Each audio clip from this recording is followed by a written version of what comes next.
Meow.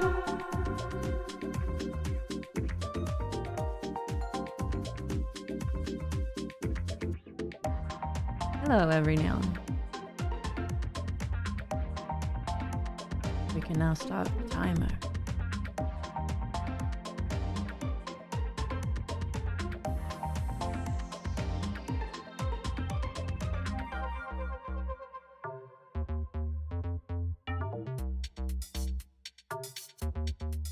So, just so you guys know, it's a low mobility day.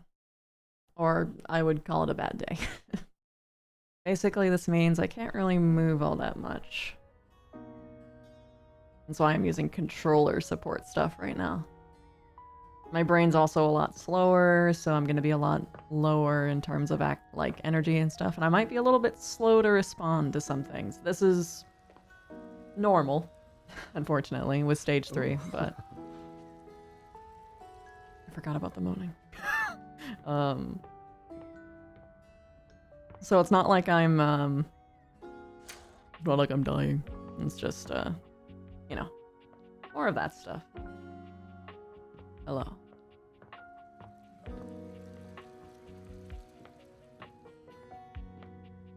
I don't even remember what I was doing.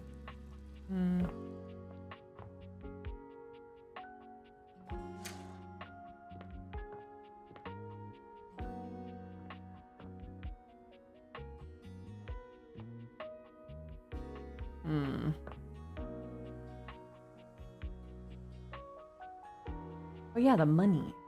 Oh, hello, little wretch. Yes. Come to unlock some more fantasies. Can you please open?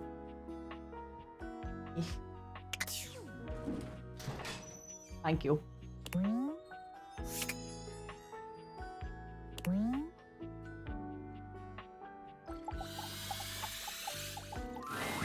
Oh, hello. Hi! I was just talking with Will. Hello, Delta.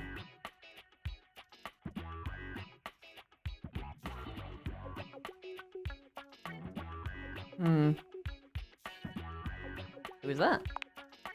No, Will. Here he is. When you perish, these will be the items and their values that you will bequeath. You should name a next of kin, if you had anyone worthy of that. I will leave it all to you. You leave me to me? That makes no sense. Moving on. I was speaking with Will in anticipation of your arrival.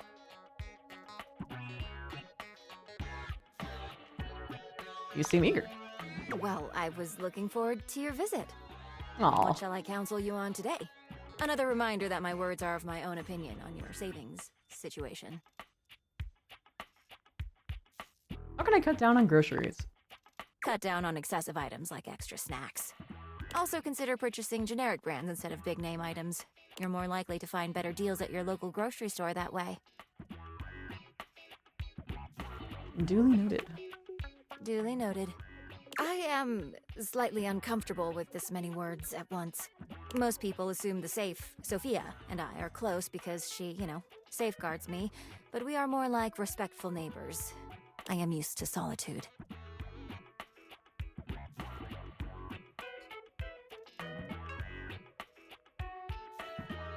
Are you scared? If you do not mind, please excuse Shit, I'm yourself. sorry. I need some space. Please come back on a Tuesday. She didn't like being perceived. I should have known. Oh well.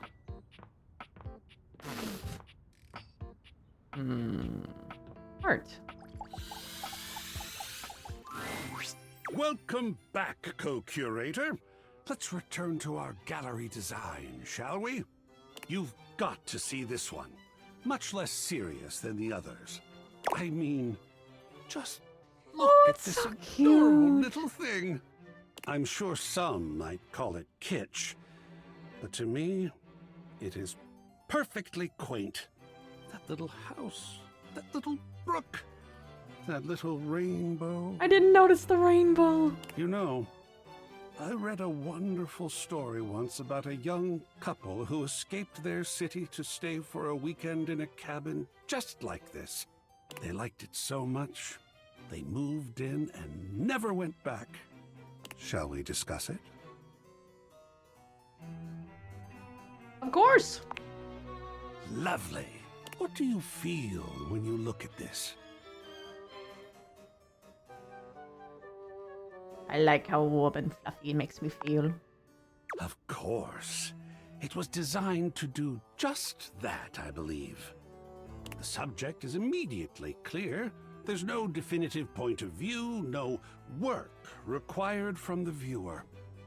In fact, the majority of people looking at this would feel just the same way. At ease, not triggered. It was designed that way.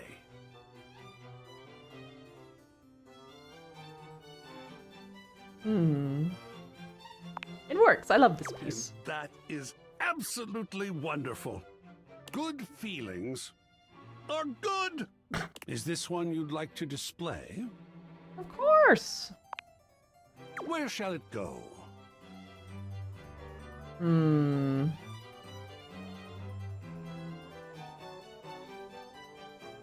Piano.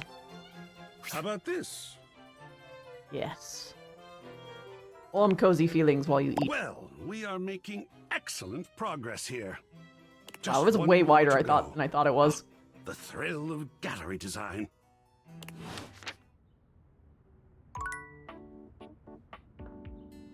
Oh my gosh. Ibney Van. Hello, Mr. Key.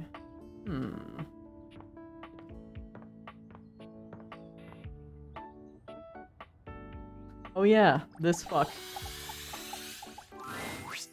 Welcome to the Abode of Mysteries, where today we will play the ancient game of chess.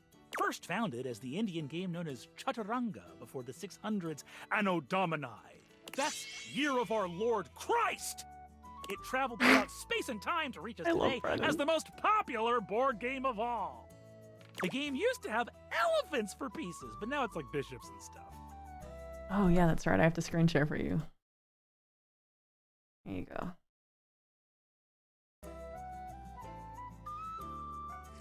Do you know how to play? I know how to play chess. This is gonna be hard to do though. That's great! Saves me an explanation. I have the pieces set up right here. You can be white, I'll be black, which means you go first.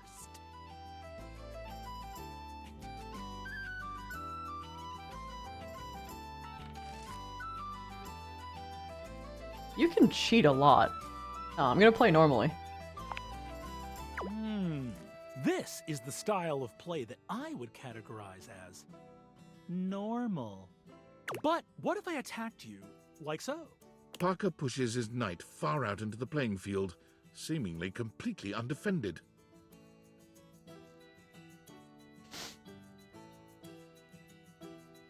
Ignore the knight. All right, so you didn't fall for my opening trap. I have more tricks up my sleeve. Parker plays chaotically, filling your position with wild sacrifices. One such sacrifice leaves a set of his pawns doubled up on the same file, one in front of the other. His tactic-filled play also leaves his king wide open, easy to attack. Focus on the double pawns. Oh no. Quietly, simply, you begin to bring your pieces one after the other upon the pawns that are incapable of defending themselves. Ooh, that's not very nice. Parker puts his queen next to your king in a very threatening manner, maintaining eye contact with you all the while. He does not blink. But you're blinking right now.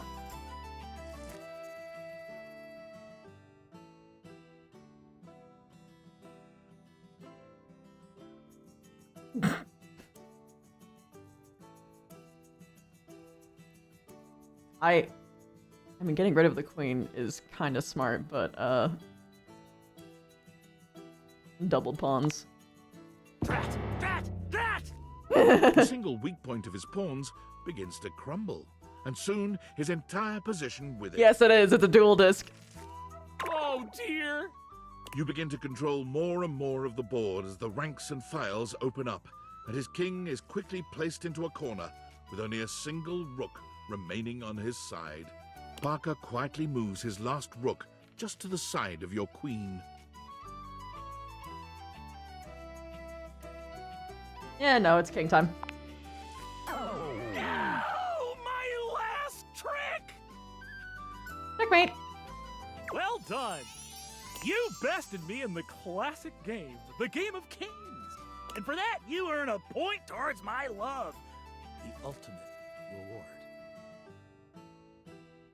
Nice. Still, I will see you next time for an ever so complex game with many of my beloved rules. Well, that was fun.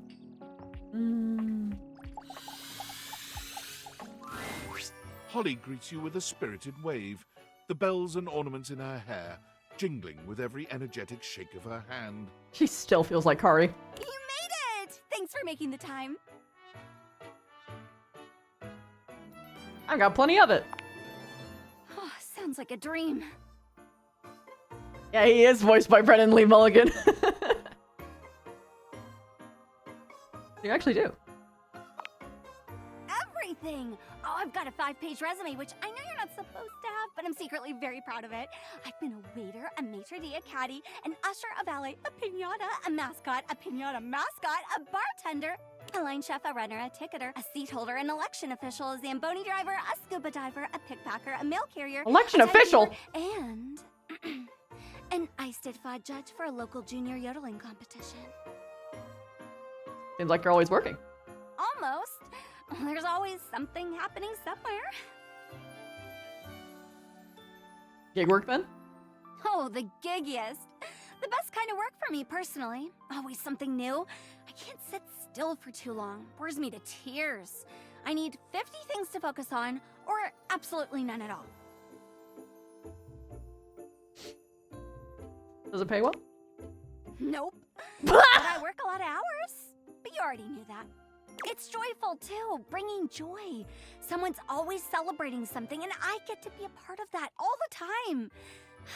It doesn't even have to be a holiday for me, or about me. I just enjoy joy. You know? Yeah, I get you. Better than punching numbers all day. Unless that's part of the game. No offense to number punchers. Just not for me. That's fine. None taken. No, that makes sense. What about you? What do you do? I'm a number puncher. I work in conflict resolution. Ooh, sounds high stakes. Must come in handy around here. Disturbingly so. Motley bunch we are. Best way to be. Keeps things lively like a holiday punch.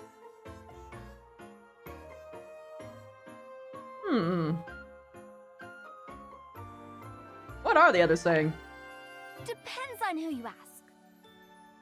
That said, how do you feel about me? Well, you waded through my busted schedule, so you can't be that bad.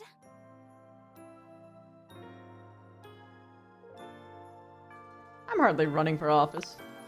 I'd vote for you, I think. I mean, you made the time to see me with my busted schedule, so maybe you'd actually get things done around here. Don't tell Celia, though. Speaking of which, I gotta bounce to another shift. Gleester in July is really hoppin' this year. It's not July. I know, right? That's what I said. Anyway, okay. Bye. Bye, bye, bye. Oh, she's so cute. Unfortunately, I failed the ghost, so, whoops. Window.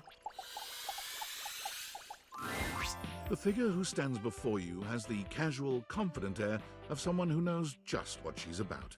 Her short hair glows with the colors of sunrise, and her blue eyes drink you in without a trace of shame or embarrassment. Oh, the birds flying tattoo is kind of clever.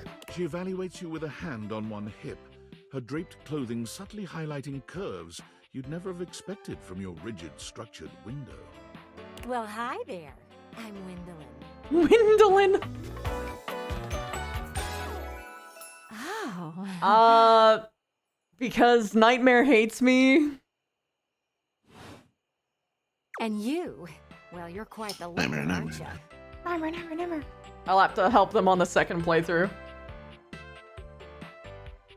I sure am. Definitely. You're the one looking out at me all the time. Look, I don't mean to be so forward, but Hydrate? Alright. Do my best. You can't really lift the bottle, I have to tip it now. I found I'm happiest when I'm transparent about what I want and what I'm looking for. And unlike most everyone here, I've been ogled by humans for centuries. I have had enough attention on me, thank you very much. She's just like me, for real, for real. I'll look away if you want. Well, not too much, okay? I'd still like to know I'm providing some kind of comfort. Anywho, if I'm having to do one of these introductions, I might as well get this out of the way first. I'm only looking for one thing in a relationship right now.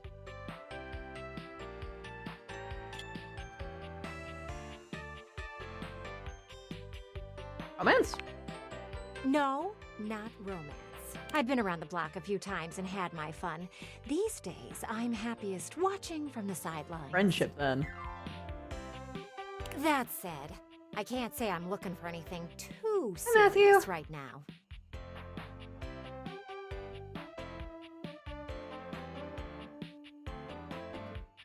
I know how you feel. You do? Really?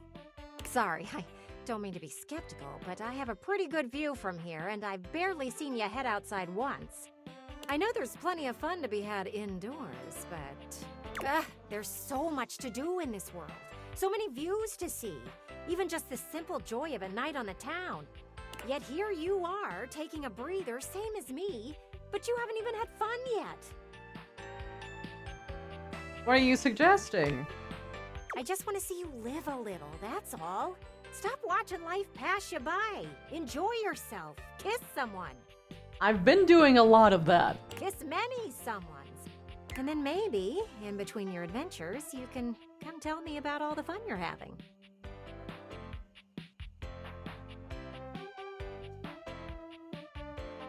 Sounds great, Wendolyn. I'll report back. Out.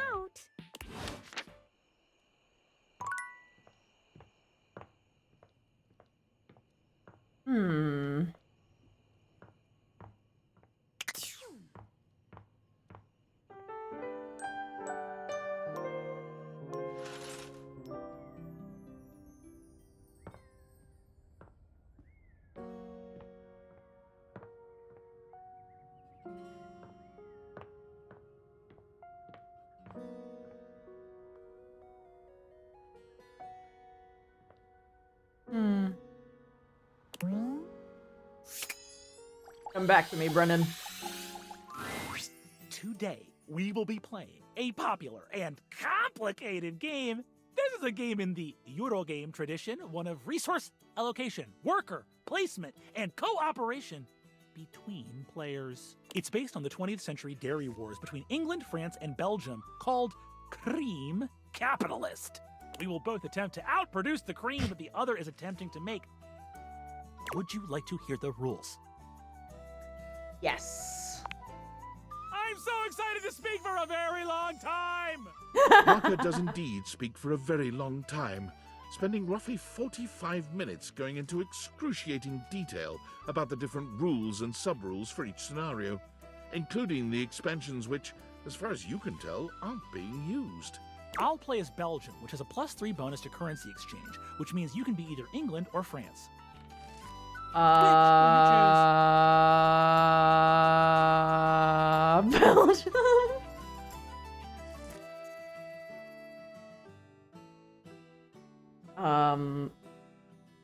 England. Ha! That's definitely a bad move. Damn it! In the Cream Capitalist Championships, England is well known to be at a disadvantage because of the cow wandering exploit. Think of the exploit! Begin! Parker distributes the pieces. A 10-minute process. Damn it! You receive 5 cards with various types of cream-making machinery on them, 6 bulk cooling tank pieces, 24 cream maker worker pieces, a pasteurization token, and 8 or 9 things you can only describe as shapes.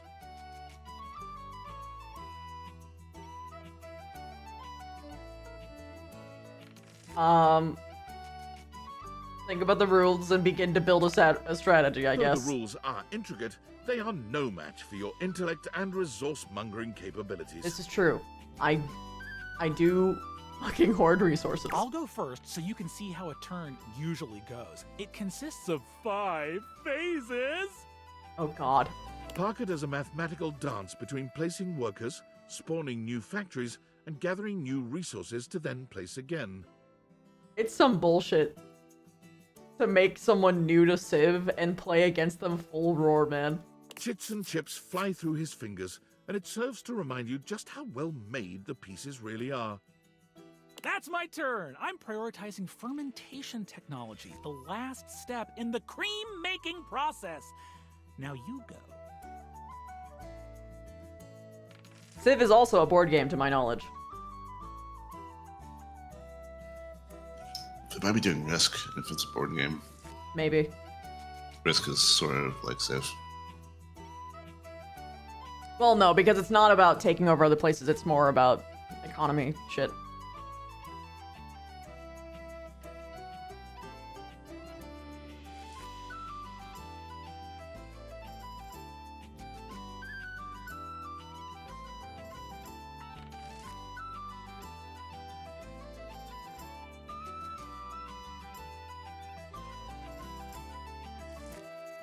Giggles and nukes as Gandhi.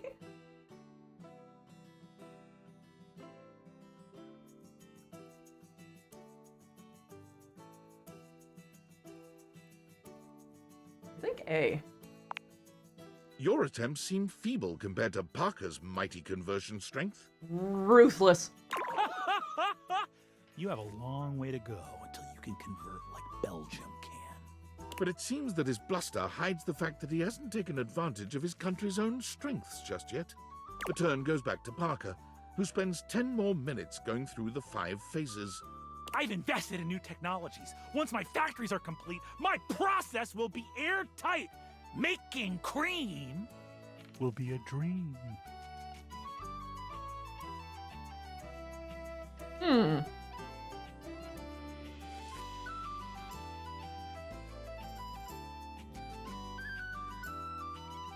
All resources in the currency exchange market. Parker looks stunned. Wait, that was supposed to belong to me! To Belgium! Soon, with the bottom falling out of his resource generation, Parker's mighty dairy empire crumbles beneath its own weight. You are outproducing him 4-1, and your low-fat milk production has increased exponentially. You win! I can't outdo the Milkmaster. How did you know?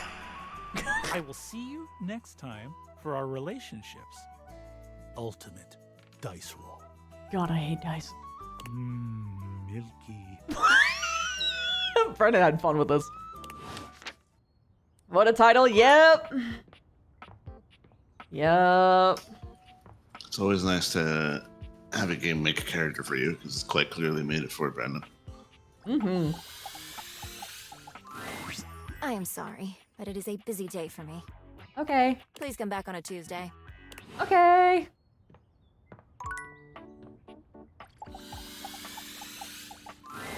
Perfect timing! You come to expect Holly's spirited greetings, but this one still manages to startle you just a little.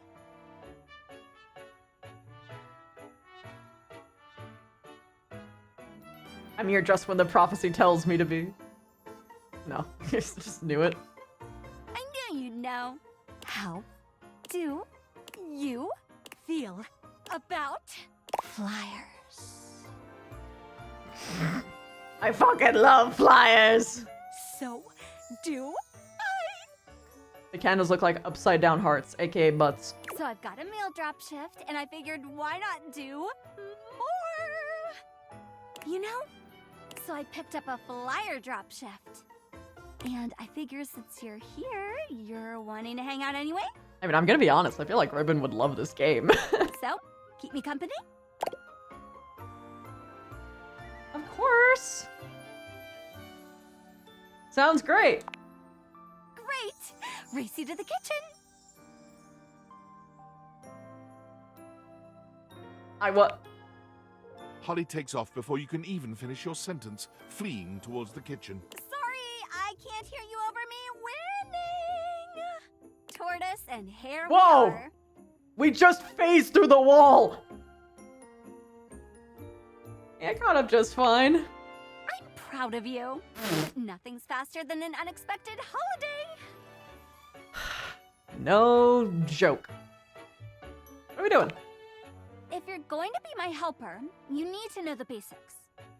Okay, I'll hydrate.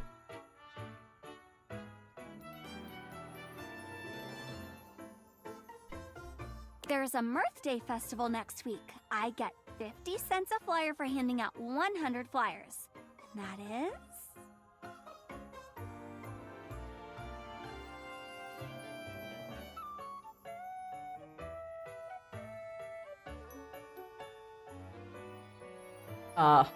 Shit.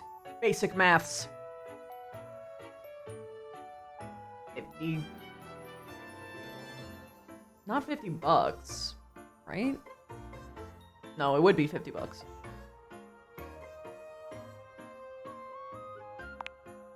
Bingo!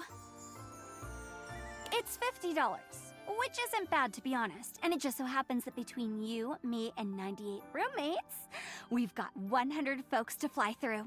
And we're gonna start right here. Sophie, I'm back! Holly! Kopi! Be my favorite customer and take a flyer. I gotta get rid of 100 of them, and they know when I don't. I don't know how, but they know. You got an intern? Something like that. Holly works hard. You might need a coffee to keep up. And on that note, I better get back to work. Pick up a shift, Holly. I miss you. Soon, I promise. I love Kopi. You said that last month. But now I actually have time. I think. Aww. Mirth Day? Mirth Day. Well, it's like a bulk birthday for everyone all at once. You get a Mirth Day. You get a Mirth Day. You're all getting a Mirth Day. It was nice. None of us objects have a real birthday on account of not being born. But I love birthdays, even if I've never seen one. So it was nice to have our own version.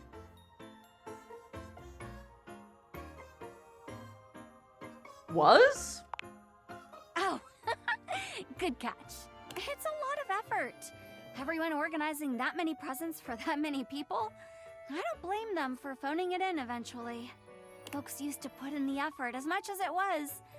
They tried, they cared. But caring is hard, and trying is trying.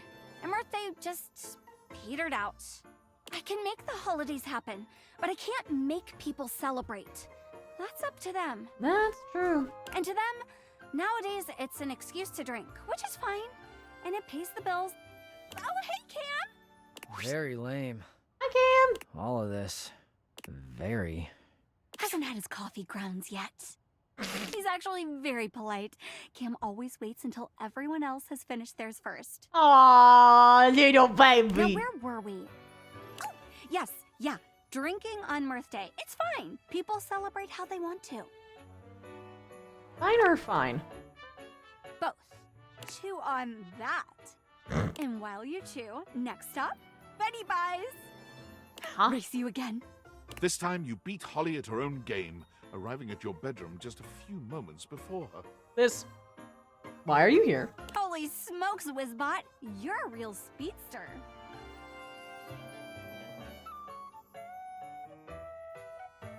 Ooh! You set your face, I set mine. Sounds like a challenge. Holly? Hi, Betty! Oh! Hi, Betty. You look so good. You don't sleep at all, do you, Holly? Drama! Oh, it looks... It's been like too long. I've just been, you know, resting a lot. Yep. Getting lots of rest. It's been like super restful. I'm just feeling like very rested. You know? The bunny portrays her actual feelings. Oh my god, the skeleton's upset. Please don't tell me you picked up another shift. I picked up another shift. Seriously? When was your last day off? I refuse to answer on the grounds that it may incriminate me. Holly? Anyway, there's this Oh my God. Sweet birthday festival. You should totally check it out. Oh my god, we should go together. Wouldn't that be great? You wanna know what's funny about this is that I have been both of these people simultaneously. Because it's so much easier to get angry about other people not resting than it is for me. Although, I've been pretty good about it recently. Mostly on the count of Lyme disease forcing me, but hey! Oh man. I've had so many conversations with friends about shit like this, dude. Crazy. Here, take a flyer. Take some for everyone. Okay, I'm gonna go finish my shift and get some rest. Love you. Bye! Meet me in the bathroom. Holly is in such a rush to escape Betty's potential scolding, she forgets all about racing you. You both make it to the bathroom without losing your breath. Ooh, wait, that was close. When was your last day off? Long enough ago that she'd have a fit, and I actually lied to her about it last time as well. Oh. So in essence, I wasn't really lying, at least this time, because I simply refused to answer on the grounds that it may have incriminated me. Confusing enough? Betty's a sweetheart. She just gets paranoid I'm getting enough rest. Last Blissmas, she gave me the silent treatment until I took a day off work. Everyone said she was worried about me burning out. Yeah, no shit, Sherlock. Which is crazy, by the way. How do you get burnt out over Blissmas? It's way too cold for that. You're addicted to stress. Betty's a real angel, though. He's got a point, though. Maybe. What up, duckwads? Oh my god. I'm sorry, her song, what? Who the duck is that? They are new. Ew. Be nice, Rebby. No.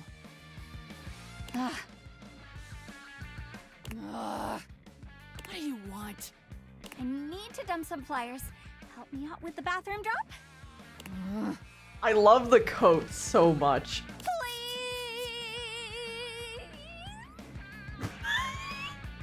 Text. Fine. Only because you're cute. No, you. Fine. Get the duck out of here. Start thinking I'm soft. But you are soft. It's squishy. Squish this. Yes, sirree. Off to the office for me. I mean, wee.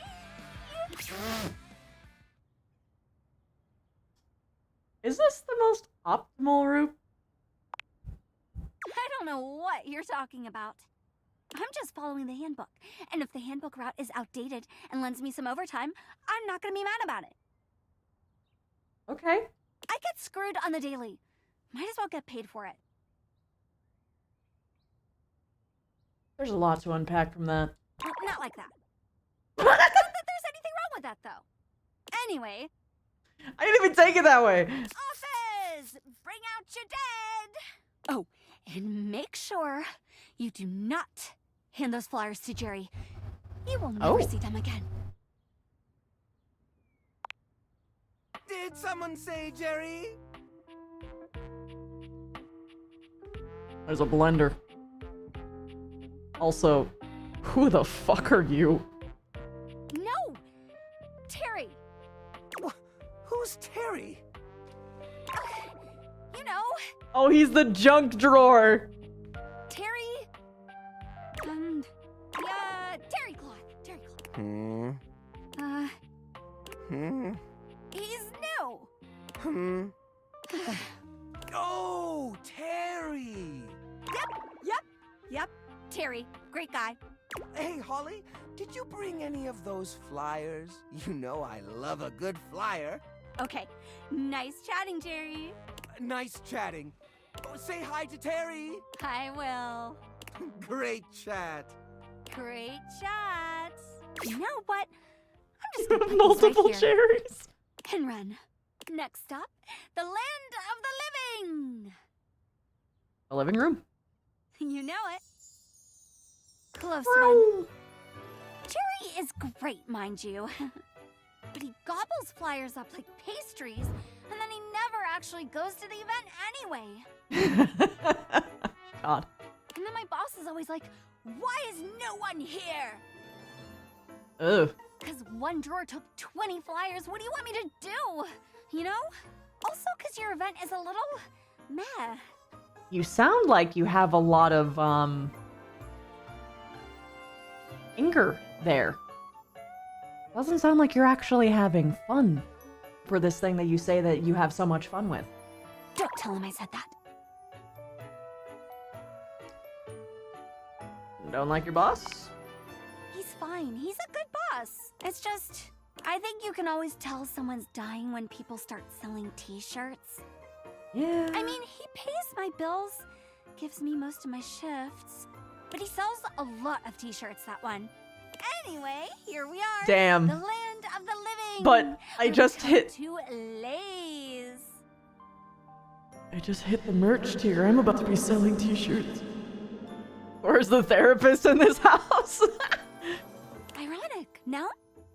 I guess it's me. For the misfortune of everyone. Always thought that. Same. Lots of holidays at home here, simmering around. Because everyone has a fucking issue.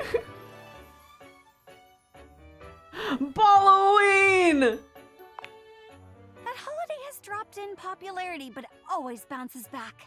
I love the small ones. I mean, I love all of them, of course, but I adore the small ones. The ones you'd never know. Because you know for sure those people are there because they want to be. Because they care. And that's all it is, right? A holiday. A group of people, big or small, willing wonder into the world.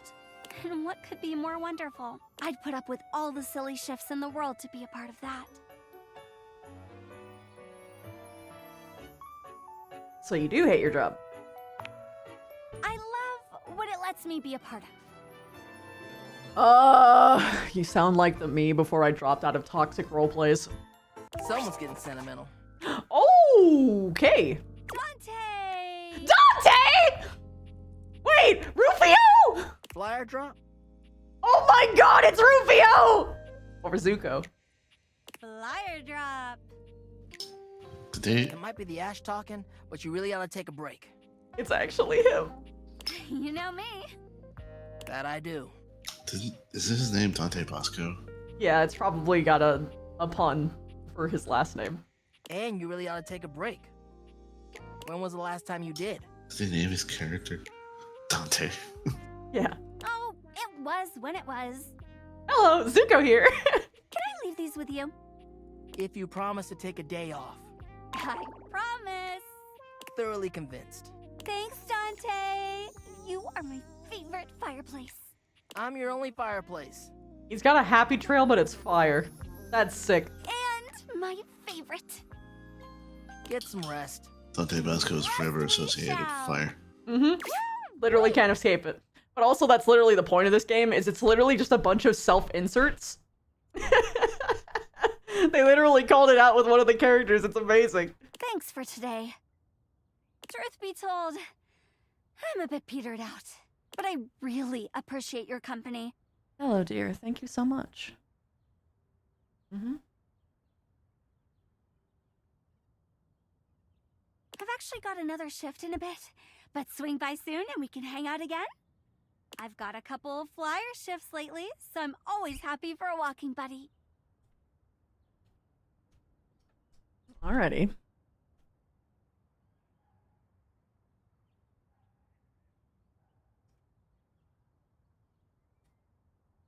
You really are a workhorse. Nay, nay. I really ought to start getting ready, though. Swing by soon, sunshine. Damn. Damn.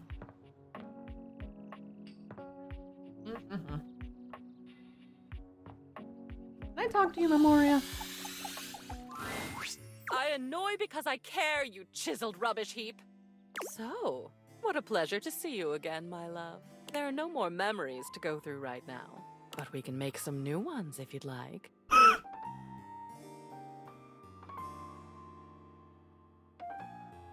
You can make some new ones. I can realize you. Realize me. Me. Really? You think that's safe? The embodiment of all your memories running around in the real world unchecked? Unmonitored? I'd like to live dangerously, baby. You're braver than I thought. Hey, hey. Well, I'm not going to give you time to change your mind. I'm ready. Now. No, I don't have enough! Not quite yet. More thing to gather, but I'll come back. So you came to me with a promise before you could fulfill I'm it. sorry! How excellently disappointing. You know where I'll be when you're ready.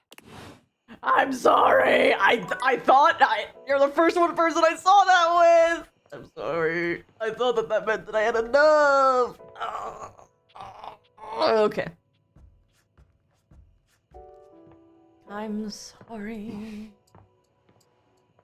Oh, did I talk to Art yet? I don't think I did.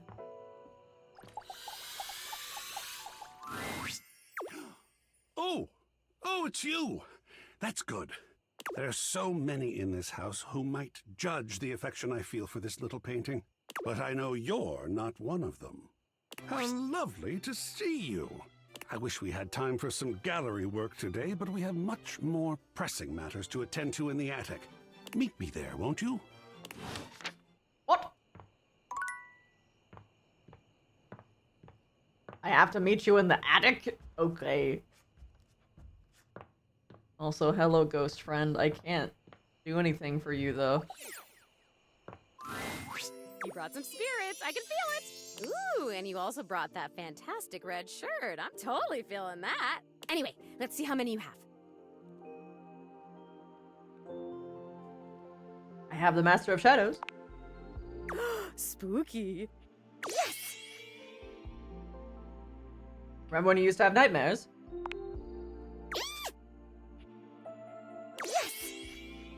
Okay, so I don't actually need them, to like me. That's good. I got rejection himself. Oh, I think I've met him before. Usually around the Sadie Hawkins dance. Yes! And that's all I found. Okay, let's see if it's enough. You did it. Oh, okay, sick. You actually did it. The energy in this room is so amazing. I haven't felt this good in decades. All right. Your recruitment has paid off. The room is positively buzzing with vitality, even if you're the only technically living being present. Wow. It's so dark in here. Hey, Skips. The realm between the living and the dead. My favorite. Well, we get this ghost in here, just so we can shut her down. Are there enough of us here? Let's go!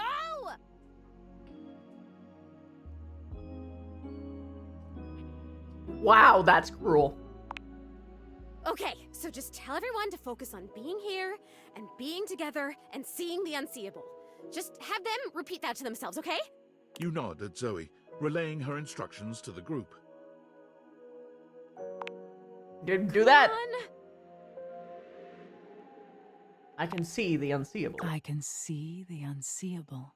I can see the unseeable. I can see the unseeable. Oh!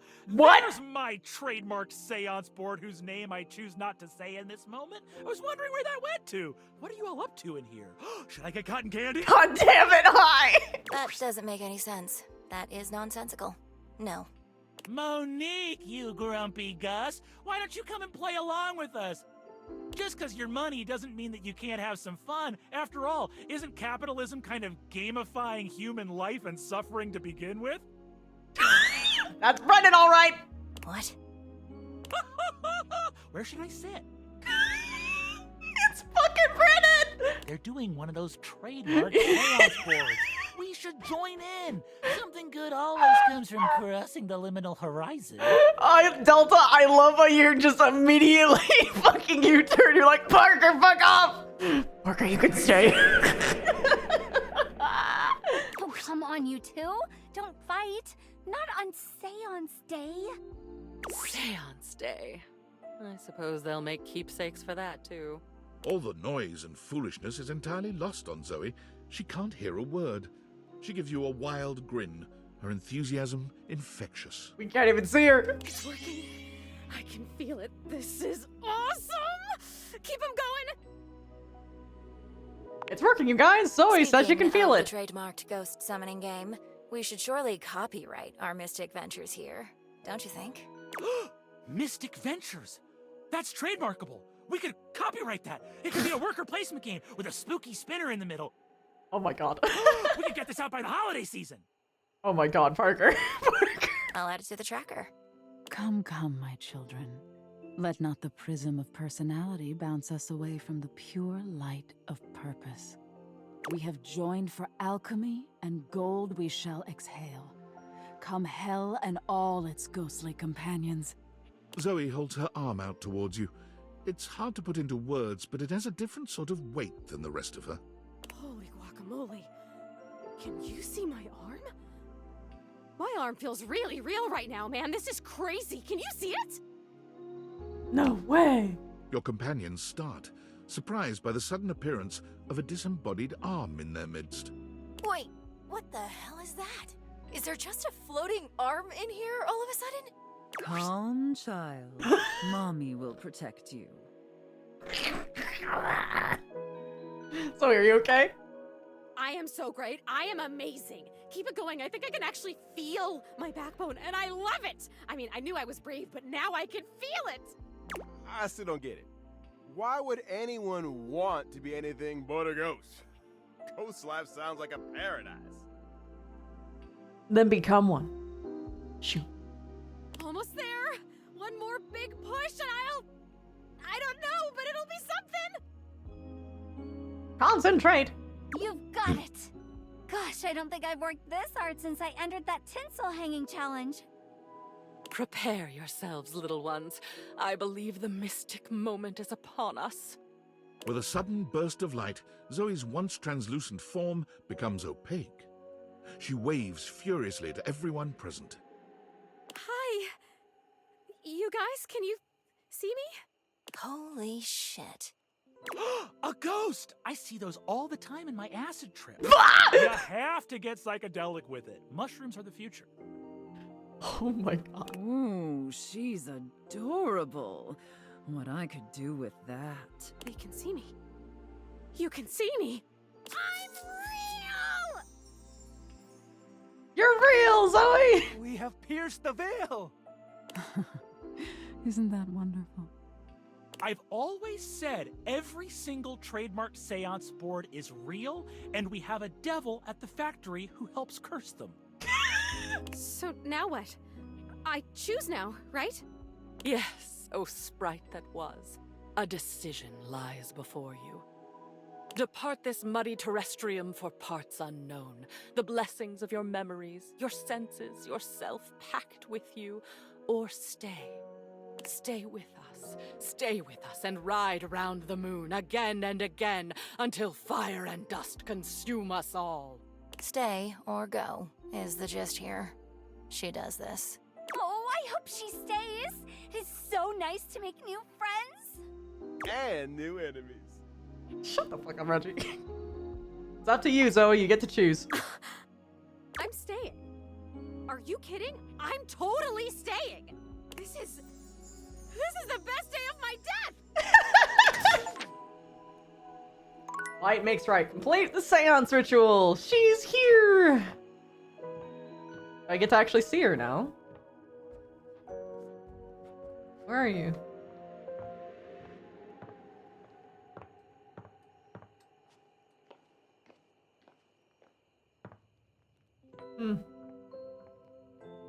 Oh. Titus.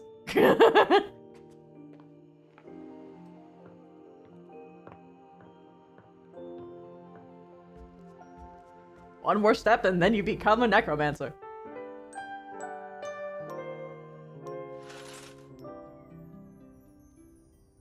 Alrighty then. Are you in the closet still? Oh, you're just chilling. Hey there. It spooks when spoken to. Oh, that's awesome. Zoe's usual excitement is tempered today, though she seems no less happy than she'd been after the seance. Just us again, huh? I'd know if there are other people here now because they can see me now and I can see them.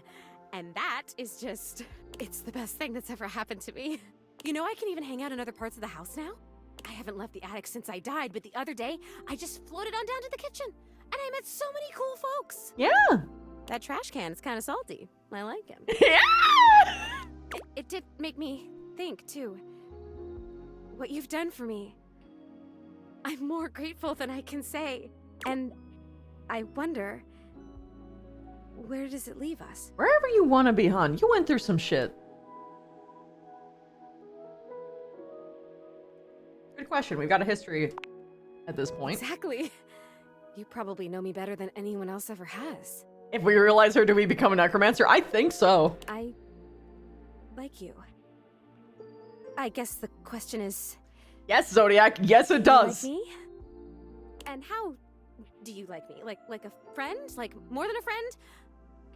I'm gonna like you no matter what. You're very special, and you gave me back my life. There are some questions I just need to ask, though. Like you, Zoe. Always have. Well then, I guess now's a good time to tell you this. Communicating with the dead, like we did in the seance? There are other benefits. Yes. You can travel that way. You can kind of vacation in different time periods, different lives. The seance creates a portal and you can use it to go for all kinds of adventures. Holy shit, these fucking glasses! So you think of the most romantic, sexy, exciting place in the world, a time period you've always wanted to visit. Think of anything, and I can take you there. So, is it like imagined or do we actually go there? Just the two of us, adventuring together, forever. There is a shift in Zoe's expression, her smile heavy with sweet promise. Oh, and I did mention I can touch you now, right? Because you've already touched me in more ways than I can count. Baby girl! I think I'm gonna cry. Alrighty. Sheesh! Okay, it's a Monday, so I can't talk to you yet. Anyway, it's time. How long till we bring the multiverse into this? Oh, we've had so many adventures together. So many fun games. Now, I'm so excited to find out my feelings for you. Are you ready to begin the process? Yep. Oh, we need my good friend Chance for this. Let's go! I can't believe you're doing this, dude. This is a terrible way to find out your relationships. It should be done through careful, well-thought-out story beats, excellent lore, and a good sense of closure. Both of my idols are speaking right next to each other about exactly the things that I want to talk about. I love my dice. I need it. It's part of the rules of my love. No! Fine. Here they are. Your relationship dice. They're beautiful, Chance. Yep. Okay, so I'm supposed to weight them depending on how you played your games together? Yes. The human gets extra love points for beating me, and extra hate points for cheating me. Interesting. I didn't cheat. I never cheated you. I know. You're one of the good ones. But even so, there's always the possibility I could still hate you in the end. Roll it, Chance. Roll for our eternal ending together! God damn it. I hate rolls. Sure, dude. I've got the dice all done up like you wanted. He holds out the dice to you, presenting them just before your big roll. Okay, these odds are looking real good for love. It's... love! Yay! I love you. You're a married man! Oh, wow. I'm so happy. happy. I'm so happy we rolled lovers. You're the best, Chance. Thank you so much. Sounds like bad manners therapy. Sure, dude. Whatever. This is probably so weird for Chance, especially because I already romanced him. I knew how I felt about him, but he never lets me roll for our relationship.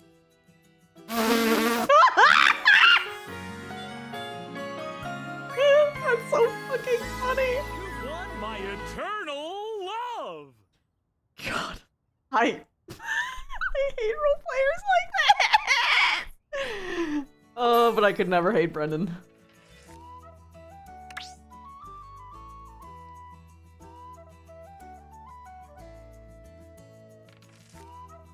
Empathy 30, huh?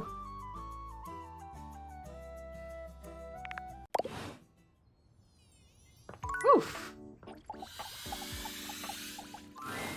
You can already tell Holly isn't here because of the pointed silence. Darn. Someone else seems to be here Oh, hi! instead. She looks at you like she's been expecting you. Wait, does that mean I just got absurdly lucky with Holly all of this time? I'm Florence, the floor. Hi, I work Florence! in Mayor Celia's office on the second floor landing. You're Holly's friend? Is the one anointed in mistletoe around? She's not well. She does this thing every couple of months where she refuses to take a day off until her body catches up with her and she just shuts down. Why do you think that is? She's a busy bee. Sounds like she's trying to fucking hide from something, more like. A silly busy bee. I'd say come see her, but she's asleep. She'll be fine, so she says. Always is. Poor thing. Can I help? Tell her to stop working so hard? I mean, good luck. No, what she needs is rest. Trust me, we've tried everything else. Almost everything. Everything worthwhile. What are you suggesting, Betty? What she means is we've tried everything easy. And what's hard? We haven't gotten her fired. Oh, shit! Yet. Ever. That seems a bit drastic. That's what I said. Drastic times. Drastic measures. We care about her. It's just painful to see her like this over a job that doesn't even pay that well. It pays atrociously. Your solution is getting her fired. No. Yes. No. Ugh. An awkward silence falls over your assembled group. No one can quite look you in the eye. We have... maybe... possibly... occasionally considered the thought. That is not the way to do it. Regularly. Increasingly so. Kobe is so fucking endearing. In jest. I could never hate her. Mostly. But we won't. Probably not. Probably. You're gonna make her hate you. Definitely. We'll figure something out. A distant shout sends chills up your spine. I'm awake! Back to it. Kopi and Betty scatter, leaving you and Florence alone to face Holly. Holly? Oh! Hi, Sean! Me! You're supposed to be resting, Holly! You're supposed to be resting. Go to bed. You're not my mother. Hun? Besides, I picked up a shift. I'm fine. And I'm out. Have fun. Holly turns to you, her jaw dropping open to slur out an extended greeting. She doesn't quite seem her usual energetic self. You came. I did! Yay! How are you holding up? power nap, picked up a shift, ready to rumble. Let's jingle those bells! And on that note... Mm-hmm.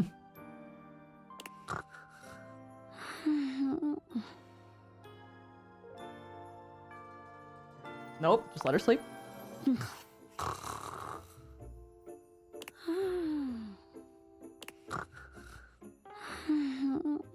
Let her sleep. Let her sleep. Let her sleep. Let her sleep. Let her sleep. This is the right answer, game. Let her sleep. Literally just let her sleep. For fuck's sake, game. If we could do this for another 8 hours, we get a full night's sleep. 10 hours Holly sleep stream. Let her sleep.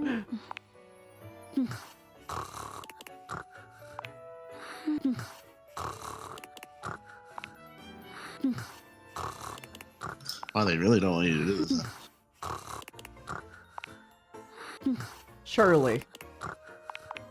No, I know that there is no achievement, but I'm just hoping that she just actually falls over if I do this enough times. Wouldn't that be nice? Wouldn't that be nice? My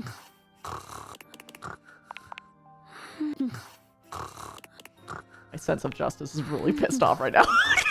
This is not what you do. You let them sleep! Fine. Bruce? Bruce, where is that big, beautiful, fluffy bastard? Bruce! That's funny, because I already compared it to Kari. Your bunny! Bruce! I brought milk and cookies. Oh, that's the other guy. With the beard. What's his name again? Florence says I'm grounded. She said my mom? Grounded. Holly collapses forward face first, completely knocked out. A pair of arms catch her at the last minute, stopping her from smashing her face on the floor. Good job, Florence. I've got her. Oh, Betty. Betty eases Holly to the ground, gently lying her down before slipping away. I've got a shift. Just a dream. Merry Blissmas.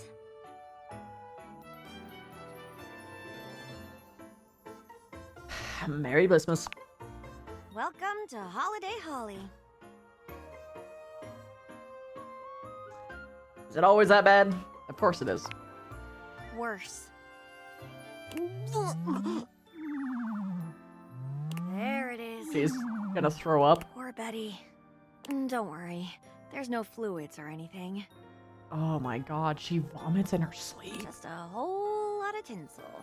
I should go and help. She gonna be alright? She's usually like this for a couple days. I'm sure she appreciates you swinging by, but what she really needs is rest. So, bye. Yeah. Jeez.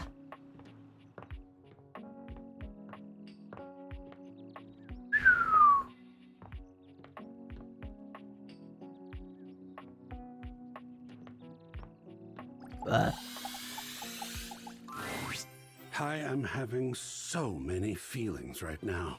Tell me them, sir. On the one hand, this is the last piece, and how exciting that we have done so much good work on the gallery. And on the other hand, this is the last piece. And after this, I won't have such an easy reason to have you around and work with you. I almost don't know what to feel. That's kind of an image. That also means that she's ingesting Christmas materials. So, like, imagine, like, ramen made with Christmas lights. Just... In shock. I suppose I'll feel it all. That usually works.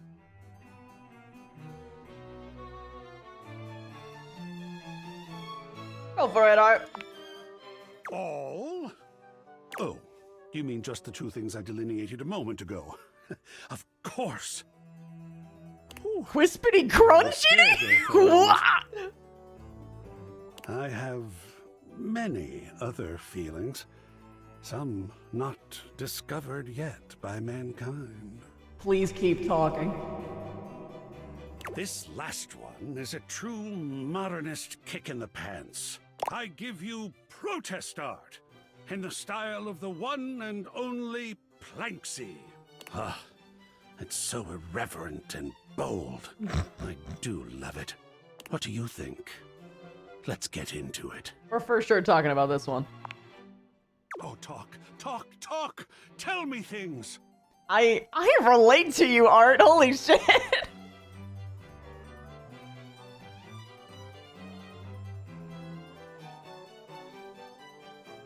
Firstly, I feel like I know this guy. Oh, do you now? I don't know from where, but he's just so familiar.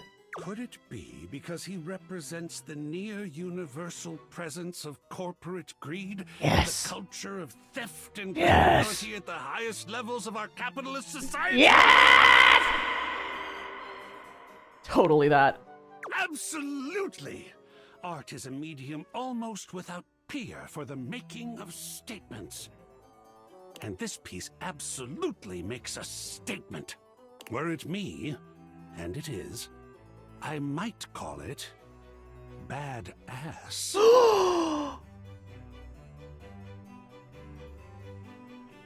Badass it is, brother. I feel badass even looking at this piece now. Oh, how extraordinary. The experience of looking at it with another being has vastly deepened and intensified my own initial impression of it. I love that. Are we going to display this one? Of course. And where is this fantastic thing going? There's only one location. It's next to Here? the scoundrel. Yes. Well. Oh god, it's so Here we small. are. All 4 pieces for the gallery have been studied and placed. What an achievement! In the wake of it, there is something I need to tell you. And don't think I didn't notice your fantastic red shirt. Why do they always talk about the red shirt? You see, I've been thinking about you, about us. You put them all up and talked about it every time. I am in love! Oh, it is rare to meet someone like yourself. And as you can imagine, I have met a great many folks. But you helped me with my gallery by offering your thoughts and opinions. You hung up every single piece and talked with me like humans do to each other. Even though they were so different from each other, and even though they may not all have been exactly to your taste. No, I liked all of them. I had so much fun. Are you kidding? I am thrilled beyond words to hear that. What's more, what is most, really, you talked with me about every single piece. To have someone to talk to, someone willing and smart, someone so vibrant and open-minded. I am happier in this moment than I have ever been, for I am in love with you. I am in love with what we have done, and I must know now, as I have needed to know so often before. What do you think? Can we talk about the great artwork of us? You. Oh, you. Yes.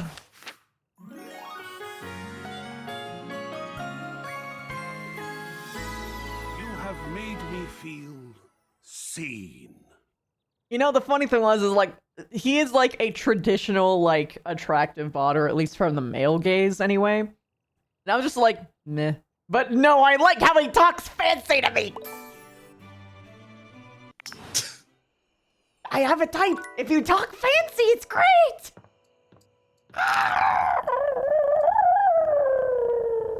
You and Mona.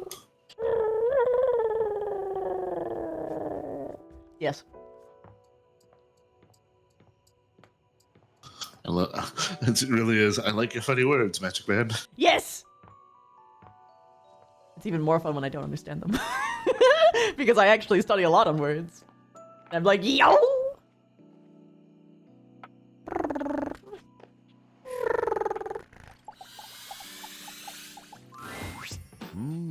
Hi, Freddy. For a snack. Hey, Freddy. Just looking for some cheese. Looking for some cheese is the kind of talk for someone on a quest. This ain't a snack, huh? Time for some Vontat Tramp? Wow. Haven't heard that name in a long time. Well, I got a block of cheddar with your name on it. Or, well, his name. Anyway, hope it does the trick. Freddy hands you a small block of cheese. Oh boy. I'm Italian. That sounds awesome. No problem. See you later, cool kid. Cheese. Thank you, Freddy. Is this game helping you refine what a relationship can be? Interesting question. So I know what relationships can be. I've actually kind of always known. Are you here to beg for your dreams back?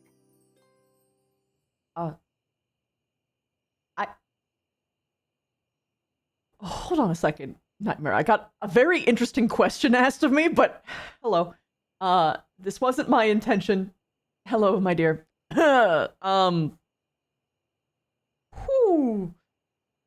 So it's helping me re-find my comforts and what I actually do enjoy, and helps me, how do I put this? I always knew what I was attracted to. I always knew what I wanted in a relationship, because I've had plenty of fantasies, right? Like, plenty of, like, what ifs, or, like, you know. It's really fucked up to say it this way, but I had a lot of fantasies of just, like, what if I had someone just a little bit nicer? So yeah, I did always kind of know. The simulated experience, yeah, it's, like,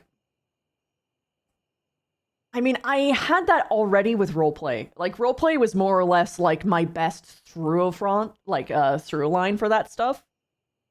To, experience, like, actually safe romances.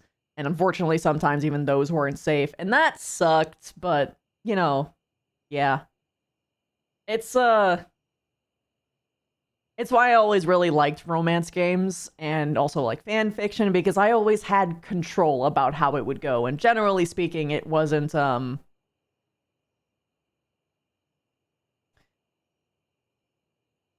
don't remember where I was going with this, but I, generally speaking, could control the flow of wherever it went, so, I mean, yeah, I mean, it was called escapism for a reason. I was certainly escaping something. It's not going to work, you know. That's okay. You've already shown me what a waste it is. I don't need you, so no. Jesus Christ. Go, then. Stay in your ignorance. Damn, girl. I didn't even try to. Yeah, I know. Roleplay in general has been a godsend for helping me develop social skills, empathy, basically expanding my my logic-based empathy so that I can, you know, understand people a bit better. That's why I play such vibrantly different characters, because I want to walk through every kind of person's experience so that I can, you know, help better understand people in the real life. Wait, this doesn't open? Why not? The fuck is you?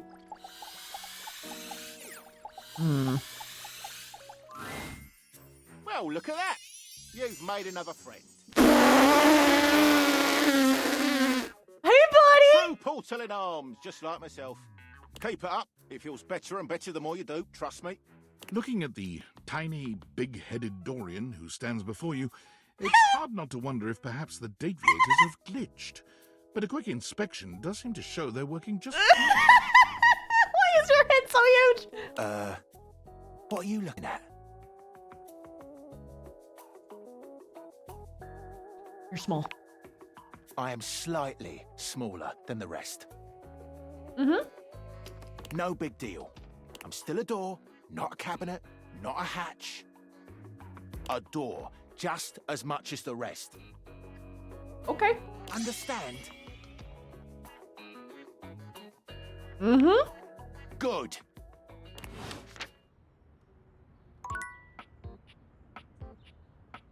That was a treat.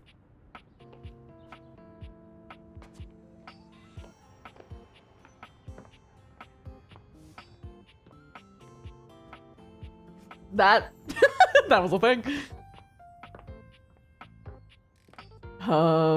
Money. It's Tuesday.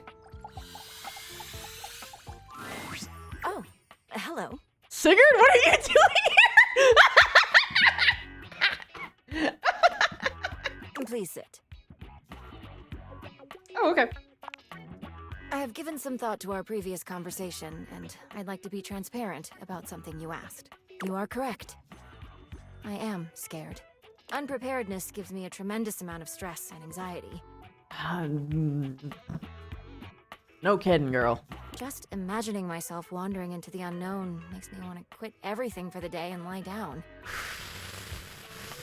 No kidding, girl. I hope you understand.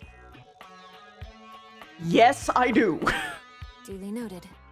But in order for me to take risks and venture, I need to know if I can trust you, and trust your decisions. I will be conducting an interview now. Okay. Let us begin. The stakes of this interview is our relationship status, nothing more.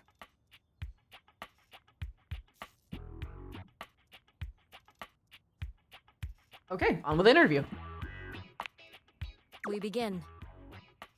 A game you really want releases, but you have already used up your personal spending budget.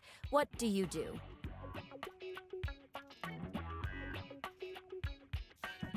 Wait until next month's budget. Duly noted. Next question. You have some furniture that you no longer need. How do you get rid of it?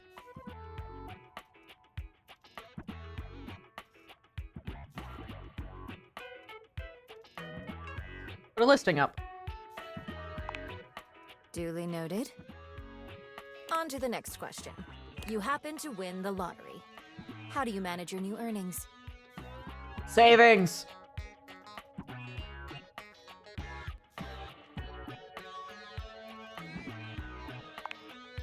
I see. Let us continue. Suddenly, you are laid off from your job. What do you do? Take everything. Allocate savings until next job. I see. Next question. How much do you tip?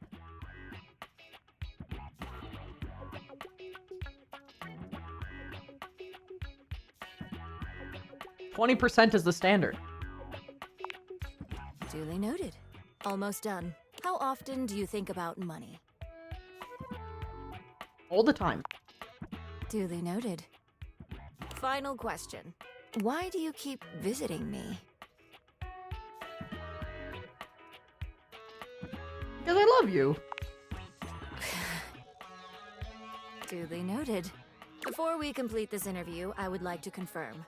Are you satisfied with your answers? Yeah, I'm confident. Very well, then. This concludes the interview. Thank you for your participation.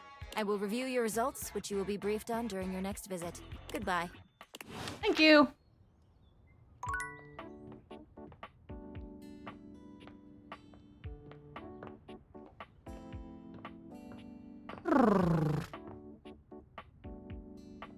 Let's see now. Holly. Florence is still here in Holly's place. She shakes her head when she sees you, confirming what you've already suspected. Oh, you're back. She's still out of it. She went really hard this time. Okay. I'll give her some space. Or I want to help. Whatever you're thinking of, we've already thought it.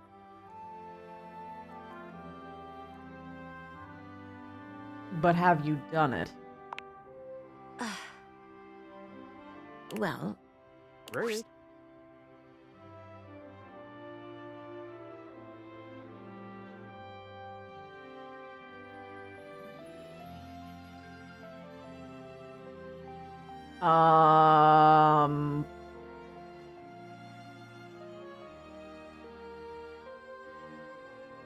For fuck's sake! All of these are wrong. Like, all of these are deeply wrong. But I know what the game wants me to do. Your words stun the room into silence. It takes a few moments before anyone manages to actually say anything of substance. Oh. Oh. That'll end in tears. There's a reason we haven't done it.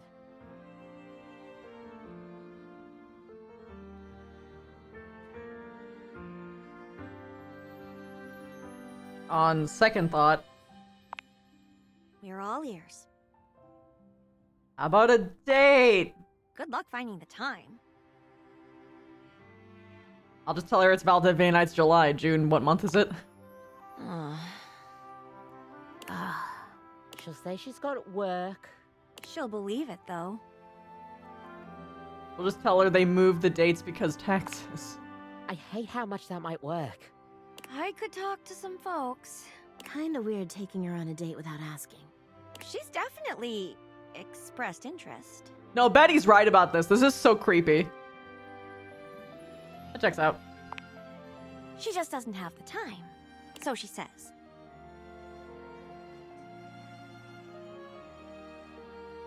We'll let folks know to give you some space. Give you the house to yourselves as much as possible. But give her a night at least. Poor thing's still off with the fairies.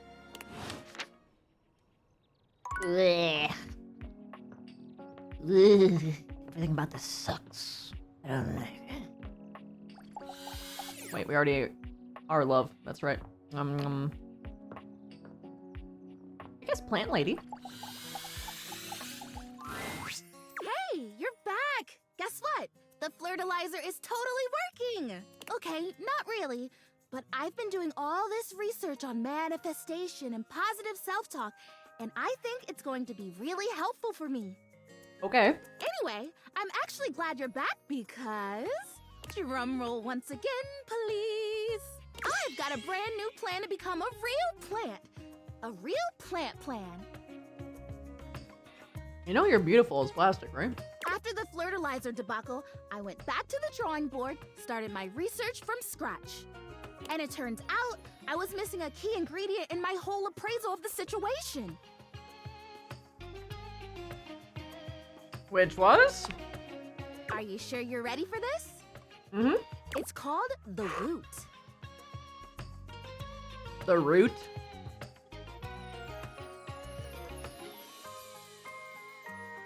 Oh my gosh, it makes sense! The root! How could I have missed it? Alright, that's a protein shakedown. The root basically is love. I know, it sounds cheesy, but hear me out. It means encouragement, visibility. Woot is the essence of giving someone support, cheering them on, believing in them. And you don't even necessarily have to feel those things in order to give them to someone. That's the crazy part.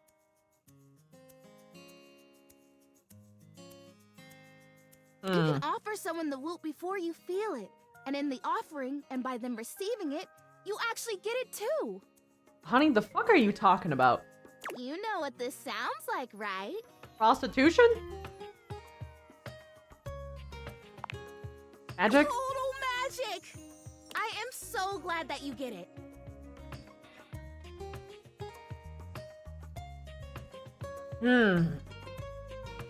Big fan of the woot. Well, since you're already a fan, may I present the can? Chrissy holds up a small green and pink watering can. It seems pretty unremarkable to your eye, but you suppose you'll have to wait and see. The wootering can! Wootering! This can, the technology in this humble garden implement is so specialized that it can literally hold and transfer the pure essence of woot from the can to me. And through the power of the woot, presto, I become real. The woot doesn't exist only in this can, of course, but according to the manufacturers, this is the most efficient way to preserve the power of the woot and transfer it in its purest form.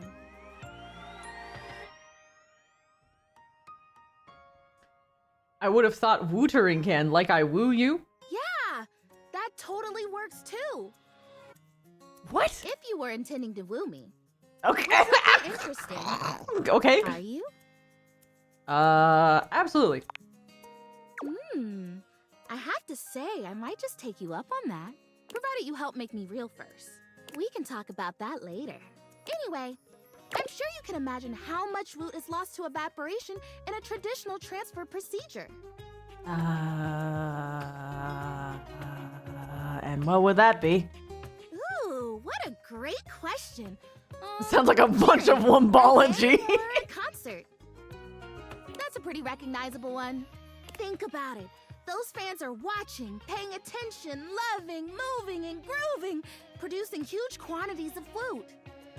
And by the time it gets to the field or the stage, all the way over there, so far away from the source, how much of it has just drifted away? You sound like you're in a cult, bitch! I know! Hence, the can. But nope. Essence. Essence? I've already filled the can, but the woot charging ceremony as described in the instructions takes 2. So we do the ceremony, and then you water me, or you wooter me, I guess, and then...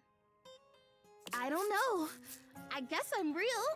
Ah, so exciting! What do you think? Are you ready? I want to do B so bad. But I'm too nice. Yes! Ah! You are so cool! Okay, so to start, we both stand next to the can. Do we hold hands? No. Okay, and we both deliberately imagine the woot making its way from the can across the medium of the water, intertwining with my roots.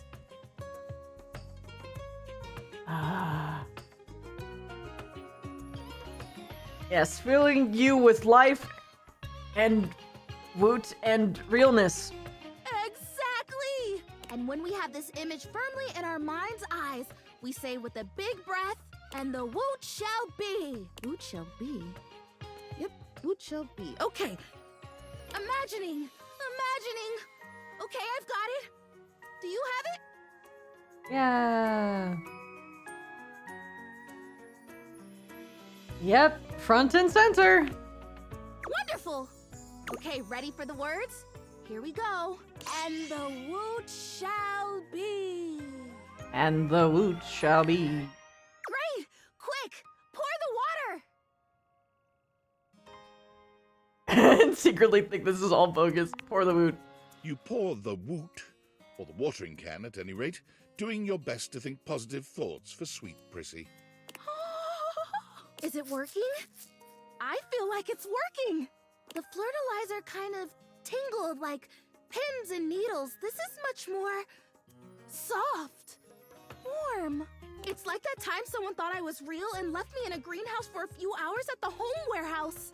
Gosh, what a fantastic day that was. I got to talk to a hydrangea, a real one. Can you see a difference? Prissy looks just as she had before, save for a bit of extra moisture on her leaves. You know what, now that you mention it, no. Oh boy, if I have to stomach one more time that it hasn't worked, that I'm still not real, that I'm just a I mean, we can just plastic realize no you, different from a and that's grocery bag probably the or closest you're gonna flat get. tire. Oh no. It's amazing what you can take, isn't it? When you don't have a choice.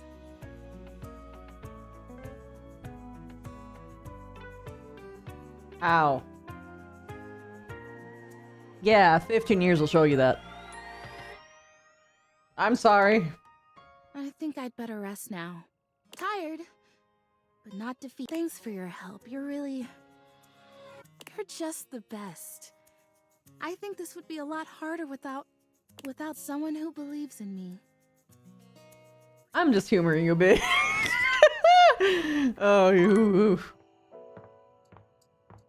Anywho, I got a date with Dante Basco. It could be your imagination, but it appears that Lucinda Lavish has once again taken over your date theaters. You've gotta tell me what to do, baby.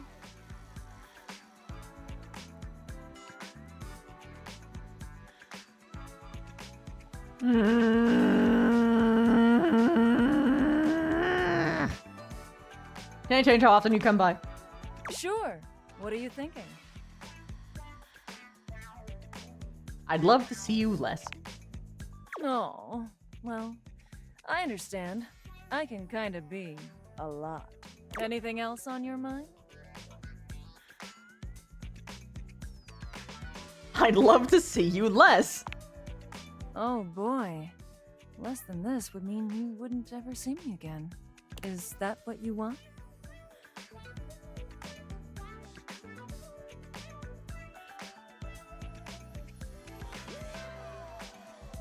Yep. Well, screw you, bucko. I knew it.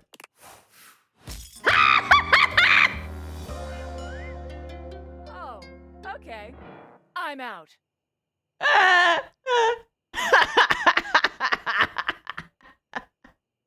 Okay. That's hate done lavishly. You know what, Reggie? For once, I'm okay with this. You paid extra for that. I did? I did? Shit. I have to say that I need her to come around more? Was that the secret? Was that all I had to do? She was DLC.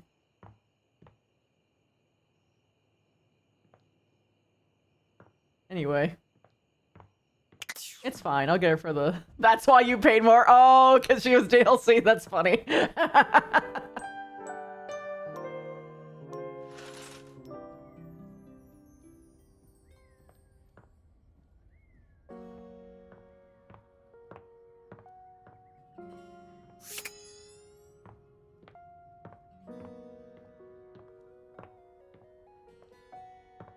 Okay. Now, Holly. Project Get Holly to take a damn break is a go. She thinks it's just a standard rose drop shift. We'll keep the house clear so it's just you two. Treat her right.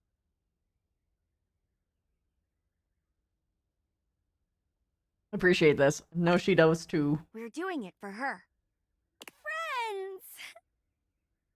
Good luck. Here we go. Oh man, I wanted to say goodbye before my shift. You're all being so sneaky lately. Anyway, hi. Sorry I've been so out of it lately. Crazy flu. I'm glad you're feeling better. Same. Sick ain't fun for anyone. But now, it's back to the grind, baby. Another Venetian's Day gig, huh? Not that I'm complaining, but I got all these darn roses to hand out. A whole lot of love for a whole lot of folks. Holiday magic, baby! Shall we be off? Aye, aye. We're headed to where sausage gets made. What's the deal with her? She is all of the holidays. She works a really shitty job. No one appreciates it. And she, works herself to death. And refuses to take a break. Kinda. You and Holly make your way to the kitchen at a comfortable pace for once. No, more like workaholicism in the sense of trying to escape something. Abraca kitchen. Kopi. Ram. Oh. Kopi? No copy, only silence. Must be out. But she's always in. Everybody needs a break sometimes. I suppose. Kopi! Huh. Guess I'll just leave this one here. Gosh, there really are a lot of roses. You take another casual stroll to the bedroom. Holly is right by your side, roses clutched in her arms. She's coming! Operation Sleeping Beauty. Go, go, go! Betty Boopa! Have you seen Kopi? Betty is reclined on the bed, eyes shut tight and snoring comically. For a bed, she's not great at faking sleep. Betty?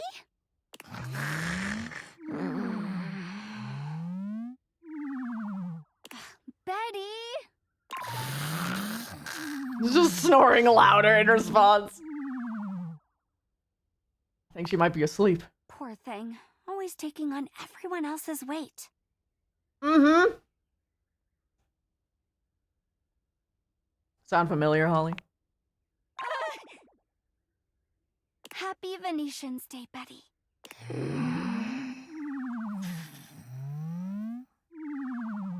Let's let her get some rest. Potty time. Potty time. Operation Runaway Rebel is a go. Cringe. Zip it. Yes, Mommy. Damn. As you enter the bathroom, Holly does her best to get her energy back up once again. Rebby!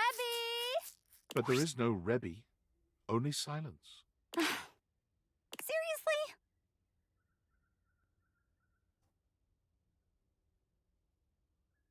They've got a high-stress job. Must be taking a day off. I guess all that quacking must really get to them. They'll never tell you, but they really love roses. Do you?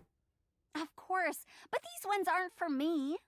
Are they, though? Anyway, a rose for Rebby, and let's be on our way. Do you remember what's next?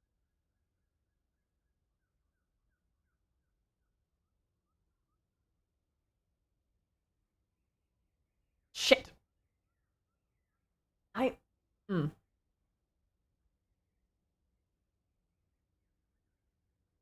It's the office because you said the room of the dead first. Well, aren't you studious? Off to the office we go! Because then it was followed by living room, and you were making like a joke about living on the dead. And so I said, who's Terry? That's great, Jerry, but we really need you to be quiet. And she was all, you know, Terry. Okay, but... And I didn't really know, but I kind of just Oh, went with it, God. you know, like, oh, Terry, yeah. Code Red, Eagle is approaching. I repeat, Eagle is approaching. I'm so sorry, Jerry. What? Oh! Is she just like kidnapping him? Jerry, somebody loves you. The ruse has been holding up fairly well, but now that you've arrived at the office, Holly is beginning to look a little suspicious. Okay, now this one is just creepy. Jerry's always got something to say or some knick-knack to show off. Usually both. Everyone needs a day off every now and again. Thankfully, Holly shakes it off with a shrug. Maybe he's on a date. Such a playboy. Good for him. One rose for Jerry. Mm-hmm. Did you hear that?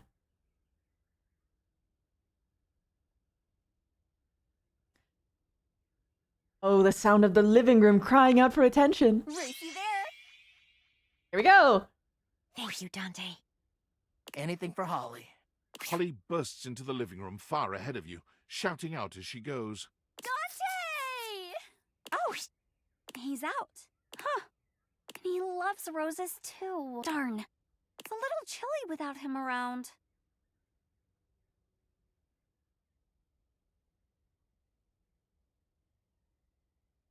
You can borrow my jacket if you want. Oh, but then you'll be cold.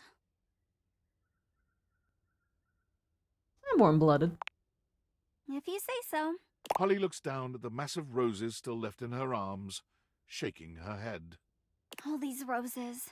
I'm worried we missed someone, but there's no one left on the list. They're for you. Funny. Not a joke. Holly stares at you, then down at the roses, the gears in her head turning. Oh! From who? From me!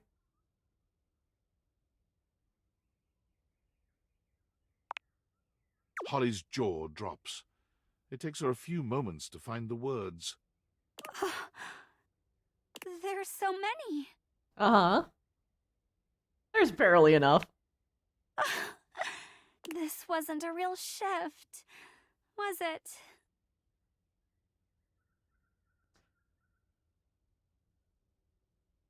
Are you upset? No. But I do think I might cry. It did end in tears after all. That's okay. I suppose it is. Thank you. This is so very sweet. I was worried about you. Oh. Sorry.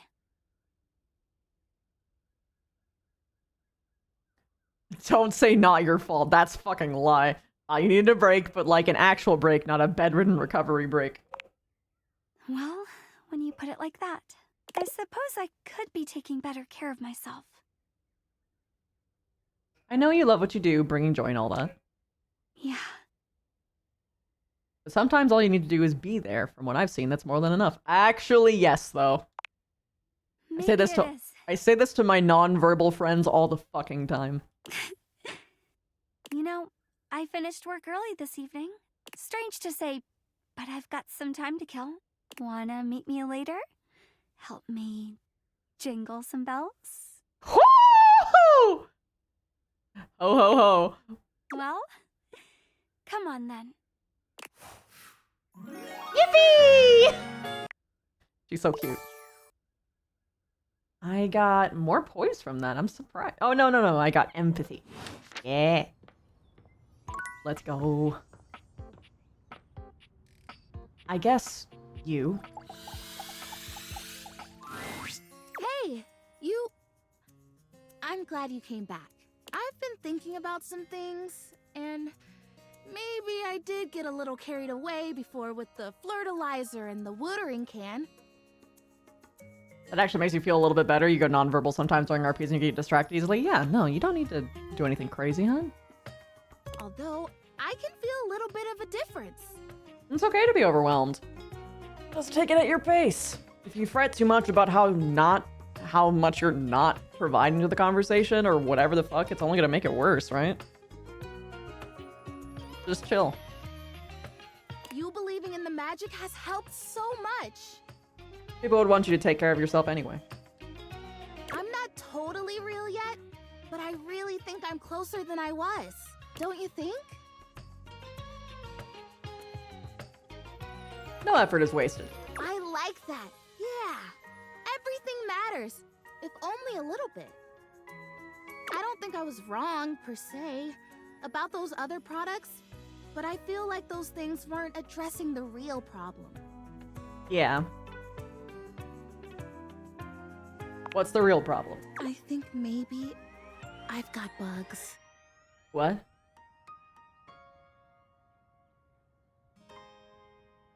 Bugs. Bugs. I think maybe part of the reason I haven't become real yet is that I'm actually afraid to because there are bugs on me. There's gonna be bugs on you if you're a real plant.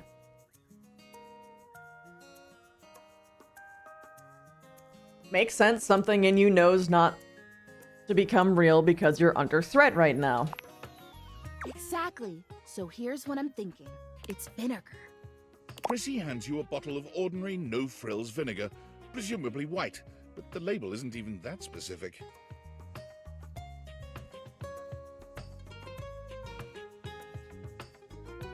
I've heard that works really well. It does.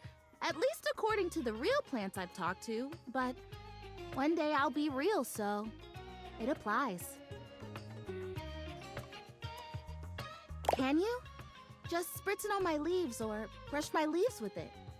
It'll drive out the bugs that are there, and it'll make sure that no new bugs come. Even bugs don't like the smell of vinegar. It's like a universal thing.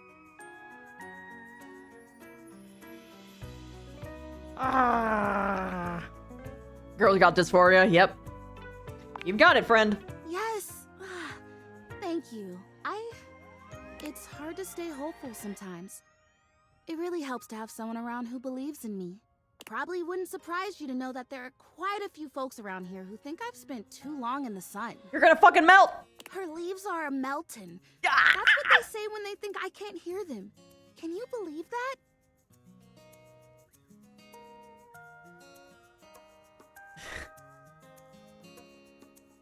Sure. Yeah. I don't think they're trying to hurt me, but it's just, thank you for not being like that.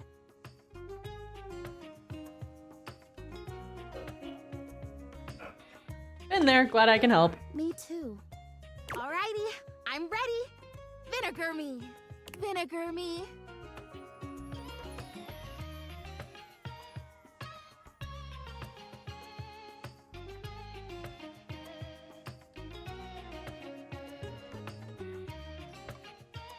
Brush leaves with vinegar. You gently brush her leaves with vinegar, ensuring she gets only as much as she needs to do the work.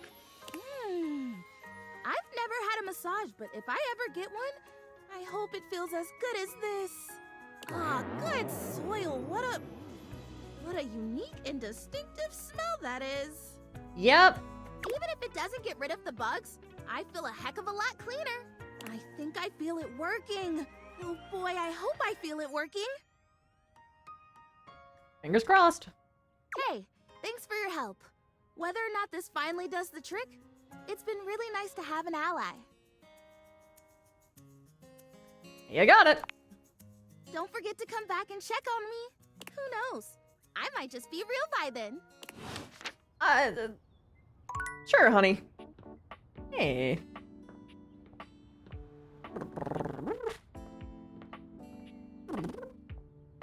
Oh wait, yeah, that's right. I was supposed to talk to you. I heard a moan. Welcome back. I reviewed your answers and taken them into careful consideration. I believe you to be well-meaning. You are smart. You really took my questions into thought. But you also stayed true to yourself and how you live your life. Some of your answers were a bit erratic for me. That's fair. But I respect your choices. I would really like to join you and walk around the house, just not anytime soon. I hope you understand. I get it. But please, visit me again. I will be more than happy to go over any financial troubles with you, or even hear stories about life from outside the safe. Thanks for spending time with me. Friends! Money can't buy friends, but friends can be money.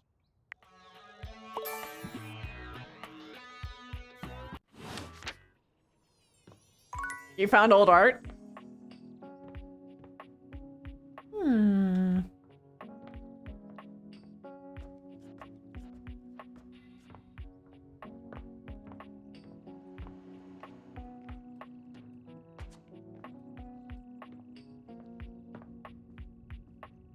All right, Dante.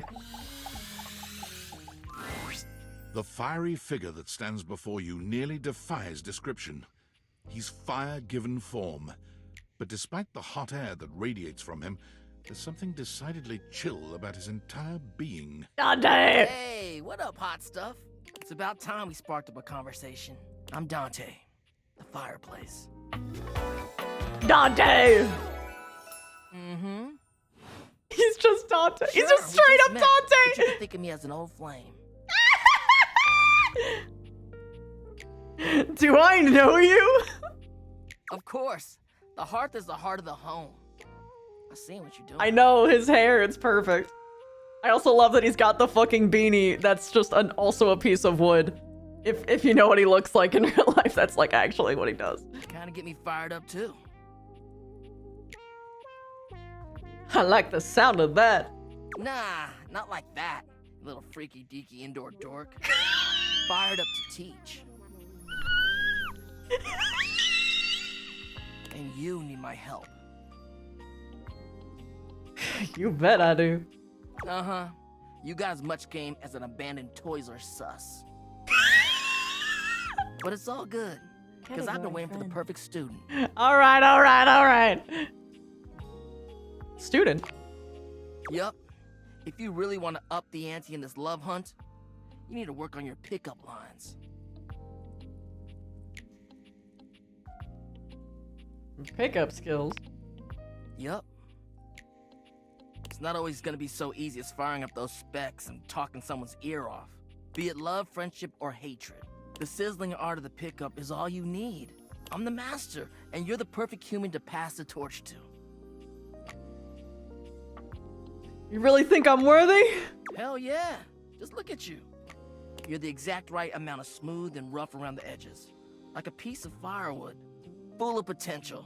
But right now, you're also kind of a soggy stump. I can make you crispy, baby. I am crispy! My point is, that with my help, you got a chance to burn bright. But if you don't learn how to take the first step by talking to someone, you won't ever light the flame. Sounds good. No sweat, hot stuff. I think it's time we start the first lesson. If you can handle the heat, that is. Please, boy. Bring it on. Hell yeah! Tell you what, let's start with some punny pickup lines. See what I'm working with here. So what do you think? You up for it? Fire away. Seems like you're already getting the hang of this. All right, how about this? What up, hottie? Got a light? Because I think you just might be my perfect match. Huh? Huh? What'd you think? It'd probably work on me. See? It's fun, right? But I just can't send you out there with my trademark material. I gotta show you how to come up with your own. Teach a man to fish and all that. How would you mix it up? Stir the coals, you know? Hmm.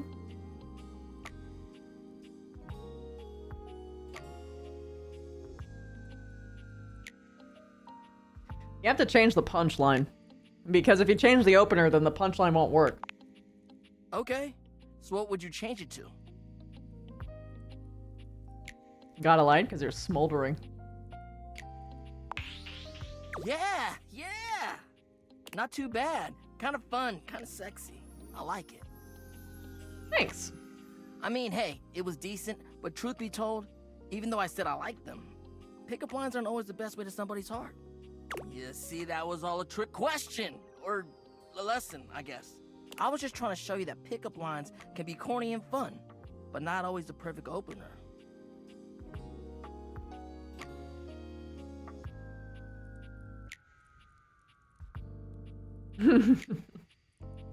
As long as you're not relying on them, they can be pretty fun. Now you're getting it. Tell you what, I'm gonna teach you how to make connections in a deeper way. Oh, hell yeah. And your first real lesson in the art of the pickup isn't about some magic one-liner. You're gonna learn how to open the gates of someone's heart, get to know their soul, you know? You ride with me and you're gonna learn how to be smooth, but in a sensitive way. I call this style the way of the flame. Do you now? Think you can handle it? Bring it on. Alright! I'll give you a day to cool off. See me later for our next lesson, you little firecracker. Later! Well, ain't that fun? Yeah, his pants are charcoal. Why do you keep getting turned on?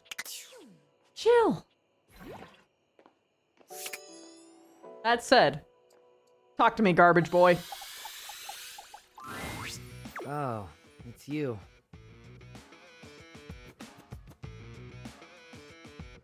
Nice to see you too. Yeah, sure, whatever. What did you bring?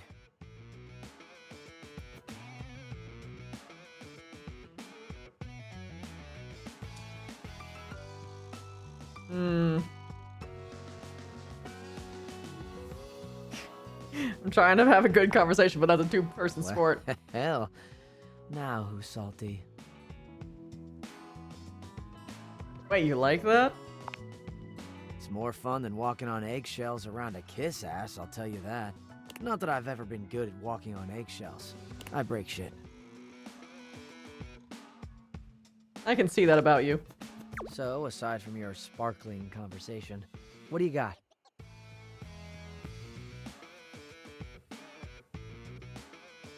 I guess I have something here I can throw out. Let's see it.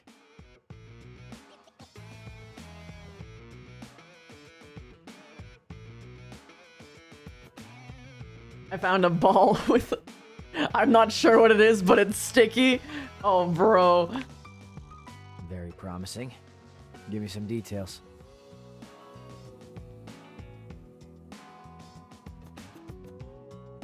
I'm afraid to smell it, but that seems like the next logical step.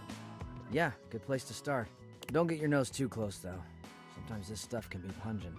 I once singed off some of my own lining getting too close to a particularly powerful drain cleaner. I hope your drain is clear now, by the way. Yeah, it is, thanks. No sweat. How's your lining? Still singed. I'll live. Scars are badass.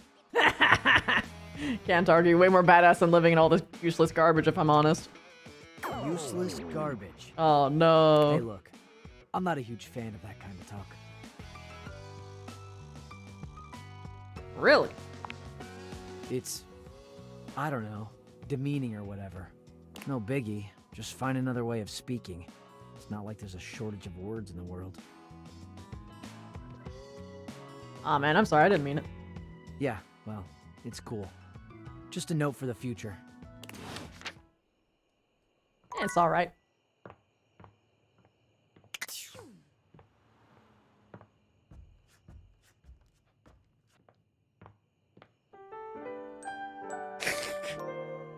It's just a little bit spicy.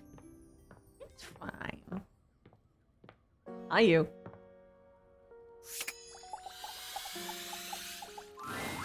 There's something different about Prissy today. Dysphoria. She almost seems alive, which is a strange thing to say about a plastic plant. Could it be? Well, look who it is! My genuine, honest tobacco hero. What happened? You did it! We did it! I don't know exactly how it happened. If it was one of the things we did, or all of them together. Or maybe it was just the magic of having someone who believed in me, and but oh, I am real. I am real and I'm everywhere. Congratulations! I think we can agree that even if there's some sciencey mumbo-jumbo at work, that there's absolutely magic. I just cannot ever thank you enough. You made my dream come true. I'd say I could die of happiness if I wasn't so gosh darn alive.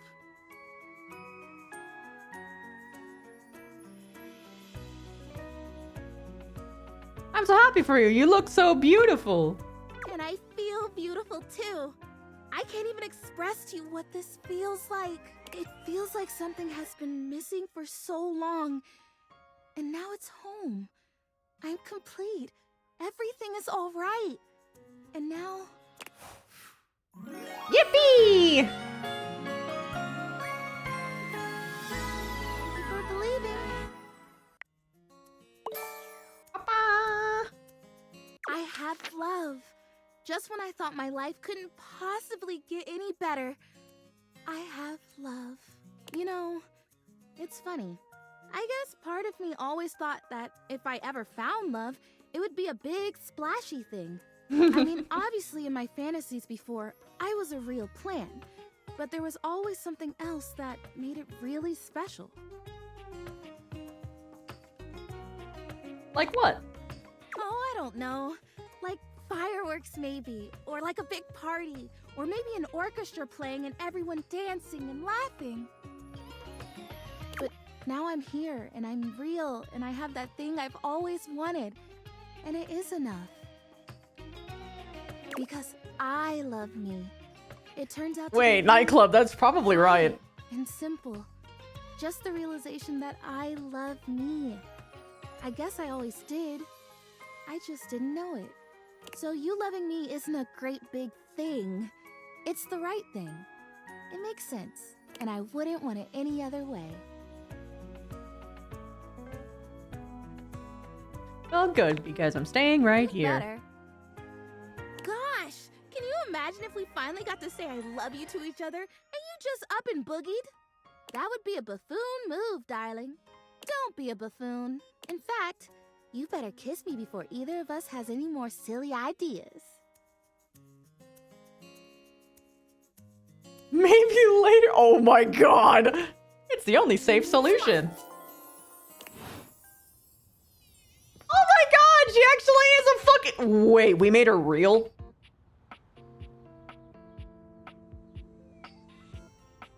These fucking glasses, dude!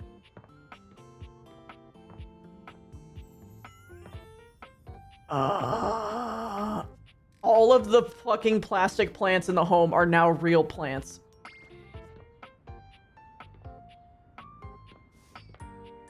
What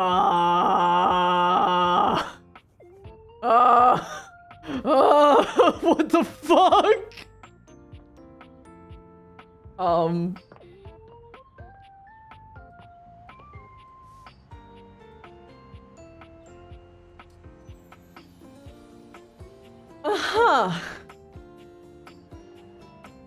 Alrighty-o.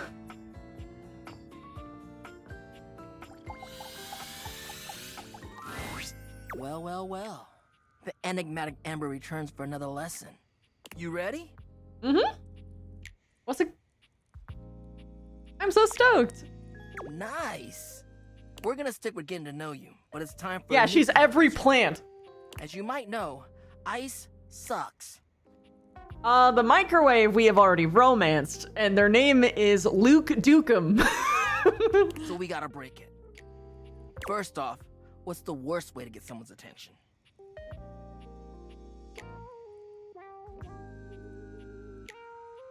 An unwanted touch. Right! That's just an insincere and unsolicited form of selfish flattery. And for what? Someone who does that isn't trying to get to know you, they're just being a creep. Hell yeah, brother. So the real question is, how do you start a conversation with someone you don't know in a respectful way that also shows you might be interested in them and hopefully makes them interested in you? Exacto. Tricky, right? That's what we're gonna explore today.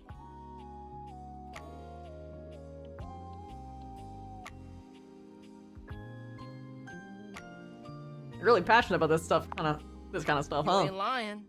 I am fire after all, a flaming hot, hopeless romantic. You know what I've seen? How many proposals I've warmed? First date flirting in the living room, Valdiva flicks and chills, wine night cuddle sessions, bearskin rug rubdowns. Let's just say I've done my research on this sort of thing. And not to mention, well, I'd like to be in love one day. Anyway, I know about fiery connections. That's why I can help you. But nothing could happen without the icebreaker. And the icebreaker is observation and interest. Observations. Right. It might seem basic, but first you gotta notice them. But not just that. You can't be like, oh, they're hot, I'm gonna go talk to them. Nah, yo, you gotta really take them in. Yeah, you gotta find, like, if they're wearing, like, a band t-shirt or some shit, or if they got, like, pins of, like, their favorite show or whatever. What's their demeanor? How do they look? Are they with someone? All that and Exacto. more. Then, use the information you glean to guess what they might be interested in. And leave with that. Whoa. Alright. Say there's somebody you meet for the first time and they're wearing merch of a show or a game or a book, you know? What do? Maybe compliment them on it, right? Uh-huh. But what could you immediately follow that compliment up with that's even better? Lore! Ask them who their favorite character is. That's a good one. Smile, gently ease into the topic, and you can build a great rapport with them really quickly. So, you learn about, or even better, share in their interest. Make them excited about it. Start that connection by talking with them about what brings them the most joy. Exacto. What better way to build a friendship? Mm-hmm. Nice, this makes a lot of sense. Dope. You get it then. You gotta communicate, you feel me? Let's go to phase 2. Alright, so you made it past the icebreaker. Now you're vibing a little. They mentioned they're going to a concert of one of your favorite bands. What do you say next?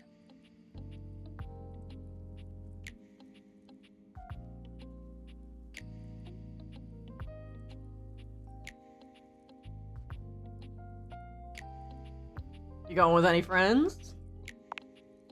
That's what I'm talking about, playa. Keeping it nice and casual and taking an interest while showing interest. Smooth. If they say no and they don't really have any friends who are into this band, let them know you might be down to go if they want company. Exactly. If they say yes, maybe just tell them you're stoked for them. Don't want to seem pushy or self-inviting.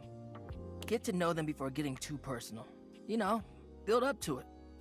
Maintain that good balance of digging somebody, learning about them, and gauging their boundaries. Exactly. I have a kind of non sequitur question for you before I go. Oh, well, damn. Shoot. Fired up.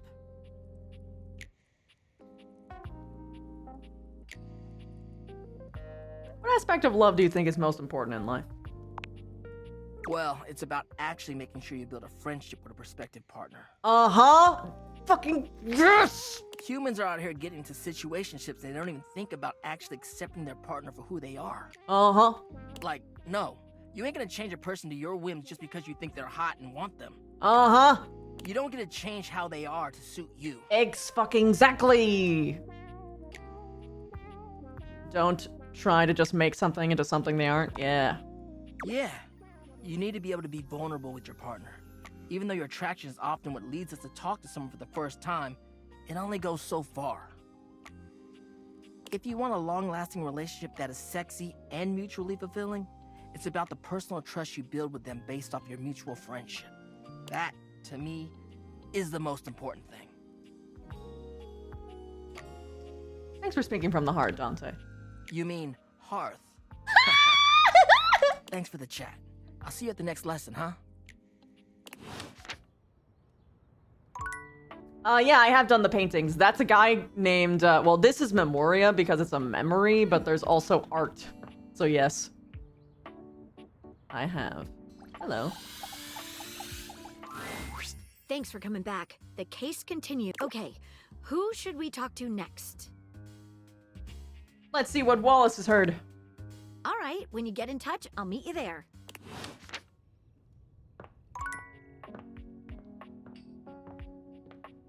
All right, Wallace.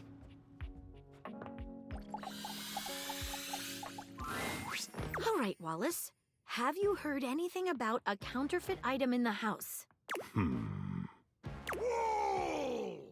Thank you, Wallace. You can go. Should have known. It was worth a try. Back to it then. Lol.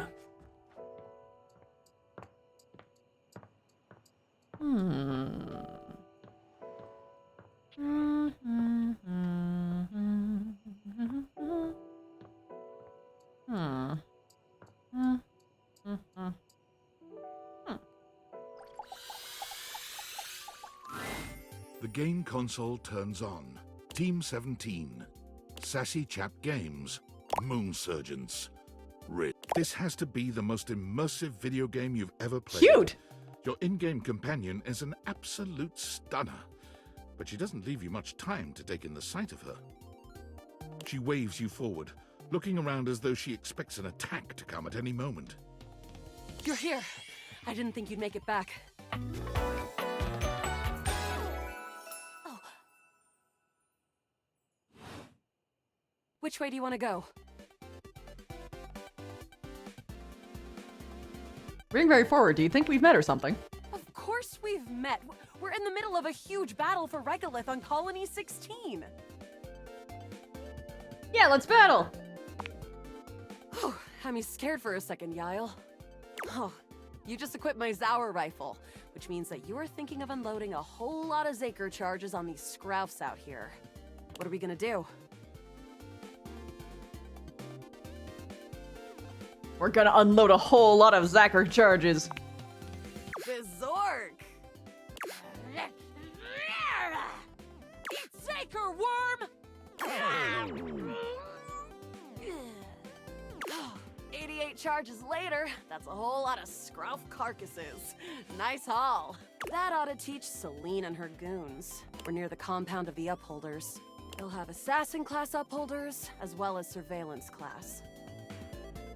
We'll have to sneak our way in. and probably start dispatching them with utmost violence. You up for it?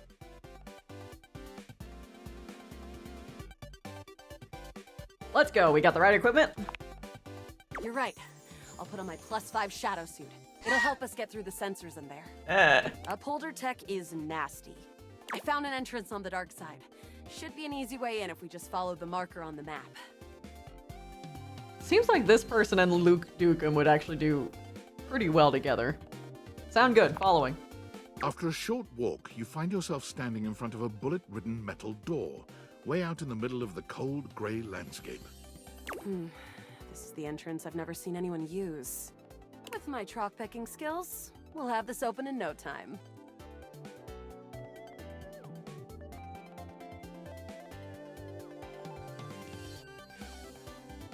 Tell me more about yourself. I don't think Me? this will go right. I'm your average member of the Resistance.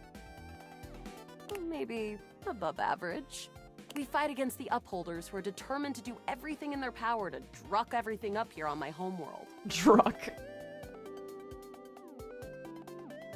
And who am I to you? You? I always thought of you as a companion. Someone who followed me around and gave me advice. Cute, but expendable. Roll acquired. Luna picks the lock, allowing you to peer inside. You can see hallways filled with shining electronic doors off into the distance. Here we go. Upholder Central inside. I'm seeing Grunt class upholders, who shouldn't be too bad. There will be Surveillance class 2, which can sound the alarm. Sounds dangerous. It is. Very. How do you suggest we do this? As quietly as possible. Yeah, makes sense. With the shadow suit, there's no way they'll hear us coming. Using all your available grace and patience, you and Luna slowly make your way down the corridors. Close behind me, Yael. You drift past both Grunt and Surveillance upholders with ease. Good choice on the stealth. I usually prefer the part where we... There you are. She's role-playing with herself? Oh no! Assassin! From your stealthy vantage point, you can get a vague sense of what's happening. A vast laser juts out from some sort of holographic human from down the end of the corridor. The light engulfs Luna and renders her immobile. Grab Luna and run. Bravely, you take Luna's frozen body and crash through the remainder of the hallway. Once she is removed from the power of the strange weapon, she hangs limply in your arms for a moment, enjoying the ride.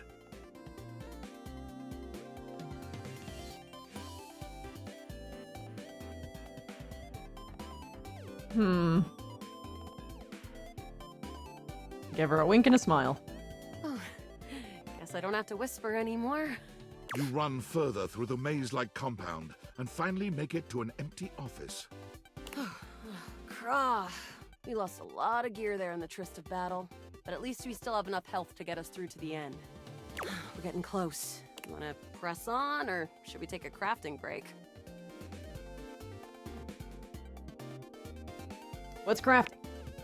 We have a chance to use what's left in our inventory to make something that will help us in the final battle. Oh, of course we're crafting. Let's get crafting. All right, we can craft something really special using this workbench. This thing can take anything we've got and transform it into anything we don't.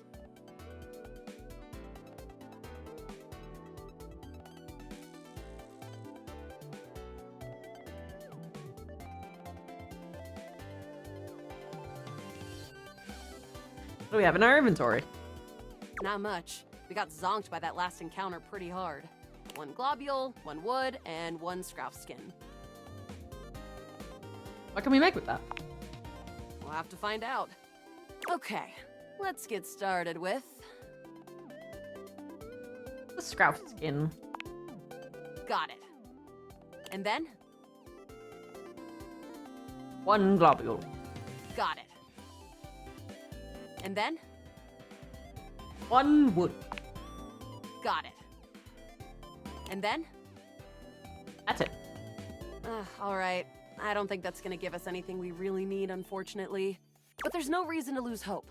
Let me just put these together and... It's pretty globular, which is always good for defense. The wood gives nice heft, raising our attack. The scrouf skin makes anything look a lot better for comfort. We've got an amazing new piece of armor from this. That'll help us in the battle ahead. You and Luna make your way through the final threshold and stop right before the entrance. Oh no. There it is. The horror of it all. The way opens up into a large regolith cavern. Mining constructs mingle with moon rocks as the terminus of the station is reached. But perched high on the crane next to a large glowing blue crack in the regolith was a well-outfitted spacer who looked just like Luna. You came just in time for the festivities to begin. Celine Moonrise, prepare to die! Huh? Luna, Player 2, huh? You'll never take Crescentia's power. Who is Crescentia? Crescentia, the goddess of the moon.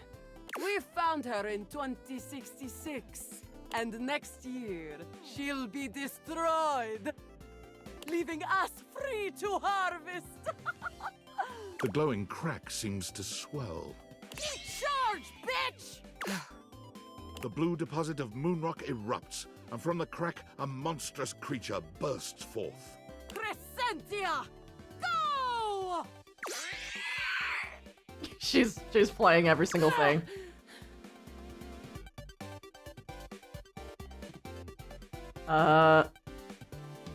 Use items. Take this! Luna throws an elemental grenade that blasts Crescentia's scaly hide. Thanks to your crafting, Luna is able to withstand the mighty force of Crescentia's power. The battle is fierce, but ultimately Crescentia and Celine fall to the ground, presumably dead. Wow, did that without even a single save. Great job, Yael. I couldn't have done it without you. Could this be something more? Well, I'd love to be friends with you. Even though it can be dangerous out there in Novaya Moskva, having a real friend by your side means you keep your KD ratio way down. Sounds good. Well, come back anytime and let's play again. All right. Goodbye, me. My friend, this... Whoops. Never know when they're gonna say more. Oh, that's it for the night. I have no idea, Slime. That was a thing.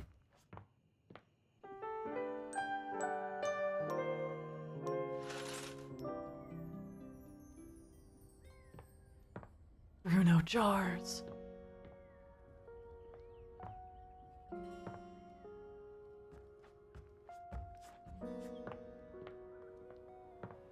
All right.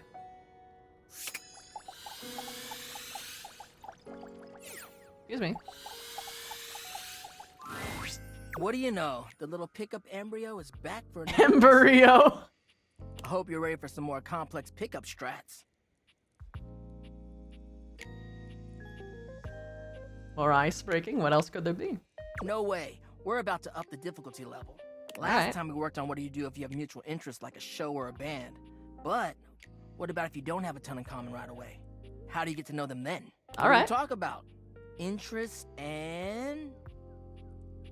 Observations. Yes! Before you decide it's a boring tactic, just think about it. Sometimes small talk is a great fire starter. And look, I know not everybody is instinctually great at chit-chat, but like any great skill worth having, it requires attention and practice. So, let's say you were meeting me for the first time at a friend's party. What's stuff you can observe about things going on around us, or about the situation happening? Let's roleplay, shall we? Sure. I'm scared. What if I pick the wrong thing to say? I got you. Just relax and let the sparks fly. Okay, so I'm just standing around. Oops, oh man. Now we just happen to be standing next to each other and we don't know each other at all. Aight, what are you gonna say? So you know Ash, our mutual friend? Aight. Yeah, a little stiff, but you're onto something, homie. Great question to start out with. It's relevant to where we are. It's a good jumping off point. Dope. Anyways, back to the roleplay. Oh, I know them through our job. They're a great work friend, always reliable.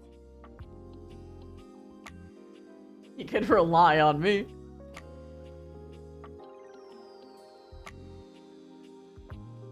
What do you do at the office? Do you enjoy it? Perfect. You're showing an interest in what they do for a living or whether or not they actually like their job. At least you're learning more about them. We'll end there. But you're doing hella well, little Cinder. Proud of you. No. So, anyway, before you go, any other non-dating advice questions you might want to ask about me? Actually, yeah. Fired up. Why are you so into love?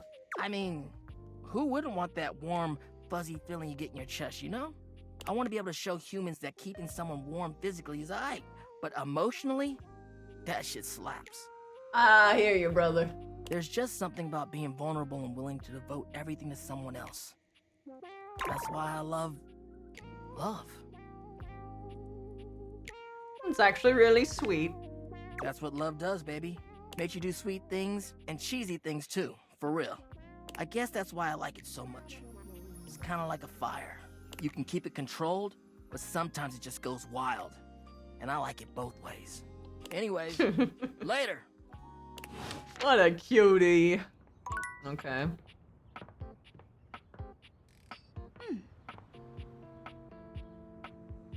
Stop. Well, guys, are we ready for, Is this stranger your junk drawer, or the physical embodiment of clutter? He's absolutely covered in odds and ends. Receipts, CDs, rubber bands. Even his messy black hair sports a light bulb, a pencil, and a pen. When he catches you looking at him, he startles, leaping back with an undignified yelp.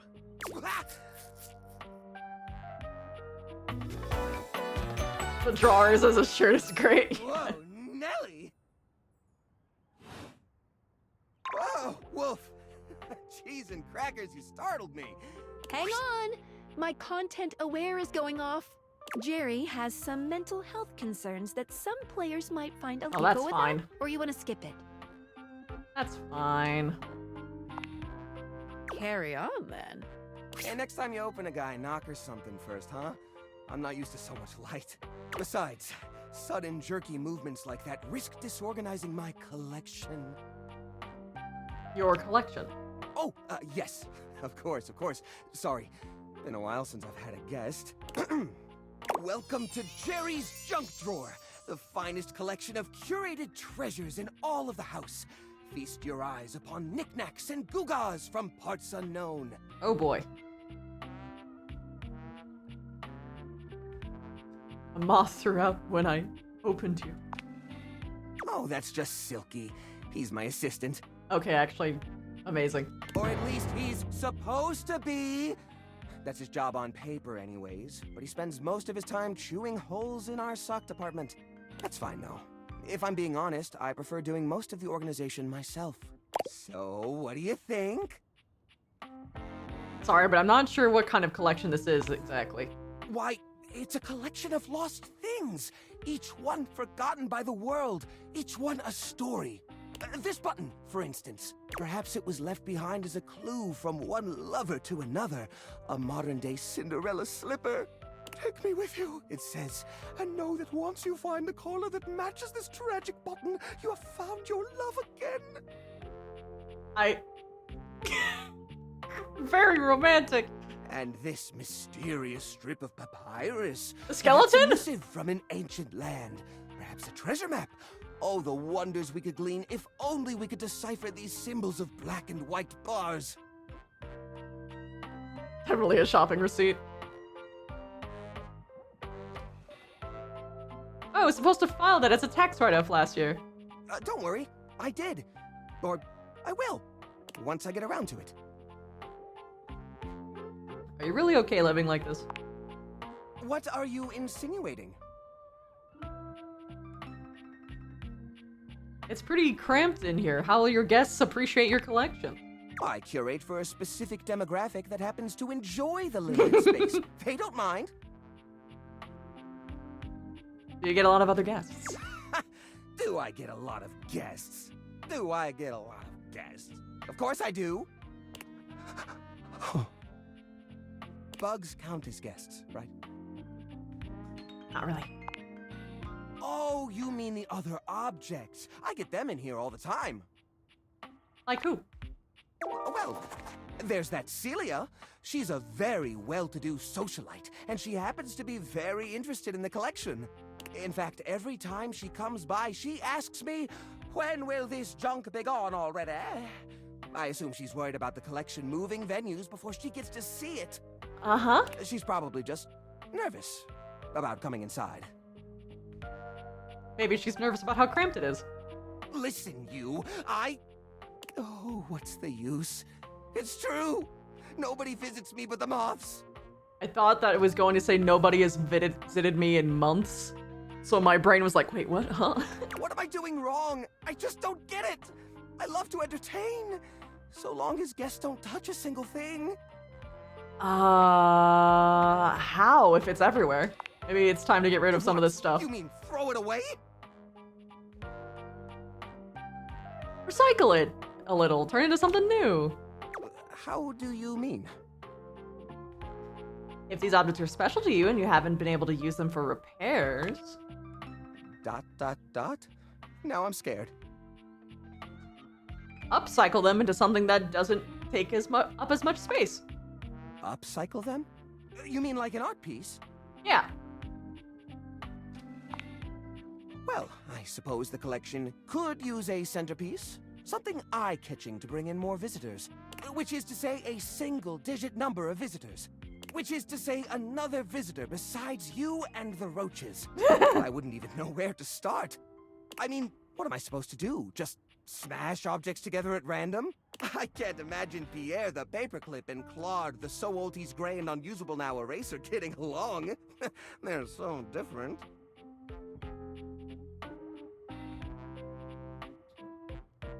Maybe you can combine objects with similar personalities?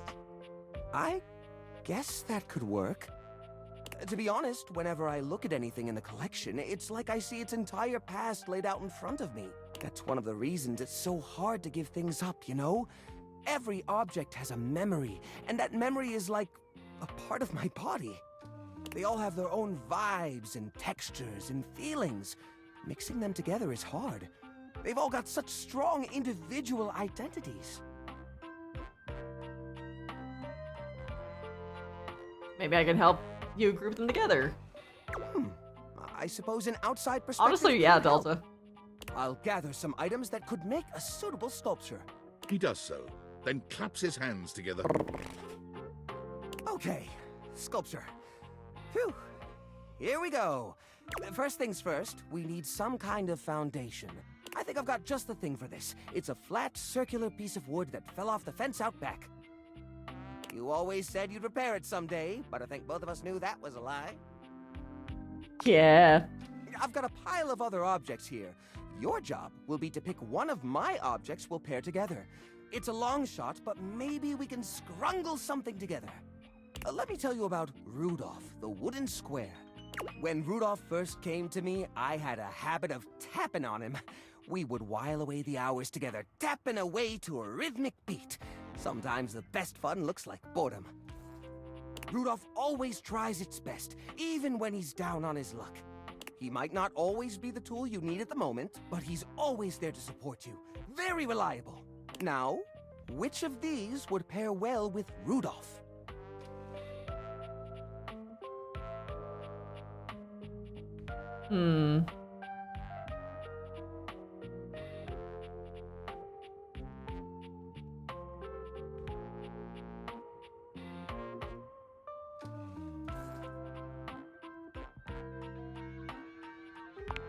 Spring toy.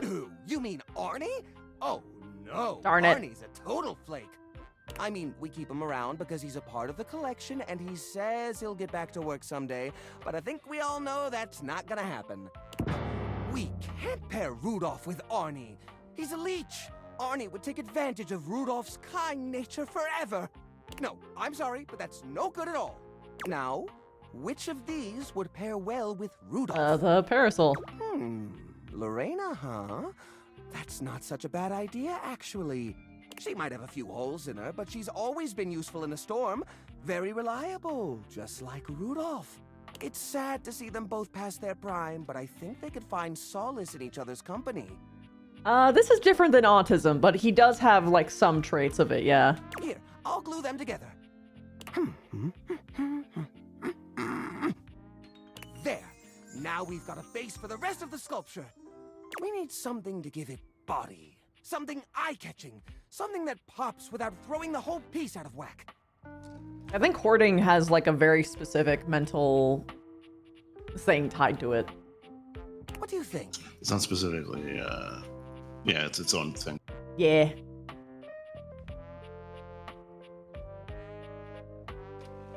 Stick full of nails. Nails? Whoops. I suppose you're going for the brutalist approach, but I highly doubt Rudolph and Lorena My would bad. appreciate being skewered. Maybe Rudolph could take it, but Lorena has enough tears in her as it is. We don't want her to be completely useless in a rainstorm. Okay, as I suspect, it's a bit different. You can do all of them. The old Holiday lights. lights. For the holiday we used to celebrate. You know the one.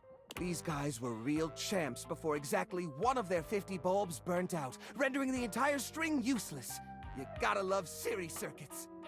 Even though they don't light up anymore, they still have an interesting shape. And the wire structure lets us sculpt them in interesting ways. We could even make some little columns between the top and the bottom to connect Rudolph and Lorena. Yeah, I think this is a great fit. We've got the sparkle, we've got the foundation, but it feels a little empty in the middle. It needs direction, a sense of purpose. There's a wooden foundation, a canopy above the lights. What could go in the middle?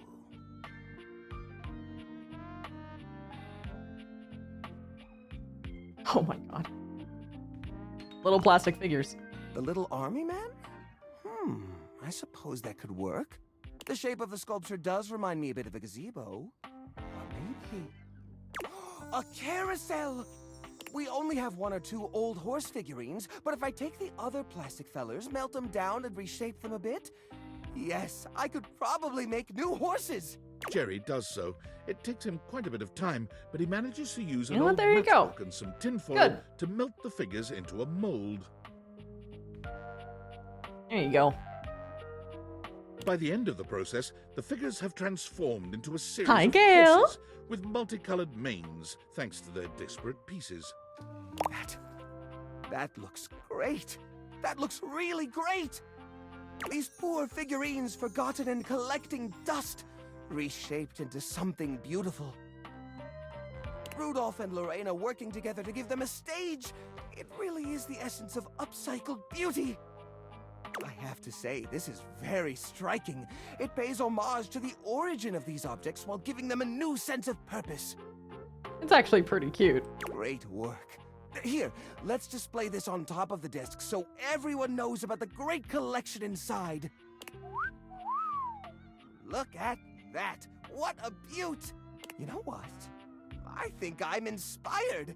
Maybe I should try doing this with some of my other pieces. I feel a new era for the collection coming on. Oh, I'm so excited. Thanks a lot, friendo. Things are coming up, Jerry. Friends. I can't. Whoops. Fuck. I didn't mean to. Got more empathy. How have I been doing? It's a bit of a bad day in terms of, like, the physicality side, but emotionally I'm pretty great. Unfortunately, it's a, as title says, low mobility day, so I can't really, my arms aren't doing their job, so to speak. So I'm using a controller right now.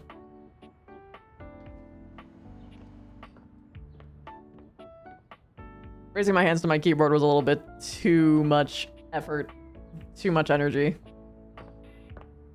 And unfortunately, my brain is not quite as up speed as it should, but that's okay. It's just the Lyme.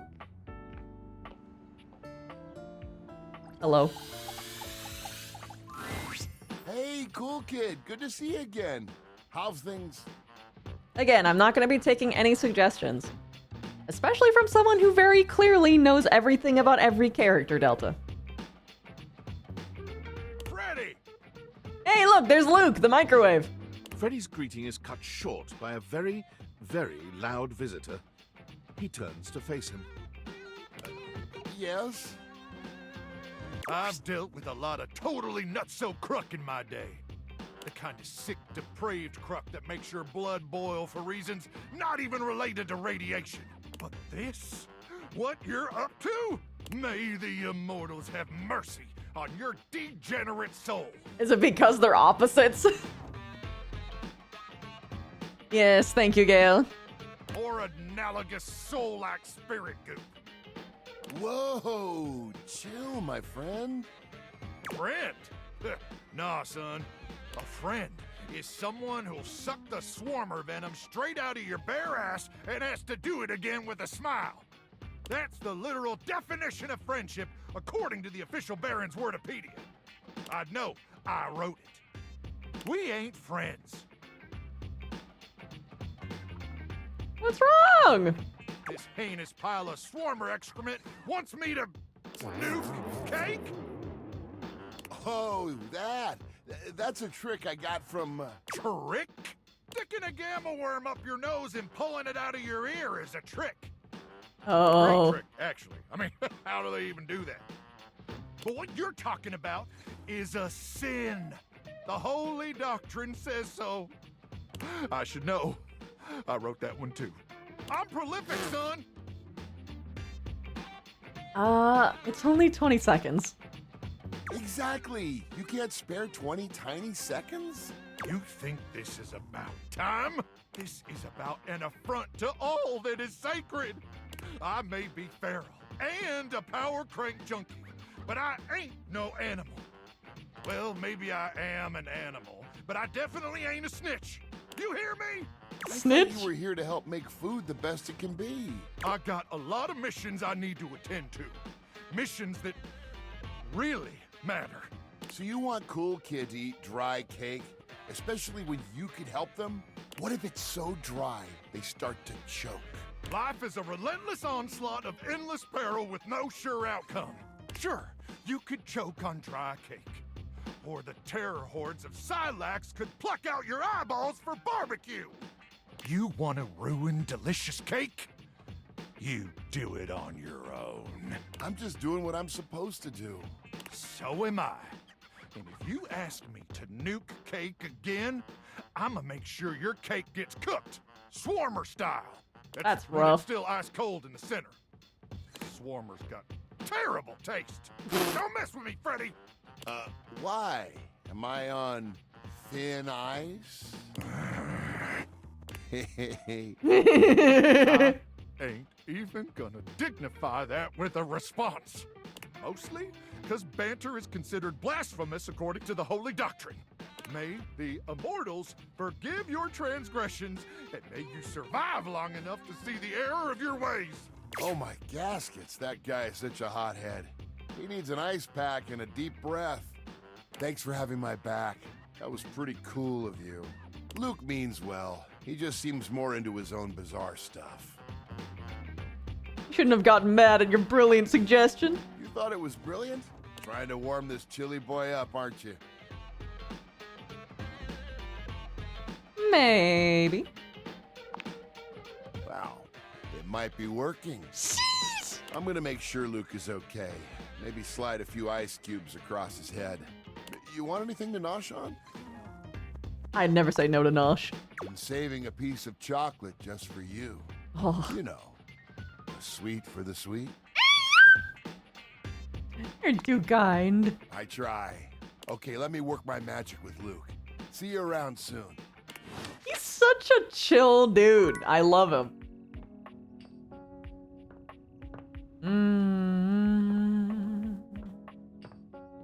Little garbage boy, come here.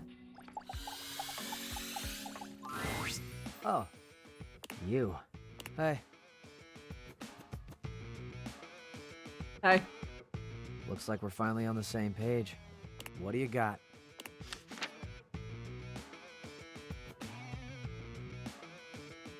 Guess I have some. Oh, I need empathy with him to proceed. Let's see it. A ball. I found a ball with a curious mixture of lint and hair. Gold mine. Where'd you find it?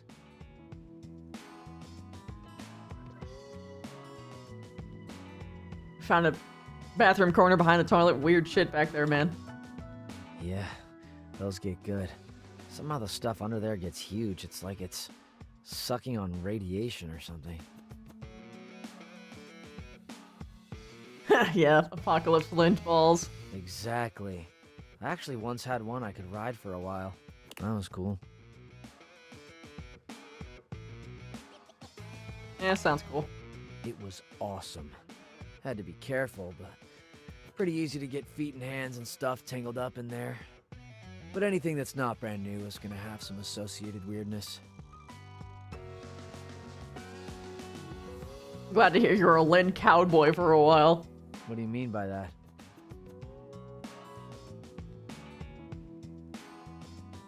Just sad thinking you were stuck here alone with all this. Oh, man.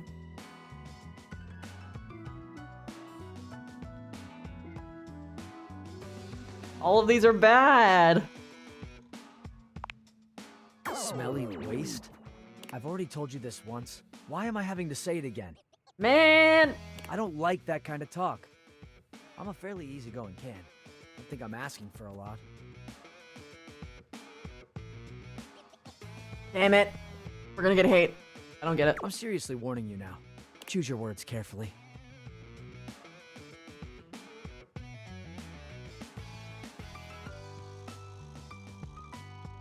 Okay, got it, sorry. These were the wrong words to choose. Cam turns his back and leaves. Darn it, hate.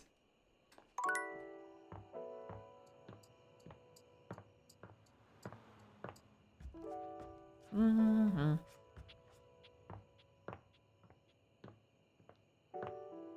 What about this store? You've made some good friends inside here. I respect the hustle. In my view, friendship is all about good boundaries. Right in between the dizzying heights of love and the minefield of hatred. Looking for the place to do laundry? Right this way. We have loads of strange folk here. Would you like to hear? Sure, why not? We have Titus the detergent, Washford and Drysdale the stackables, and Harper the hamper. Oh, Harper. Who would you like to know more about? What's Titus like? She's a true warrior. She and her Dipogenes have a culture of sacrifice and honor. Ah, I see what they're doing there. Also, yeah, I agree. Lyme disease does fucking suck a lot. It's really rough.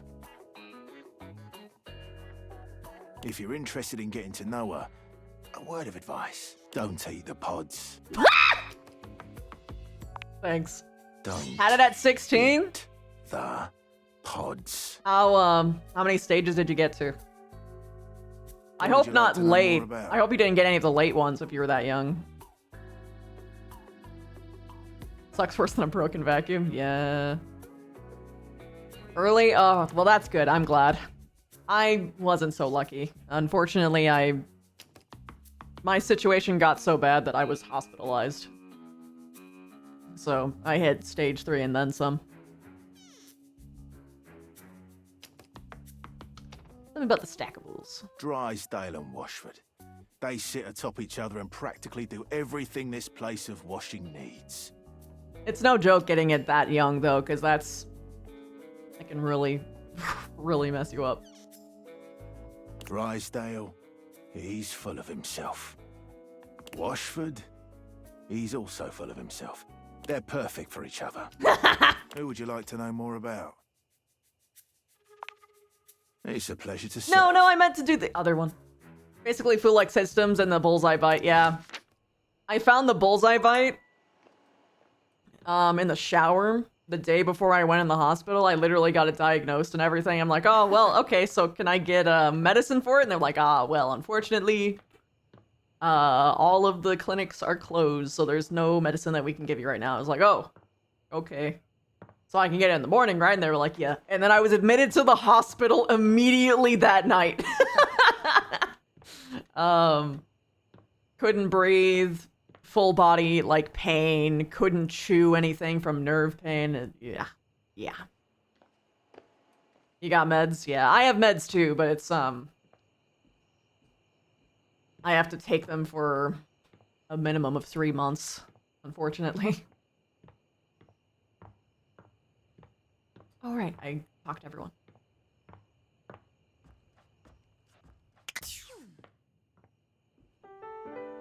Yeah, I thought I was just sick for so long and that I was just maybe like stressed and was like having panic attacks. You had meds for 6 months? That makes sense because you were so young.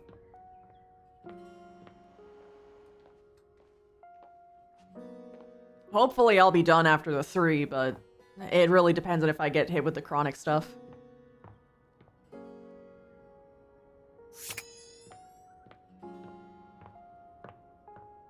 Watch over your sophomore year of high school? I am so sorry, dude. That really sucks. Mine's fucking up my divorce. A little bit. The gladiator who stands before you is at once intimidating and alluring. She glares at you like she means to run you through. She also emanates the refreshing scent of springtime breeze. It slightly undermines whatever murderous intent she may actually have. She is beautiful and terrifying, an Amazon in blue and pink. But even as she points her sword at your throat, all you can do is marvel at just how clean and sweetly scented it is. Who dares disturb me?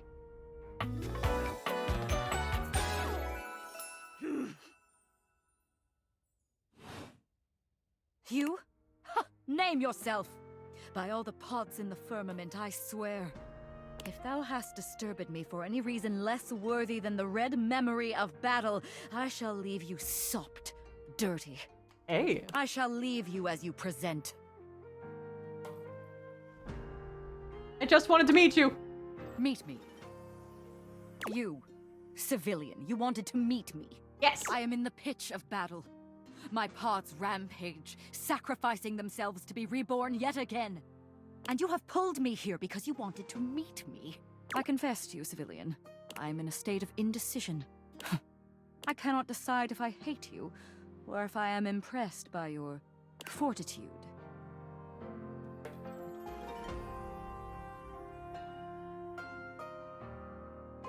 I've got a lot of that, and I think you'd like it. Fortitude. Such bold abandon flaunts a newling's claim.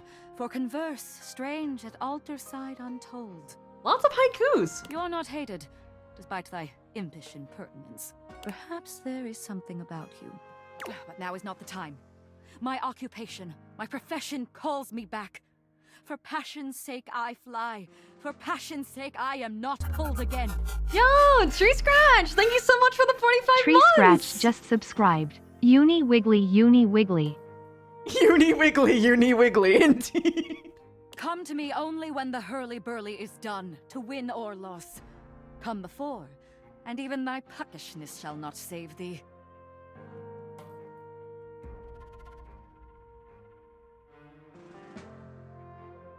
How will I know when that is? Wait, what is hurly-burly? When 'tis done, you will no longer have to ask. The fuck is hurly-burly? Hello? Normally, when you aim your the one on the right. One personality only. But this time, there are two. Hi. And they're so engrossed in a hideous argument, they don't even notice you've arrived. One is dressed in woven straw, with clothing in a basket on her back, and a shock of red hair that runs down. Yo, he's got a skirt on. The other is only just visible under a messy mop of dark hair and a pile of dirty clothes he's draped all over his body. I love him, I love him, I love Do him. you think I'm stupid? You think I can't see what's going on right in front of me? I never said you were stupid, but I am starting to think you're insane. If I'm insane, it's because you make me that way. Yeah? Without me in your life, you'd be real fucking normal, huh? You sound so familiar. Like you don't cling to literally anyone in your life the same way. I wouldn't have to cling if you would just stay where I can see you. I am here. That's why I've just been watching Bleach. A minute to myself. Elena! The character I'm talking to is the voice actor from Bleach! Richigo! I don't think she can hear me. This is a shame. Wolf. Tell Elena. You mean message? Both of them whirl around to face you. Their expressions change Sure. immediately. Actually, I see her in another channel. Just tell her. Oh, hi! I'm sorry you had to hear that, but please don't worry, it's fine. Yeah, just fine. The energy in the room may have dampened, but there's still a thick tension in the air. You don't need to pretend it's all okay. We're not pretending, we're just as strong as ever. Yeah, strong. There you go, I told her. Oh dear, we haven't even introduced ourselves. Though, Durkee and I know you well. Please don't call me that in front of other people. You're so cute when you get assertive, Durkee. Anyway, I'm Harper, and I'm your laundry hamper. Hi! There's Lena. I'm Dirk, and I'm your dirty laundry. He's so cute! Whoa there. My content aware has given me a tickle. What? Harper and Dirk have a relationship that isn't Oh, that's exactly fine. could be triggering for people who have dealt with toxic and abusive relationships. Well, there's your trigger warning. If dealing with that kind of behavior in a light way is disagreeable, you cool with that? Or you want to skip it? I'll deal with it. On with the show. He is a very dirty boy, isn't he? Harper. Harper stomps on Dirk's foot, beaming all the while. Ow. Dirk grunts, but says nothing. Anyway, that's us. You could sound a little happier when introducing us, Durkee. Do I not seem happy? Please break up. He looks at you, stone-faced. Every minute with Harper is a non-stop party. Harper's smile grows strained. Well, someone around here's gotta try to put a happy face on things. Durkee broods all the time like he's fucking Batman.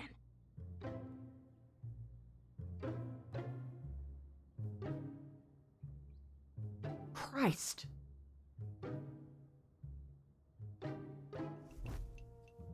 A superhero who dresses like a bat? What? No. You know, the baseball-themed superhero who patrols the stadium of Baseball City. Wow. Kinda weird you've never heard of him.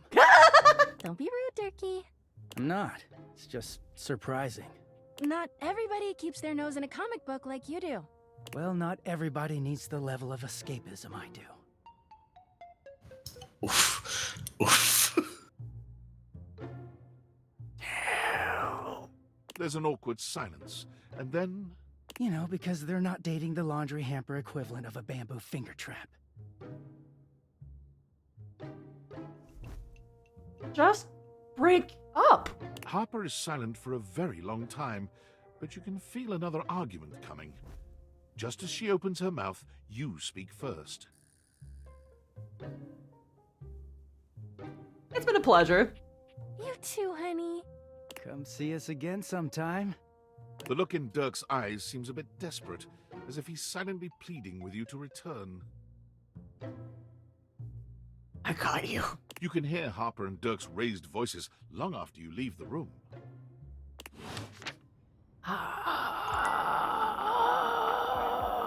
responsible now.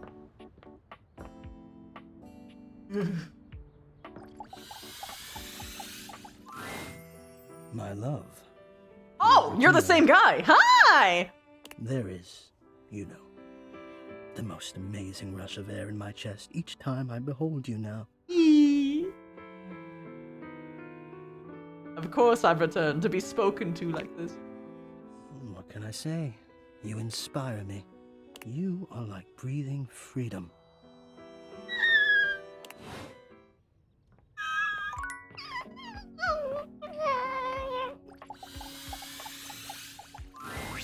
Homie, ready for your penultimate lesson?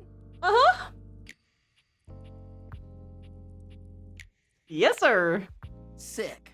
Now, part of you must be wondering, Dante, we've already gone through pickup lines, interests, and observations. What other ways could there be to strike up a relationship? Well, shut your silly mouth, because of course there is. It's remembering that there's a difference between talking to a friend and talking to an acquaintance. Uh-huh. Go on, brother. Right. Take somebody you meet at a party, for instance. Maybe you work together, but in different departments. Or you have mutual friends, but you never hung out solo.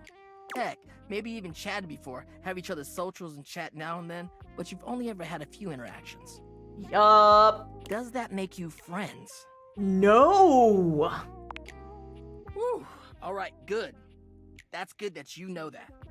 Sometimes others just automatically assume you're friends with somebody just off a few small interactions in real life or on socials.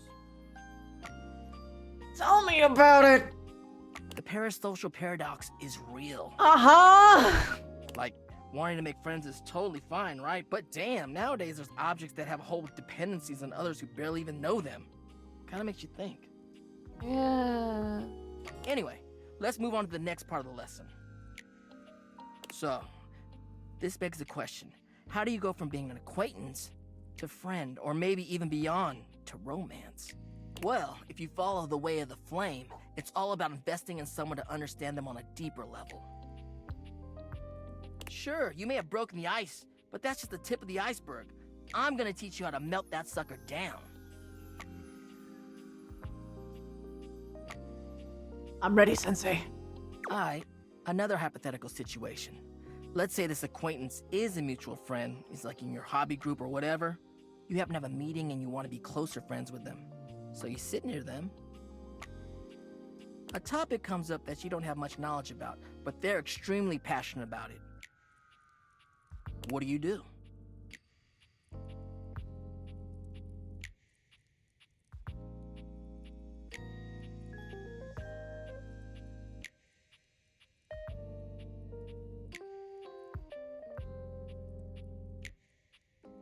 Actively nod along and ask him questions along the way. On the ball, showing that body language, that active interest.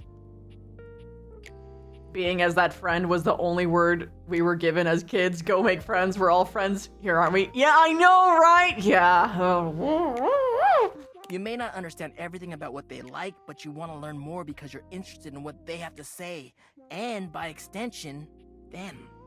You're really getting the hang of this. All right, nice job. That concludes our lesson. This is really fun. Have you got any questions for me before we go? Sure, Dante. Fired up. What's your biggest pet peeve? Damn, then, well, as you could probably tell from our lessons, it's this idea of being sleazy or douchey. Mm-hmm. As much as I love love, nobody owes anybody else a relationship. That's the biggest thing.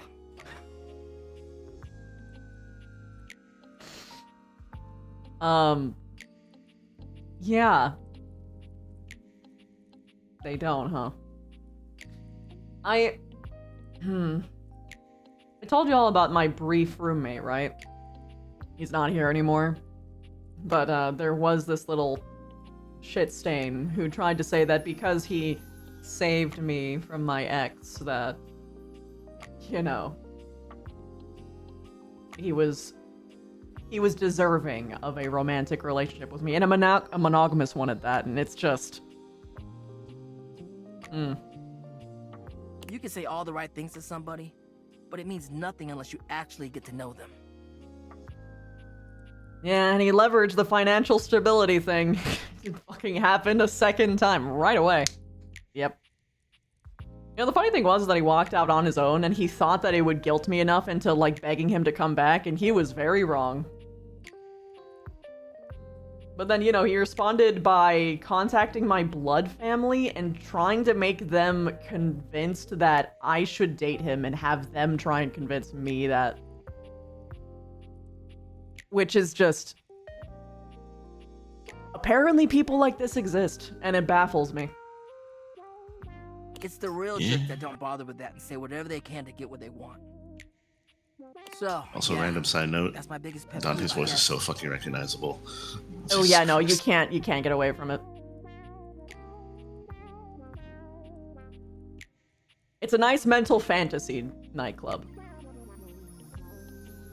Never something I'd actually do, though, of course. He's kind of too pathetic.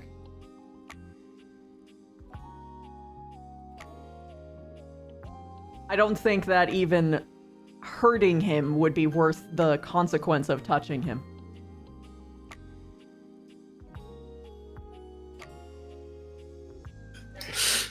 Goddamn. Of course it does. I mean, it's true, though. I have a lot of time to think about this stuff. Yeah, I have no intent of touching any form of toxic sludge.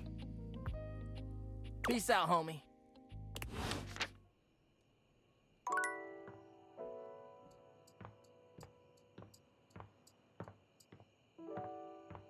Let's see now.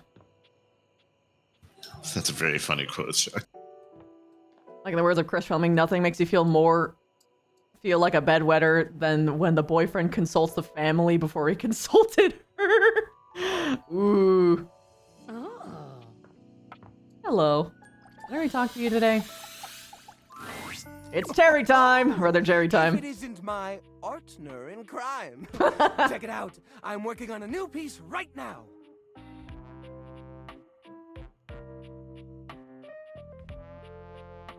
I can realize him right now? That's crazy.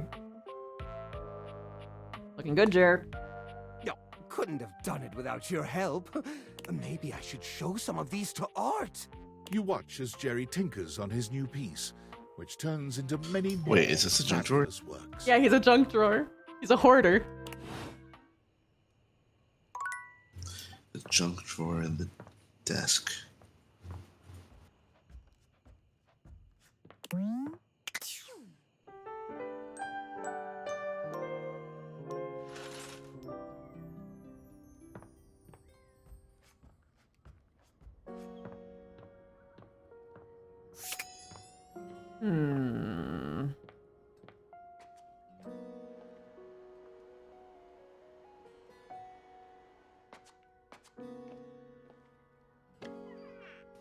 You know what personification I want? Because it makes me laugh. You find Mitchell looking more pensive than usual. Do you guys have a Sits bag of staring off into bags the distance, in your absently kitchen? swirling a glass Oh my of Do you know god. what this is? Yes. It's for, like, grocery trips, yeah.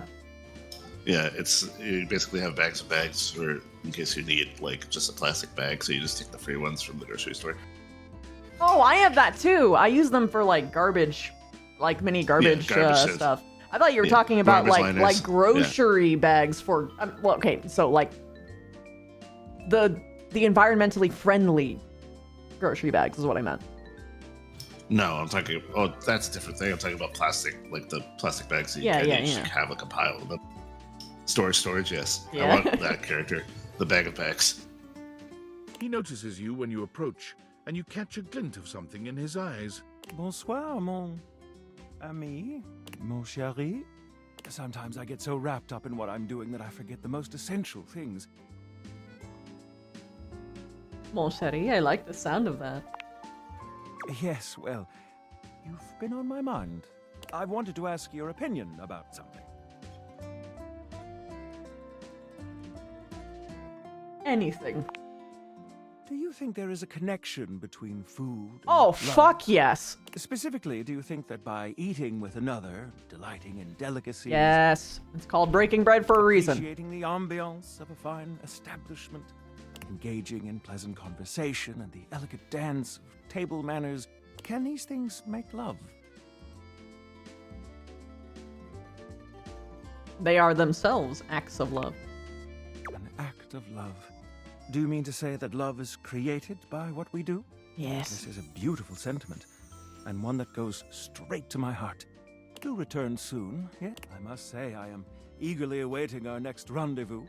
I've begun to find you rather entrancing. But tonight I need some time with this glass of wine. That is to say, time to be with myself. Hell yeah, Queen! Okay, I would never leave you alone with them. Please let me save you.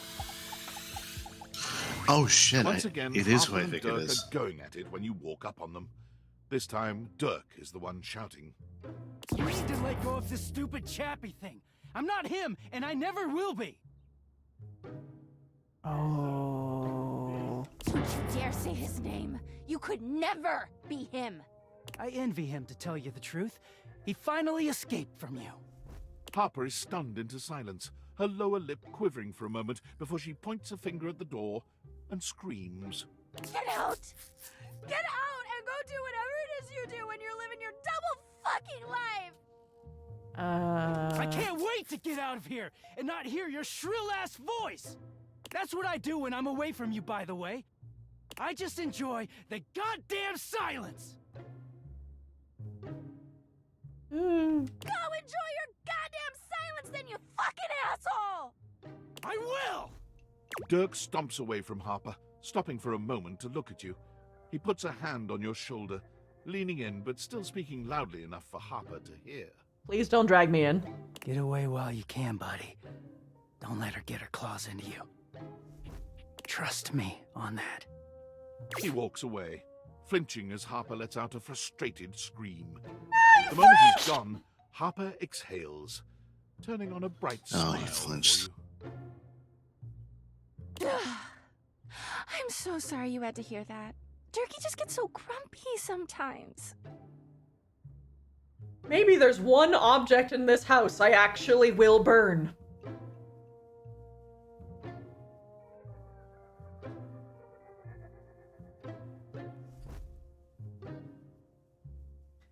He asked you not to call him that. Huh? Turkey? Oh, he doesn't mind. He just gets weird when other people are around. He made a boundary. You say his name in the right tone, he'll let you call him anything. Honey. Oh, Turkey. You seem like someone who gets relationships. I've been thinking a lot about my relationship with Turkey lately. You'll listen to me, won't you?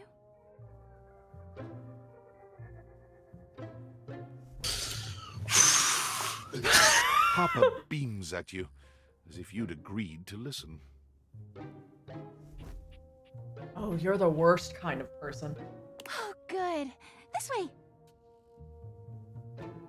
Harper grabs your hand, dragging you over to a quiet corner of the room, overturning a box to allow you to sit. She lies on the floor, as if she were at an actual therapist's office.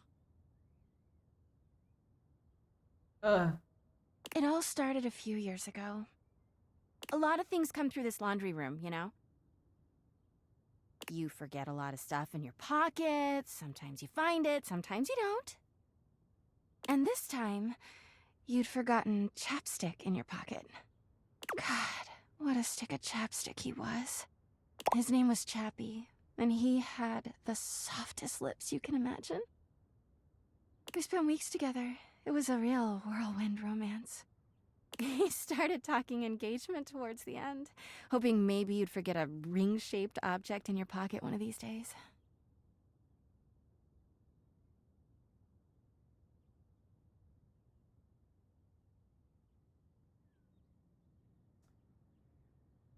Well, you found him again later.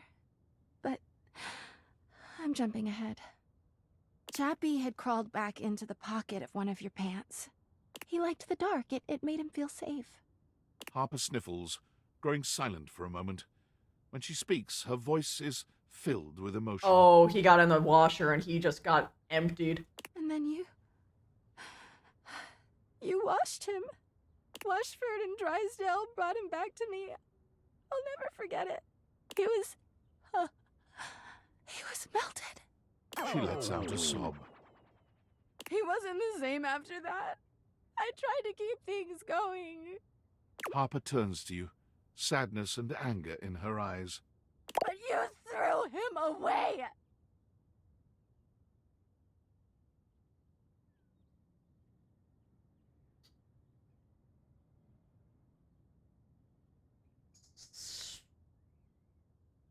I don't want to give you an inch. But sorry, I guess. It's too late now. But thanks. Anyway, ever since then, when Durkee gets washed by Washford and Drysdale, he leaves. And when he's up there in your closet, he pretends he doesn't know me.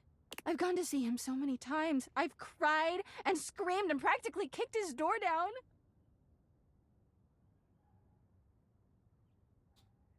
That doesn't sound healthy. Yeah, he is so toxic!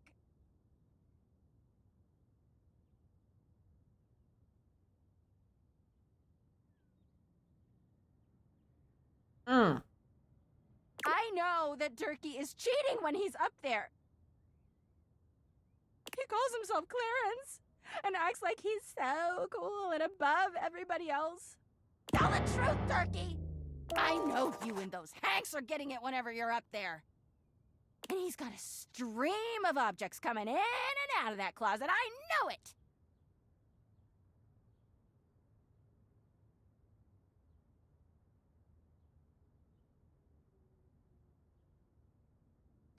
I'm going to lie to you.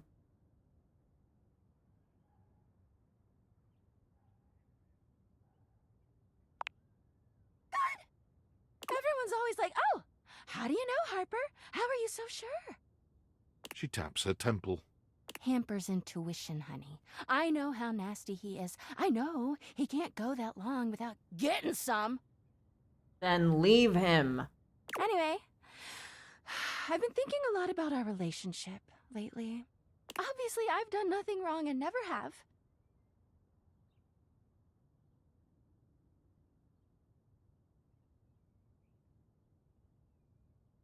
Okay. But I just love my Durkee so much, even though he hurts me so. I just don't know what I should do. Leave him. So much. I just can't do that. Well, I guess I should go. Durkee could be doing God knows what out there. I gotta find him before he cheats on me. She sits up, smiling cheerfully. Thanks for listening. I feel so much better. Bye!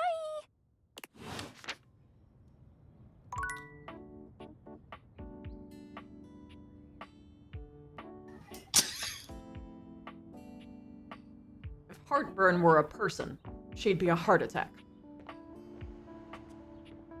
Maybe you could find. Shock is asking. Maybe you could find Dirk on his own. Yeah, I'm gonna do that.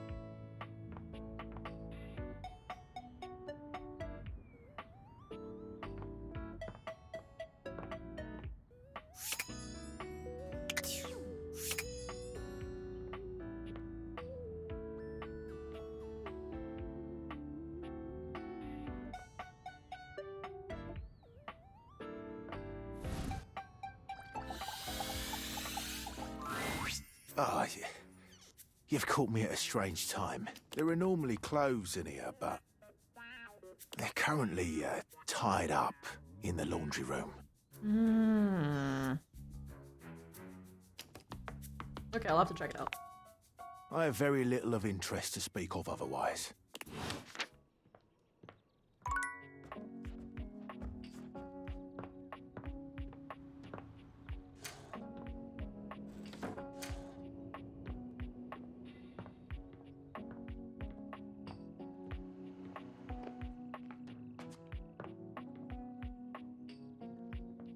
dearest.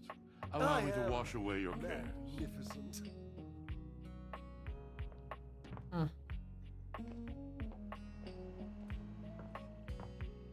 don't think you can. Sadly. Not currently, at least. Might need to talk to them again, and then maybe I'll unlock him somewhere. Maybe. Let's talk to the closet anyway. 5 handsome himbos in colourful jumpsuits are flexing and chatting animatedly amongst themselves. When they notice you, they begin to buzz with excitement, all speaking in rapid-fire sequence. Yo, check it! Quick, dudes, clean up the digs. We got company. Some real fine company, if you know what I'm saying. How's it hanging, homie? Oh, know, good, fam! I'm really glad that Dirk has like a bro like a bunch people of that bros. like this. Yeah. Yeah, a bunch of bros with him. Facts, amigo. Well, what are you waiting for? Slide on in here and take a load off. And, anything else you want to take off? Welcome to the Extremist Dojo in the Pad, the perfect place to sit back, chillax, and recharge your bats. Hell yeah! Are you flirting with me? Hell yeah, you're a snack, baby. Don't mind Hank number 3. His game is super cringe. Not too embarrassing, Hank number 3. Right now, you're hanging with the wildest, dopest, gnarliest squad of busted athletes around, I love that they're calling him out. Hey!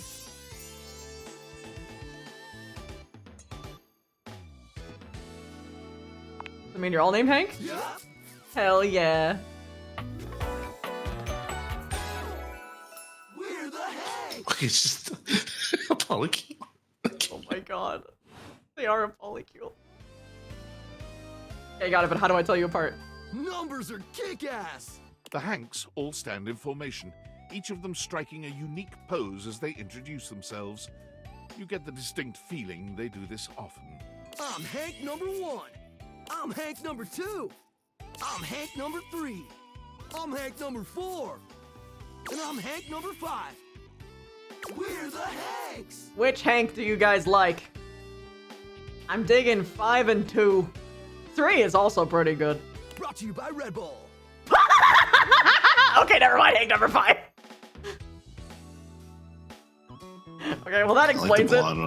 Cool. I like the blonde one in the back and the green one, the one with the green suit. That's Hank number 5. Also Omega. All of I'm them. greedy, all of them. Oh! Fearless, gnarliest squad of extreme athletes in the house. Omega! I've seen the light. I understand. I love the horses. Wolf loves the horses too. I'm obsessed with the lore. Oh yeah. We watched the video on horse, HRT. Horse racing. HRT. Horse Yeah, team racing. HRT. Yeah. You got me. Fuck yes. Send me all of your art. You've been doing a lot of it. And also whatever memes you've got. Oop, my girl. I am an Oob fan. Oob is pretty don't- awesome. I don't consider Oob their real name because they didn't get like their name. That's like their dark version. As you wish. Thank you. Red is my favorite in terms of style points though, because holy shit, what a Chad.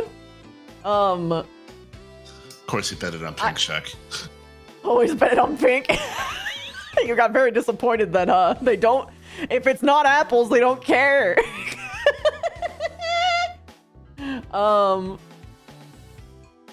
Oops stands for out of bounds.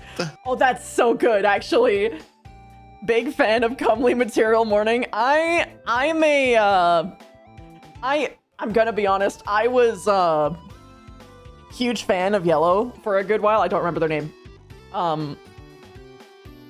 But then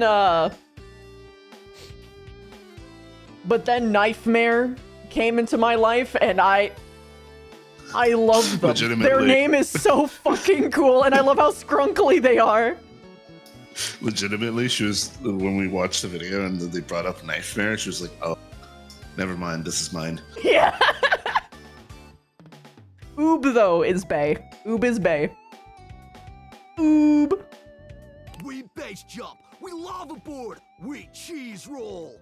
If something's hot enough, we'll ride it all night long. We laugh in the face of danger. Even though we probably shouldn't. We've tasted the adrenaline of them all. What's your favorite extreme sport? Hank gliding. It's like hang gliding. But with us. We're the Hanks. Oh, we're way beyond junkies, hot stuff. It's legit insane. But no cap, we live here with you. We're Casa roomies, amigo. I've always wanted roomies. Right? Life's way more kitschy with friends. Hell fucking yeah, it is! Or friends with benefits. Shut up, Hank 3! That's why we partnered with Red Bull. What is Red Bull? Red Bull's our sponsor, brah! Very cool. Their bowls have the most riz, no cap. Yeah! Are you saying bulls? Wait, is it weed? Yeah, they're a company that manufactures exclusively red-colored bowls. Darn. It's so lit. It's a joke on Red Bull. Oh, yes it is. They fuel our adventures. They provide our wicked gear, get our exploits killer exposure, and provide the best medical support when things get gnarly. Yeah, they are doing a lot of that, huh? Let's be real. They do get gnarly. If by gnarly you mean dope AF. Sounds like a great partnership.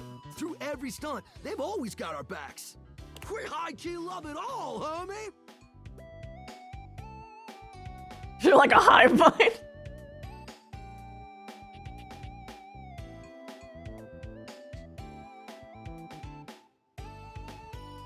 Seem like you're all geared up for an adventure. Yup, a broski always prepares. You never know when a ripping thermal or base jump opportunity's gonna come your way. Yeah! Sounds exciting. It is! Yeah, he is missing a tooth. Speaking of which, yeah, we were just about to head out for a little Hank gliding. What do you think? Wanna come? It high-key slaps, homie. You in? Is that sexual? But how high key does it slap? It's goated, brah! What do you say? That sounds rad! Sweet! You're one adventurous spirit. We love it. Oh! Epic. Just remember to stay focused and trust the wind. And hold on to me real tight. You can stay far away. Hank 3, you're coming a little We'll strong. be shredding thermals in no time. Get ready to soar, house homie. Thanks. Yo! Oh my god, I love them, except for 3. 3 needs to chill. I genuinely am happy that that's who he's hanging out with. Yeah, That sounds... no joke. Where are these boxes?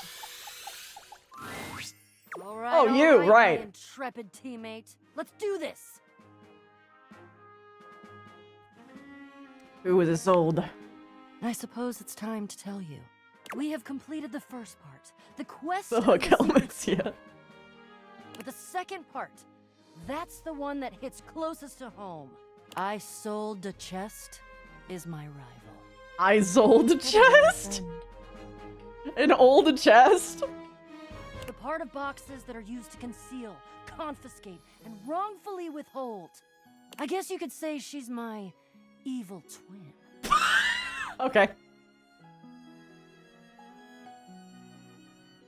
But, Bo, you're a thief. You conceal too. Is she as pretty as you? Well, if she's my twin, then yeah.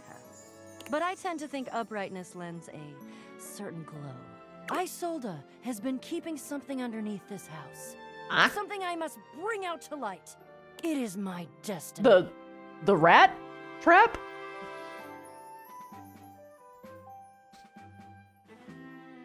Thank you for including me in something so Are important. you kidding? I'm psyched. This is gonna be great. Are you ready? I am. Where's Jack, though? Oh, he's coming. I think he was polishing his belt buckle. Something about can't go swashbuckling with a tarnished buckle. I don't know. Oh, There he aren't is. we all here, gathered in the gloom before the hurricane should sweep down on our unsuspecting heads. Hello, Jacques. So glad you could make it. Was definitely not secretly hoping that you would trip and fall and break at least one appendage, thus rendering you unable to show for our little rendezvous. Your concern for your shipmate is touching.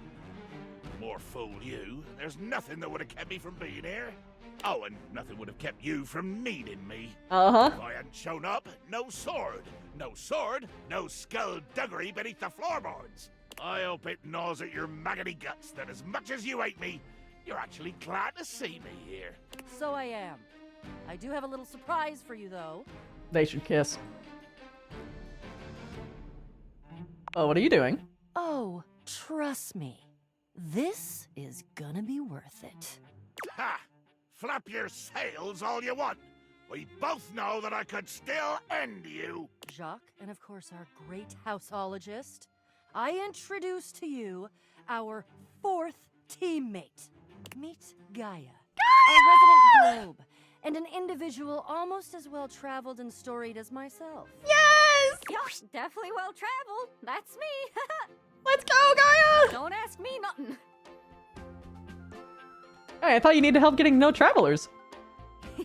Don't tell nobody. I'm on a mission. Why?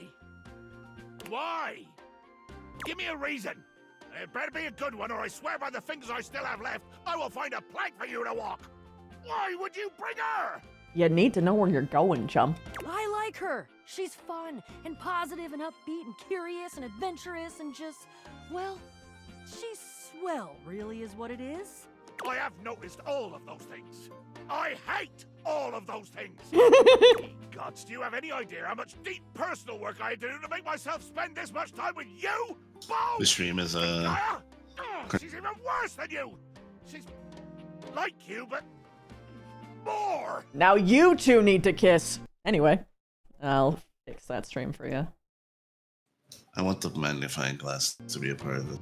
Yes. Buddy, I'm standing next to you. Can you not understand the torture? The cruelty you inflict on me? Why? This is just savage. She's fun. Yes. Being around fun is painful and aggravating for you. Yes. I'm glad you're here, Gaia. Aw, thank you. Gaia gestures to you to come closer. Human, a word? Sure. Right this way, out of earshot of those loudmouths. Gaia keeps her voice low, glancing sideways at Jacques and Beau, arguing some distance away. The real reason I invited myself was because I know how much these two can yap. And as a globe can spin fast or slow like, I can help this yarn along a lot faster. If you like, I can do a nice little summary of this here adventure. Or you could watch the lighthearted caper unfold in real time. How long we talking? Oh, I don't know, 30 minutes? I've got a snack and I peed already. Let's do the whole quest. And here we are. Welcome to the crawl space. Wow, didn't know all this was down here.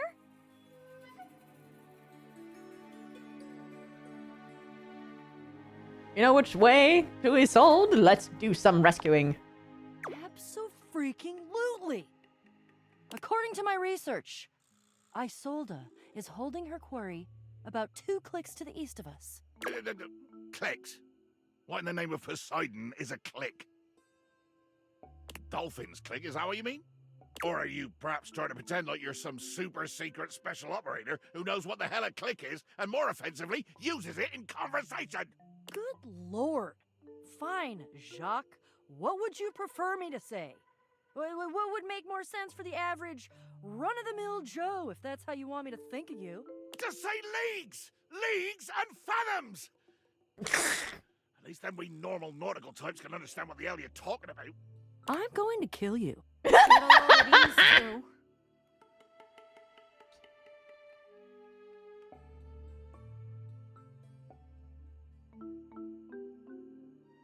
They're like a comedy show, BoJack Divorce, man.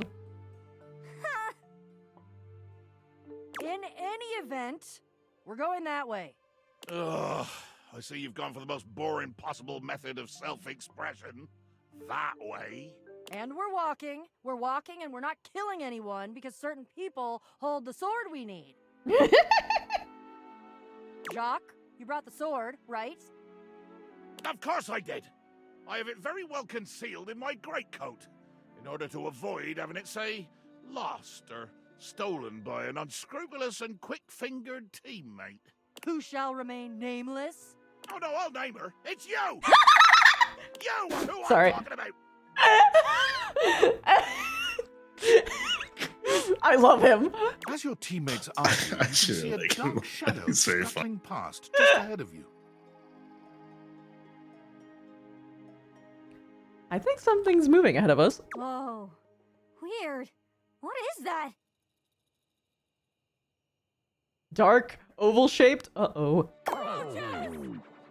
There are more roaches here than you've ever seen in your life. Terry, all goddammit! gathered together and glaring at you like you've just insulted their mothers. What in the name of hell are these loathsome things? I've never seen anything like this on a ship. Oh god, oh god, oh god, oh god, they're everywhere. Why? I hate roaches. Jacques, I hate them. Why couldn't it just be rats? Huh. Almost looks like they're forming lines? Ranks? Like a little brown marching band. My God. You're right, Gaia. They're actually in formation. With their antennae rustling and their horrible little scratchy legs twitching. Oh dear Betsy, I'm gonna be sick. It's an army, you guys! This is an organized army! Organized? Ah, I'm tough. Bugs don't bother me. Alright. You're telling fibs, aren't you?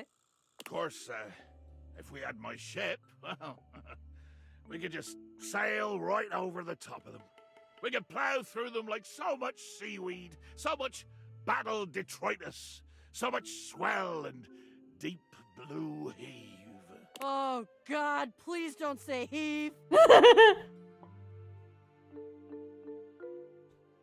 we can't go around them, we'll have to go through them somehow. Then it will be battle! Battle to the death! Sounds a little much. It's just bugs. It is a lot of bugs, though, so if someone's gonna die, it's probably us. If only we had some sort of magical weapon. Oh, you've got it! Just take it out and show it to them. Just like that. Unwind Le Peak from its careful... It's gonna have light, you silly! Blazing it before this fearsome army. Roaches hate light. Le Peak? But of course!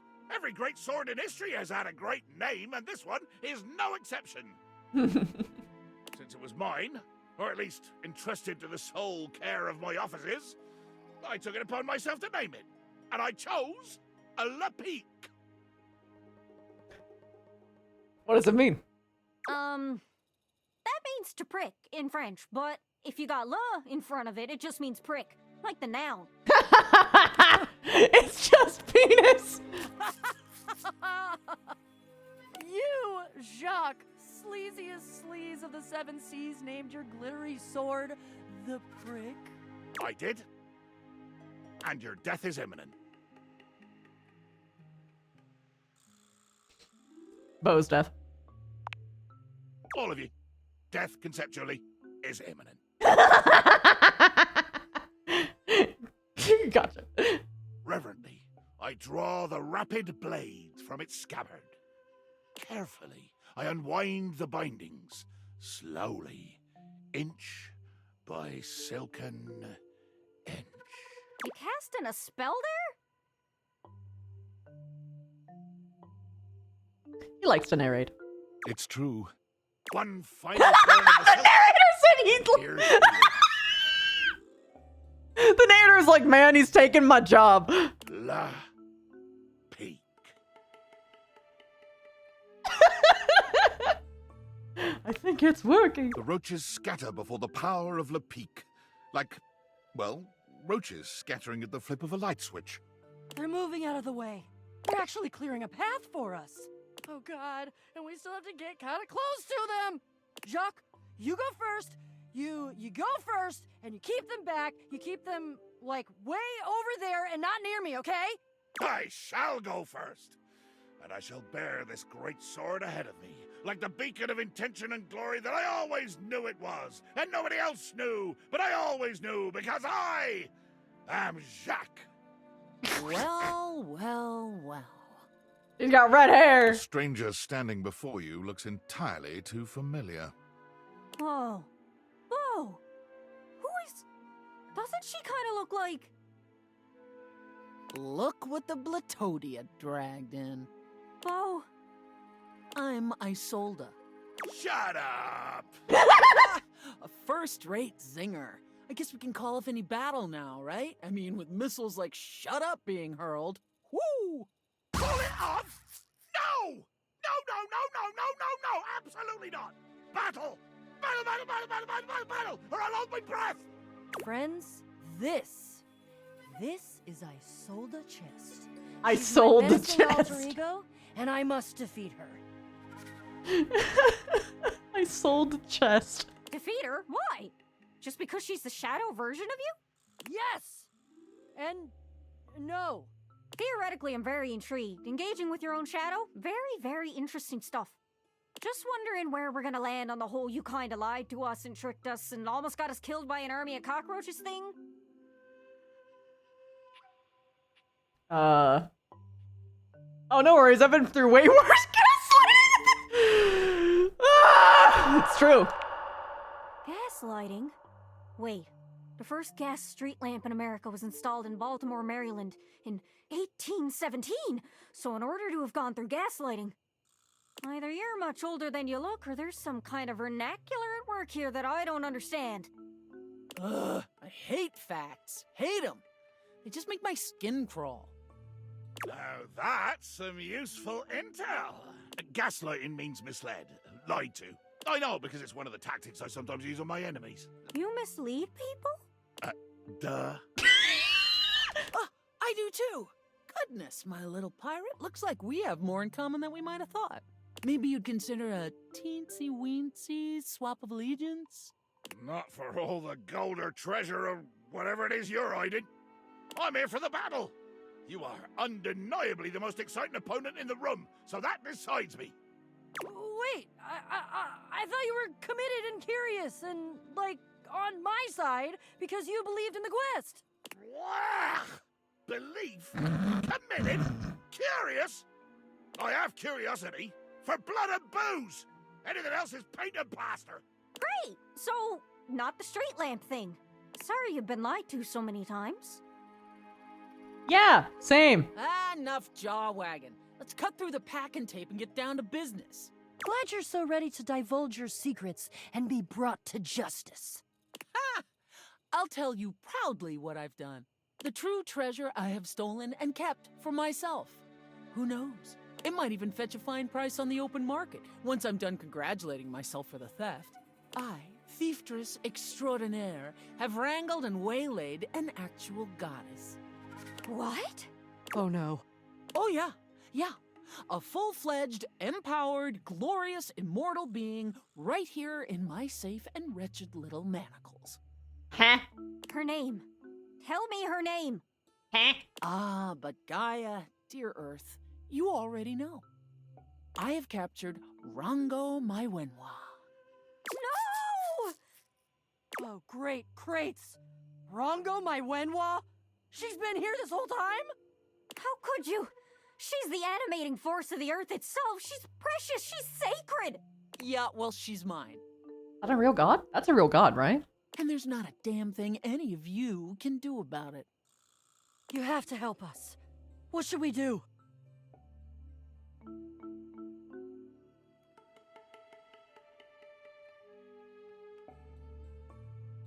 She hates facts.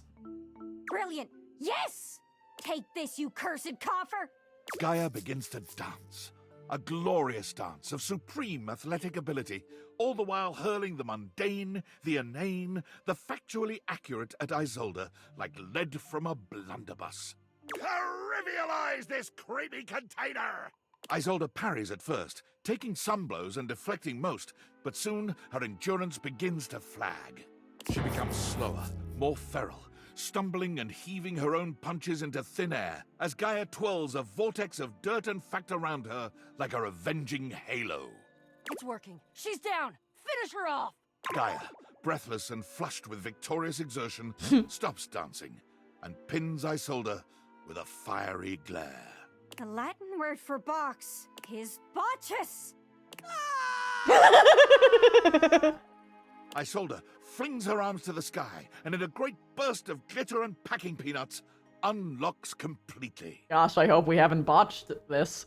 As the sparkles settle, the dim light of the crawl space seems to be drawn into a stone, now lying exposed upon the ground. A glinting and sparkling purple geode, pulsating with the energy of the earth itself. We did it! Ahem! I did it! I think Gaia did it. Okay, your sword helped, but we worked together. If it weren't for the sword, we'd be swarmed by roaches. Is that what you want, Miss Package? Sigh. Where's Rongo, my Wenhua? Is she okay? My child, I have always been fine. Goddess. Rongo, my Wenhua. What do I call you? My name alone will suffice. My name is Rongomai Whenua. Rongomai Whenua. Oh! We've been mispronouncing you the whole time. My name is Bo. I've been dreaming about meeting you for so long, I can't even tell you. You're my greatest adventure. Hello, child. I am Jacques. I'm the holder of Le Peak. Ah, yes. A bottle. Made of silicate. One of my other forms. Yeah, that too. Aww, he's actually starstruck. My baby. And here I see a representation of my planetoid form. A beautiful gift. Are you gonna eat me? No, child. It is time I leave this contraption and seek out a new place to be beheld. Thank you all. Thank you for all that you have done. I shall return with gratitude to the world above and to the light. Though human, I must ask. Are you just a straight up geode, or are you like an actual like effigy of like some kind of god? What can I do for you, Rongo, my Whenua? Please pick me up and put me on a shelf. Even goddesses like myself have limits. You got it. Let the magic flourish again! Adventure time. Complete the longest quest in the game. Alright, alright. Good job.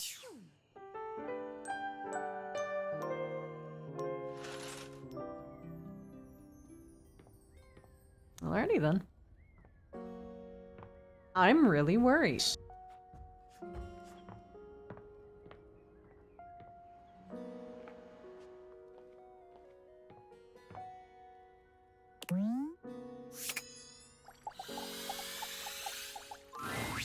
Harper and Dirk are screaming at each other once again.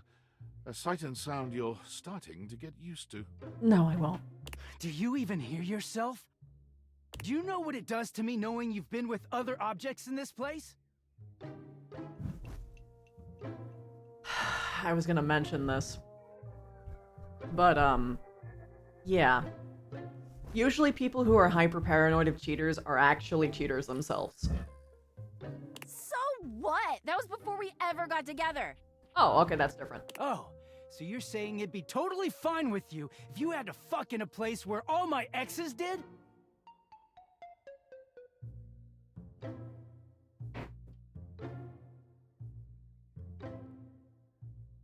That is not the same thing. Besides, we both know you're cheating on me, so it's only fair. I wish I was cheating on you. At least then, it makes sense for you to scream at me all the time. Stop playing innocent! I know you're cheating with the Hanks, and there's way more, too!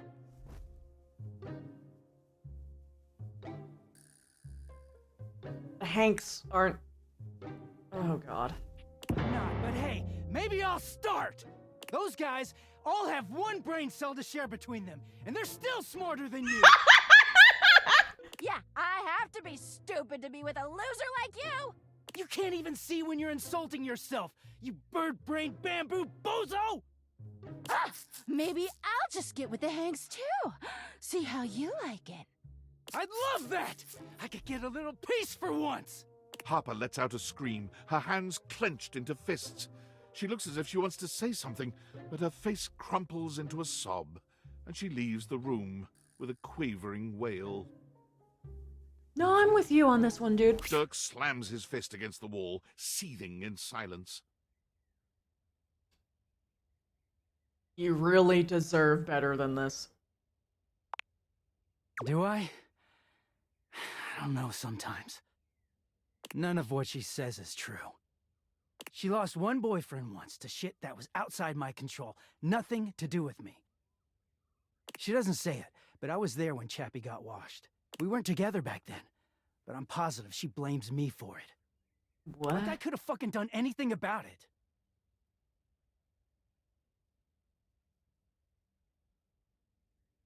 Sounds like you could use a good listener right now. I could, yeah.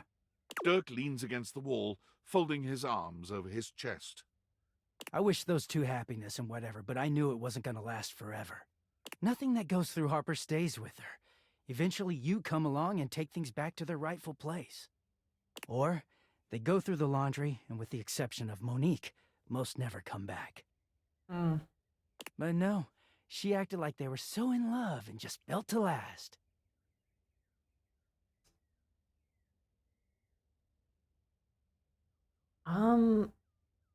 Yeah, that is kind of weird of you to say. It's not wrong to be happy, but it is wrong to keep talking about your ex to your current partner. I understand. Yes. But there's a difference between that and grief. But if she's comparing you to Chappie, then yeah, no, you need to drop her like like a mafia man in a lake. The ghost of Chappie is hovering around us all the time. Chappie never hurt me. Chappie never cheated on me. Chappie's lips were the softest material on earth. Okay, yeah, you need to drop her. You dated for weeks. You didn't even know his favorite color. I know, because I had to listen to their mind-numbing conversations. You know, Chappie wasn't even his real name. His name was Chapsworth L. Stick. She gave us rhyming nicknames. She thinks I have no idea what their relationship was like, but I saw it all. And she literally says and does the same things with me. Except she worshipped Chappie. She screams at me for not being Chappie, even though she just subbed me in.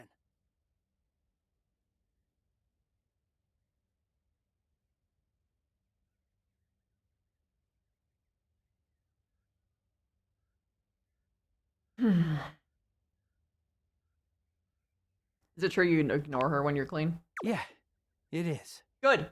You should. Getting washed is the only way I can get away from Harper. And when I'm away, I just feel clear-headed. I always take her back because I don't know how to quit her. You just have to. When I'm, you know, like this. Oh man. I get it. She starts in on all that dirty shit. Yeah, the love bombing. I don't know, I just don't have it in me to make her sad.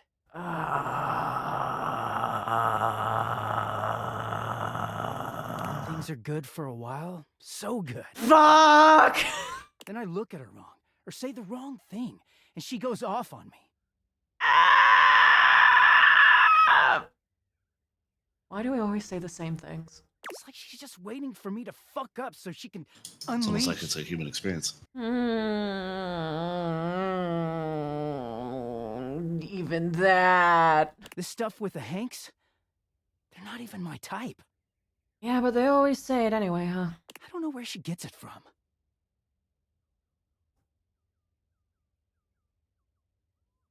I don't like any of these. There we go. Are the good times really worth all the bad ones? There we go, there we go, there we go. I mean, no. But I just don't know how to walk away from her when she's being sweet. Dirk looks thoughtful, gazing out at something you can't see. I think it started with my mom, you know? Shit. Shit. Me too, bro. She was this giant, gorgeous loom. Not one of those corporate stitching machines. She smelled like cherry wood.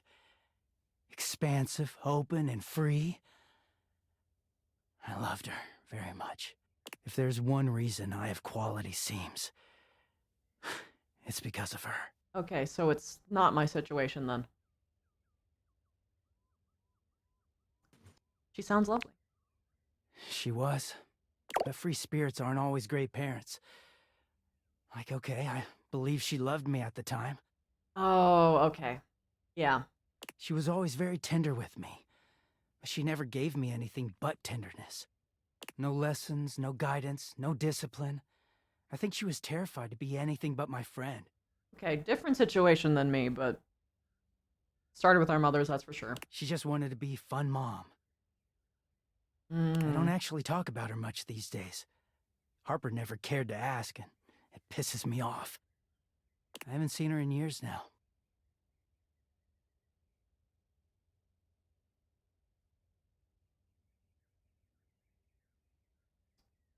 Why haven't you seen her? As far as I know, she's still out there creating fabric and not caring about what happens to her kids after they've gone. Ouch. I just hear about her occasionally from others like me.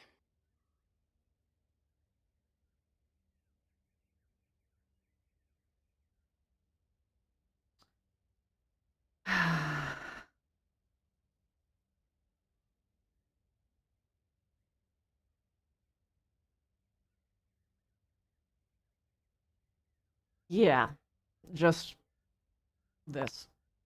It all makes sense, doesn't it? Harper hurts me, but there's way more to her love than just tepid, safe support. If you can get mad at someone and show up to their place screaming and trying to beat the door down, I don't know, it's not healthy, but fuck, it feels real. There's a stake in that relationship. Buddy. I don't think Mom would ever have gone to all that trouble for me. He sighs, pushing back away from the wall. Talking to you has definitely made me think about some things. I'm gonna go. Thanks for listening. Mm-hmm.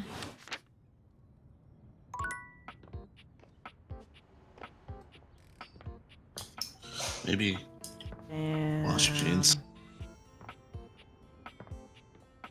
What? Maybe wash your jeans so you can leave. Yeah. House homie! Welcome back to the Adrenaline Den! It's great to be back.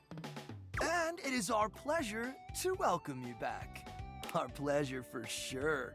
Hey, what do you think of the new branding? We just named it. Do you like it?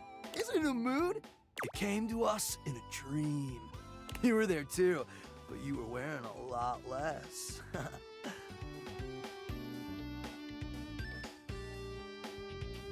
Death. Dude, the conversation we just had does not make this better. No. Ew, no, I'm not gonna fucking encourage that. Why Adrenaline done? It's an epic haven for thrill seekers, a sanctuary for those amigos living life on the edge. A place to relax and recharge after an eventful day riding the slopes of the stairs or the waves of the bathtub or down the chimney. So, if you're looking for a comfy pad to crash with some extra comfy bodies, no. hang with us at the Adrenaline Den!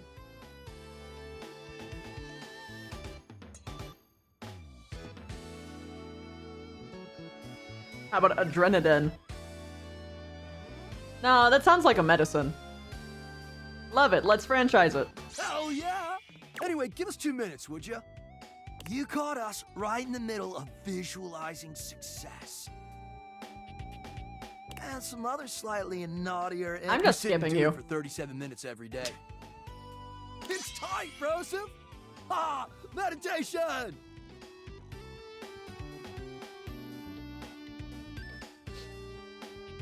What do you visualize? We're mentally rehearsing today's adventure. Imagining executing each maneuver with flawless precision. Visualize to realize! What are you up to today? We're going windsurfing! Yay! He doesn't like it. That sounds dope. Oh man, it slaps so hard, homie. We're gonna bring our sailboards down from the bathroom. Ask Jean-Lou to hit a flush. And let it rip! Boom! Instant sailboarding! Wicked! Sounds epic. Oh, for sure. Honestly, it's also a little dangerous. Oh, Hank too. But just the right amount of dangerous. Oh yeah! So it is dangerous. Listen, Red Bull always makes sure all of our adventures are exhilarating and epic. And above all, safe. No? Always safe. Super safe, fam. No cap. Hank 2, do you need me to rescue you? Yeah? Tell that to Hank number 6.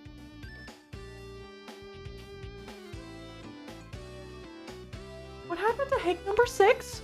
Nothing nefarious, if that's what you're asking. It doesn't sound like nothing. Look, Hank number 6 just isn't around anymore, okay? He's gone. It's all good. Promise.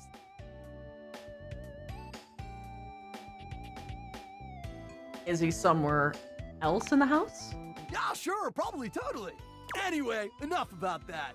What's important is, are you gonna be joining us on today's epic windsurfing activity?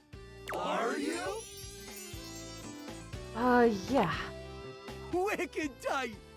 Just remember to stay low, feel the wind, and ride those waves. Ride them like you really mean it. Shut up. Let's go shred it up, dog. Okie dokie.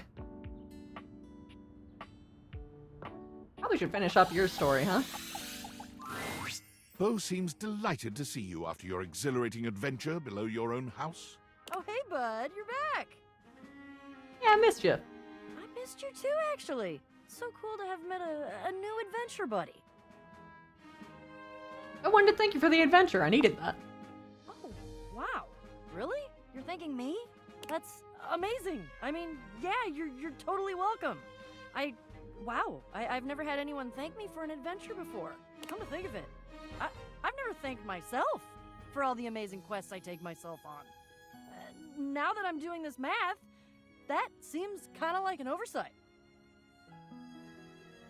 You're seriously cool, Bo.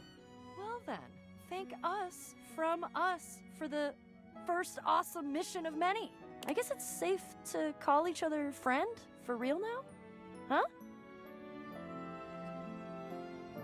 I was looking for love, actually. With me?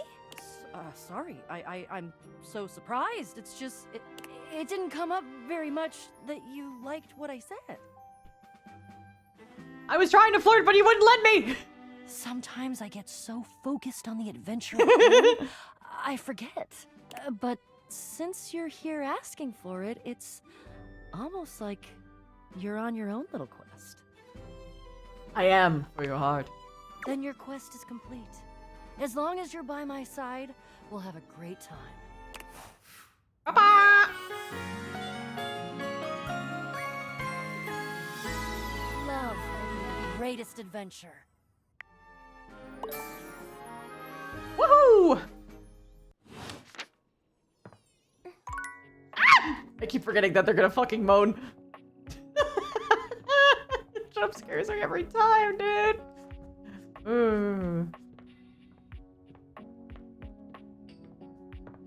Ahem. Hi. Wow, I've not felt quite this elevated since... My God. Since I can remember. What a jape. What a rip-roaring ramble through daring, danger, death, and great deeds. Have you seen? Have you noticed? Shield your eyes if you must. I'm mobile! A mass of cockroaches dressed as pirates and armed with cocktail swords materialize from seemingly nowhere, brandishing their weapons at you. You can go anywhere you want? Indeed! My new friends here are really quite amenable and exceedingly well disciplined. All I need to do is issue the command and they muster en masse beneath my bottle and then we're off. You know, since we returned from our great expedition, I've been to the kitchen, the bathroom, and the foot of the stairs. I'm unstoppable! I'm a force! And when we do stop to drink rum and swap wild tales of our exploits, I find I quite enjoy their humor. I believe that as a species, they may have gotten a somewhat undeservedly poor reputation. They're quite funny. Finally, someone understands. They're huge. Oh, yes, quite. Quite true. But they're funny. And after all, couldn't the same things be said about me? With the possible exception of huge. Although in recent days, I've begun to think that perhaps there might be some advantages to how I am sized. Uh-huh. But enough of this tomfoolery. What brings you back to the foot of the ocean's own overthrow?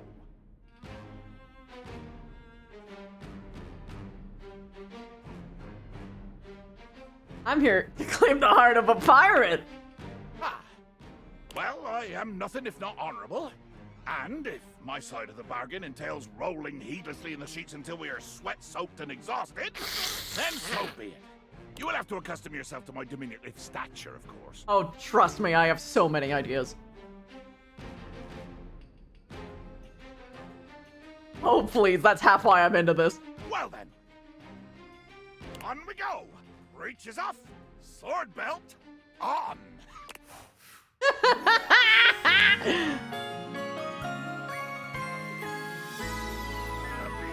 beauteous booty to plunder. All right. Boys.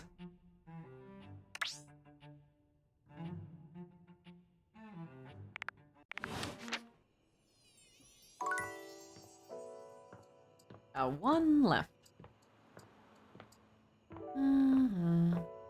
Oh yeah. You, right? I don't think I finished you. Oh, I already did. My partner in crime. Check it out. I'm working on a new piece right now. No, couldn't have done. Maybe I should. You watch as Jerry tinkers. I forgot that we actually already finished you. Whoops.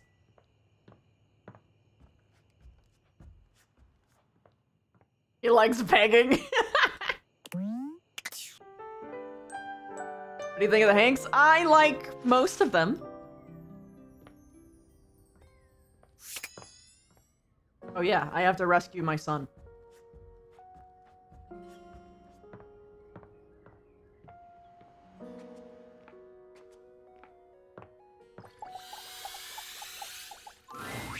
Harper and Dirk are, once again, arguing loudly. This time, however, they stop as soon as they see you walk up. You! Tell Durkee he's wrong. Tell Harper she's wrong. How am I wrong? You've created another reality in your head where I'm gangbanging hangers and about half the objects in this fucking house! That is reality. I just choose to forgive you because I love you so much, and you repay me by cheating on me and calling me crazy. He thinks I'm the wrong one here, when all I've ever done is love him. That isn't love! Tell him! Tell her!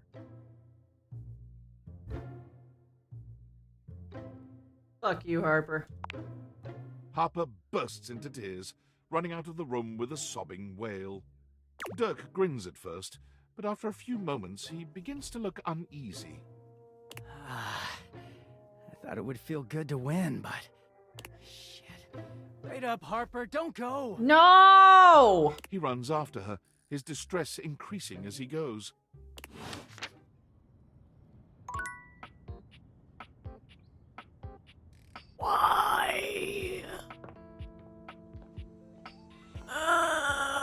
Please. Cool kid, It's welcome not- back. You feeling hungry? Let me see what I've got. Stockholm doesn't exist. It's not a smart thing to apply here. Freezer burn.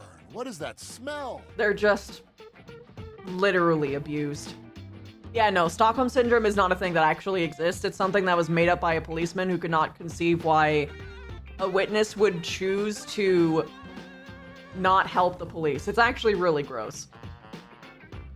But it's been popularized and treated like it's a real mental illness thing when it's really not. There's no founding, like, evidence on it. It's just something that was made up by a police officer. The more you know.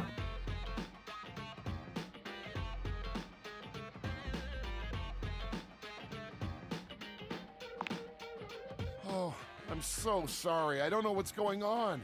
The ice tray is clean, water lines are clear. Wait, I know what it is. But yeah, no, he's just like a... He is groomed, is the real answer. Help you with what? This is kind of embarrassing, but I think I'm holding something rotten.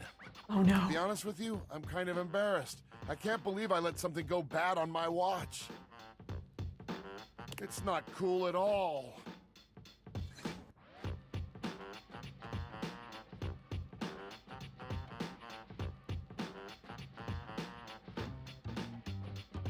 Yeah, exactly what David Boy said.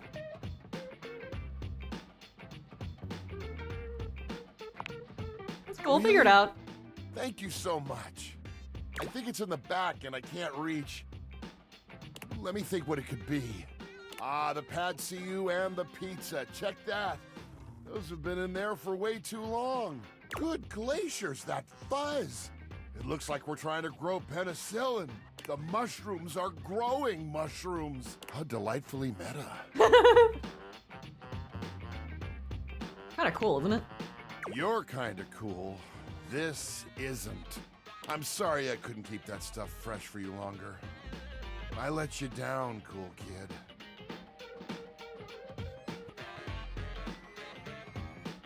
It's not your fault. Food spoils. It happens. I don't know, cool kid. Yeah, no, he's actually a Bigfoot. It's great. You're being really awesome about all this. Or like a Yeti, I rather. Appreciate it. But I've got to get to cleaning. That slime back there is going to take some scrubbing.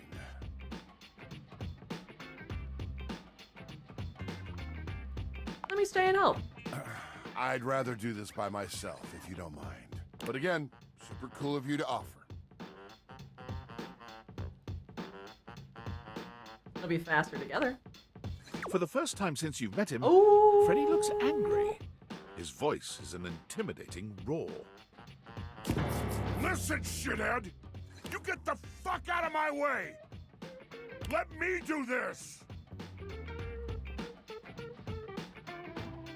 Hey, Freddy, what's this?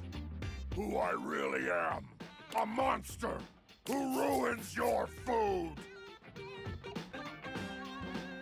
You're not a monster. I'm clearly a fucking monster!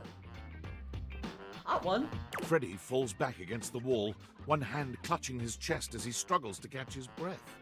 He seems to be waging some sort of internal battle. Buddy, it's okay. Nice. He is a shadow of the monster he just was. Quiet and small. I don't think he's bipolar, no. I'm so... Because he doesn't have any form of mania. So sorry. Please, just go.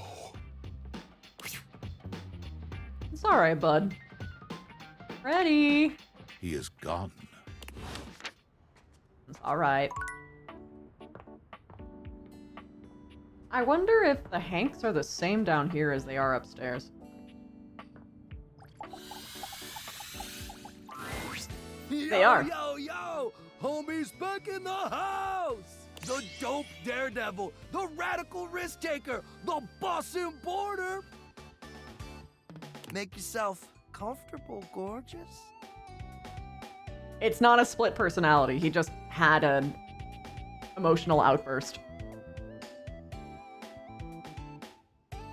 He felt guilt for having food be done bad.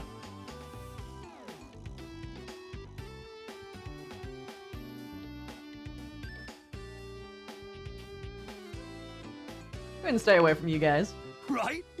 Isn't the adrenaline so addicting? Pump it into my throbbing veins! Anyway, don't mind us, Broseph. We're just inspecting our equipment for today's epic outing. It's gonna be so freaking epic, dog! Got any equipment you need us to inspect? I promise we're very thorough. Why is that? You gotta inspect your gear, homie.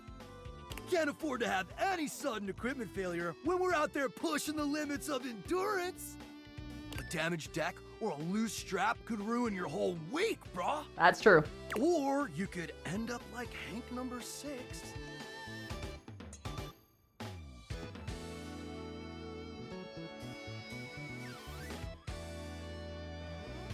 Right, and what happened to Hank number 6? He's gone. Definitely much happier wherever he is. It's all sunshine and gravy, amigo. Snap, look at the time. We better get ready ASAP if we're gonna catch the good thermals, fam. Where are you Hanks off to today? Paragliding, homie. It is an exhilarating pursuit, allowing us to soar through the skies like Stickerus himself. Stickerus? The rush of the wind as it caresses your face. High key slaps, dog. Didn't Stickerus die? Yeah. Sounds epic. It's gonna be totally worth it, even though we might not all come back.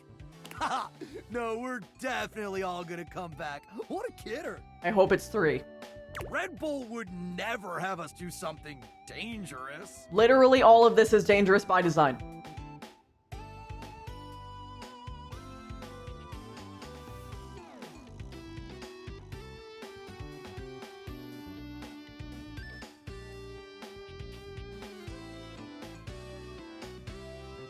Why not? Because Red Bull understands our value holistically as a team. And there's no team if something dangerous happens to one of us. But it already did. We're irreplaceable! Except for Hank's number 6, and Hank's number 7, and Hank's number 8.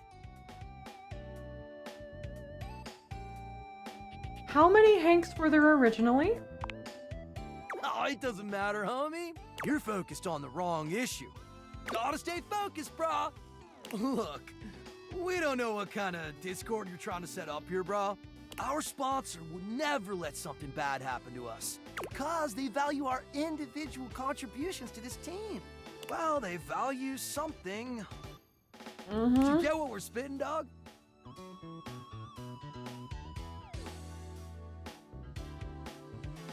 Chillax, dudes, just asking questions. You care. And we see that, homie. Facts! So what do you say, brah?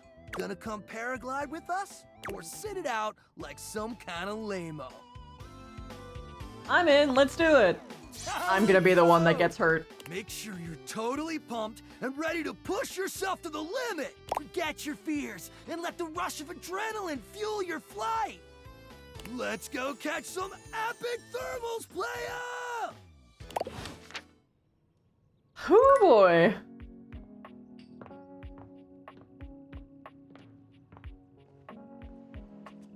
There is so much to unpack from everything. Dante. Hey, good timing, Emperor Nostradamus. It's time for your last lesson. Sounds good.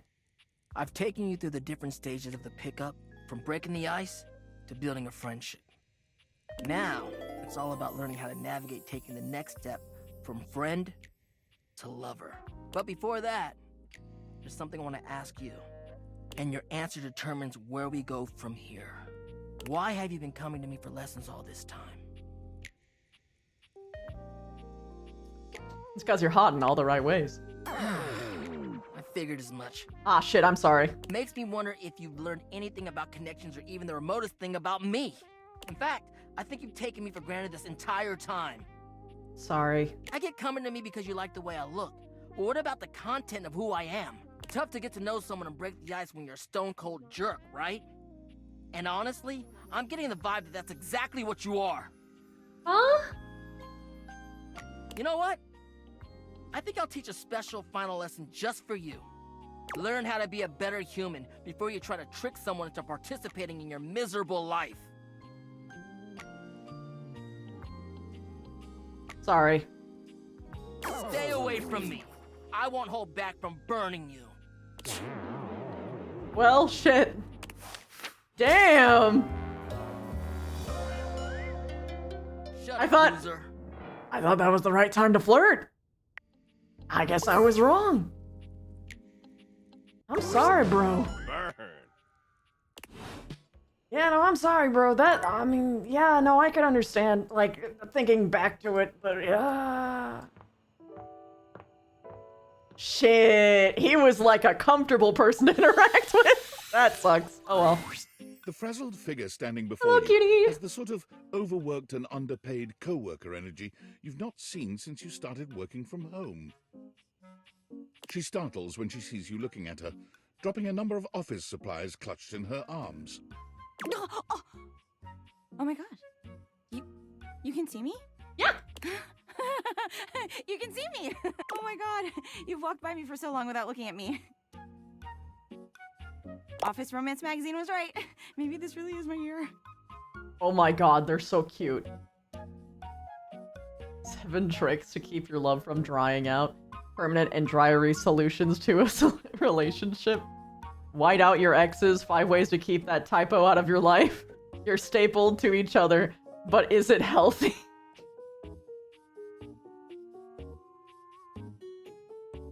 Office Romance Magazine? Oh yeah, it's the leading publication on Maybe, office Delta. romances for office supplies. It said my love life was totally gonna be on fire this year. And fires, as we all know, are a very good thing. Oh gosh, listen to me babbling at you. You don't even know my name.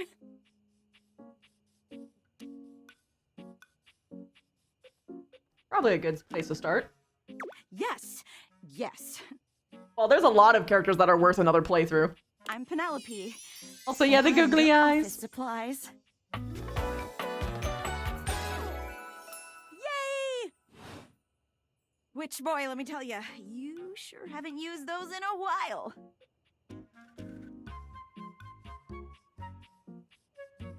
Sorry. Thank you. It's great that you're here, though, because now you can bear witness. What? To the resurrection of Penelope office supplies! So what if no one's using me like they used to?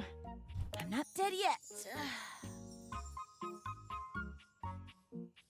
You're so right, Queen. Yeah! Anyway, your daily motivational office quotes calendar put it best. Your most important work is always ahead of you, never behind you.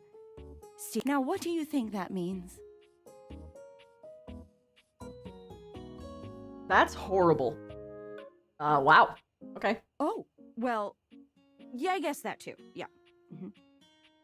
But I'm pretty sure this is saying I've got an ass. Wait, I didn't mean to do that one! Wait, I meant to do the- Oh. And it's time I make sure everybody knows it. Okay. Anyway, to that end, I've got a hot date with a cross trainer. You got any advice for me? Just be yourself. A little boring, but all right. I have arrived to do battle! Wait! Is he the... Oh, no. He's the exercise equipment. I thought that he was a steel chair, and I was about to lose my shit because I thought he was WWE. Oh, there he is. I assume he means date? I meant just what I said. Prepare yourself. Whoa. Right. Love it. See you later. Damn. All right. That's our treadmill. Are you here to beg for your... It's No. not going to work. You've already shown me what a waste it is. I didn't choose to do Go, that. then. Stay in your ignorance.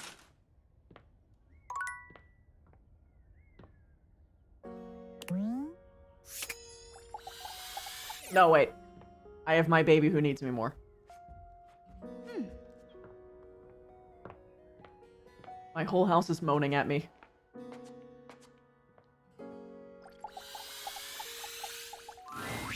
There's Yeah, I no fucked things yelling up with about the Nightmare laundry by room accident. today, but the tension is the thickest it's ever been.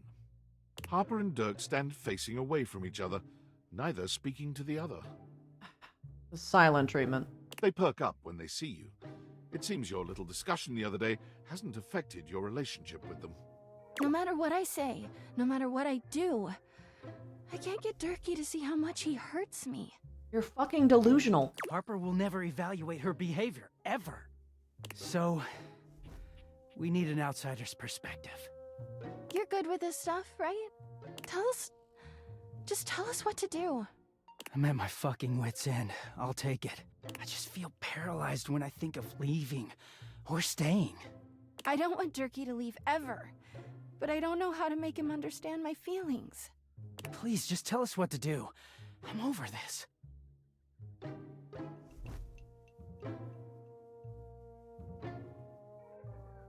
I disagree that one of them is toxic, but... Toxic? Come on, Harper. We both know it's true. Remember how it was for you with Chappie? You guys never fought like we do. Oh yeah, but... I saw everything back then. It was easy for you two.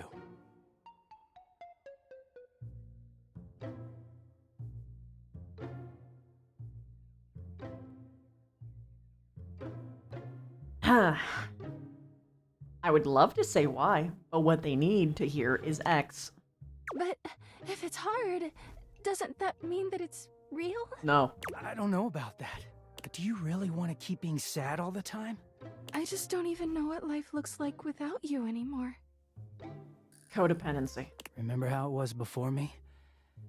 You can have that again. You can find someone to love you, like Chappie did. How can I?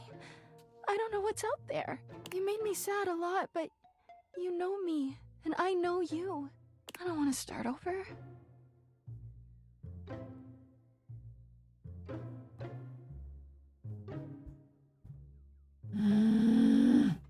Therapy first. Maybe.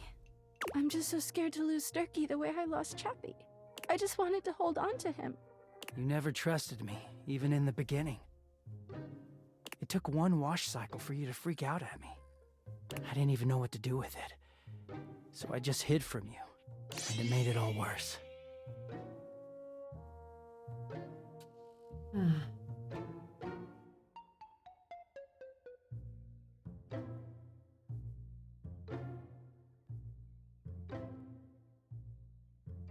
Look, everyone benefits from therapy.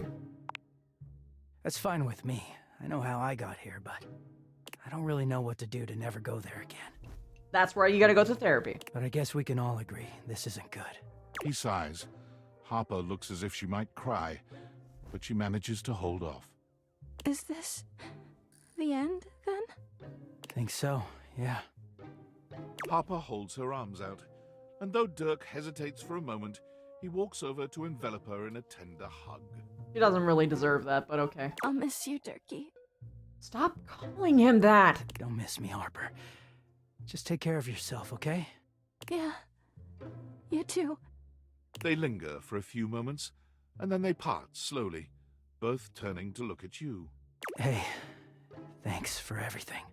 We were so deep into this, we couldn't confront the truth on our own. I needed someone else to tell me it's okay to let go. I'm scared too, but I'm gonna go see Washford and Drysdale. I wish you well, Harper. I really do. You too, Durkee. Dirk. Good start. Dirk gives each of you a nod, and then he walks off in the direction of the washer and dryer. Harper turns away, a tear sliding down her cheek. God, I can't look. She turns to you instead, with a warmth in her eyes. You know, you've really been there for me. No. Now that Dirk's gone, I never realized just how weighed down he made me feel. But you come and go on your own all the time. And no matter how much Dirk and I screamed at you, you kept coming back. Maybe it's not that I have a trust issue. It's that Dirk couldn't be trusted. What?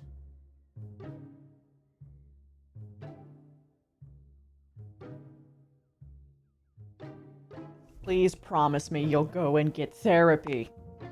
She rolls her eyes at you. All right, fine. I'll see someone about it. You're not gonna go. But I don't want to talk about that. I want to talk about you and me. I've only known you a short while now, but you remind me of Chappie. No. With Chappie, it was right immediately, and you... It's just been so easy with you. You've seen me at my worst, and you keep coming back. I didn't come back for you. I know it's a little fast, but I believe that when you know, you know. Please, tell me you'll stick around. I want to be with you. I'm going to set you on fire.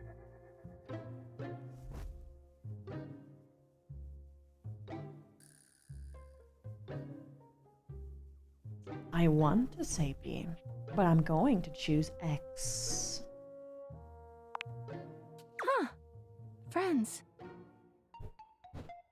You know, I'm not even sure if I have any friends these days. I went from dating Chappie to dating Dirk, and I spent all my time with them. I'm not really good at being single. Too bad. Maybe with you I can just practice being friends with someone without dating them. That's probably the best thing that you need, but I hate you. Harper reaches out for a hug. Ew. I don't think we should.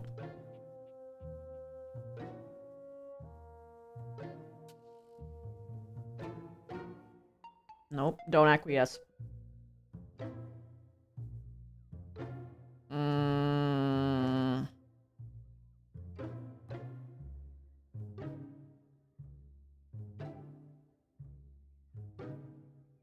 No. Oh, yeah. Yeah, maybe so. Maybe just a high five. She holds That's her fine. hand up, and you give it a good slap.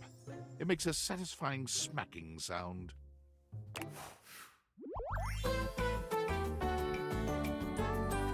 Like us should stick together forever.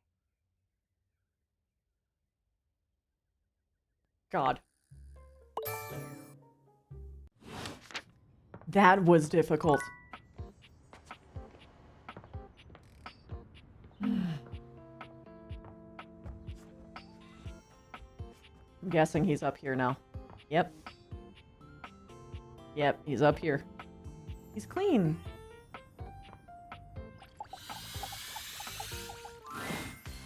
An oddly familiar Oh, face you look greets so you when you open your good! closet.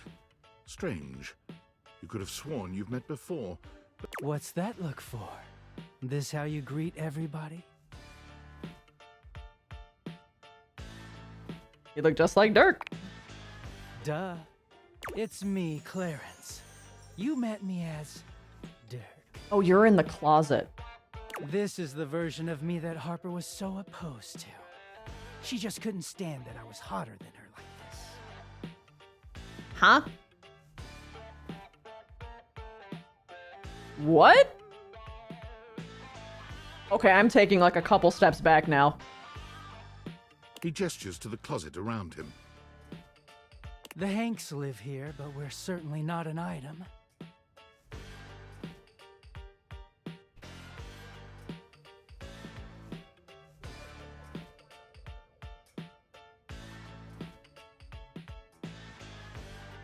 So you're not seeing anyone right now? Not really. Just one very special guy. Harper was right about one thing. I did have another in my heart. Okay, so like emotions aren't cheating. She's just wrong about who it was. Wait. Clarence puts his hands together, inserting them into the middle of your hanging clothes and pulling them apart suddenly, clearing the way for you to see the back. Wait, of so the you closet. actually cheated? Let me introduce...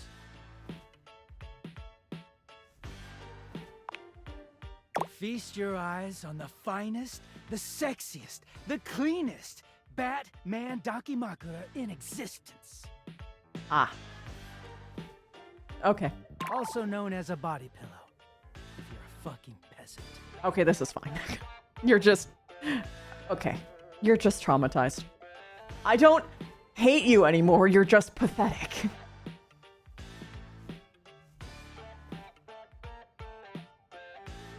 Jesus Christ. You scared me, man. So you two are a thing. Oh yes, but don't worry. Bats is into sharing. You need to go to therapy. Clarence gives you a warm smile. It's been so hard getting any alone time, but you freed me from Harper's hamper. Bats and I are real grateful. We don't offer this to just anyone. But how'd you like to be our third?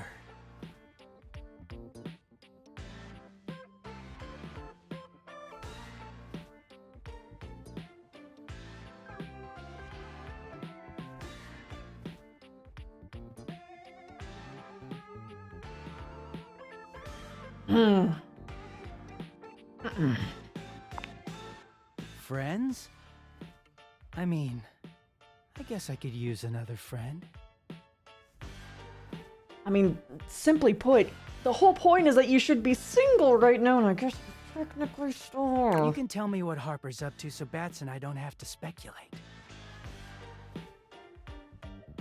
No, you need to move on. Keep an eye on her, all right? And hey, glad to have you here, even if we're not dating.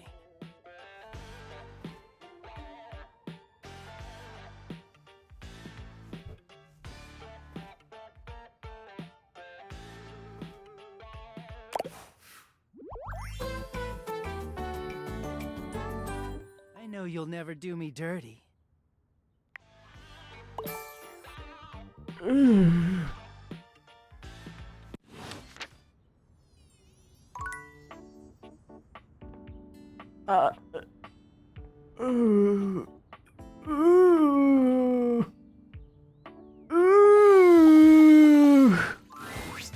Yo, house homie! Good to see you back around the competition casita. Love the new moniker. It's bossin', right? Anyway, you're just in time. It's finally the big day. We are so freaking pumped, amigo!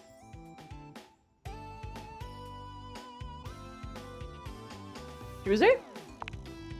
We wish this is even bigger. It's time for our ultimate stunt. We've been practicing days for this. I chose they, them, so I don't know. Maybe even weeks. And now the weather's perfect.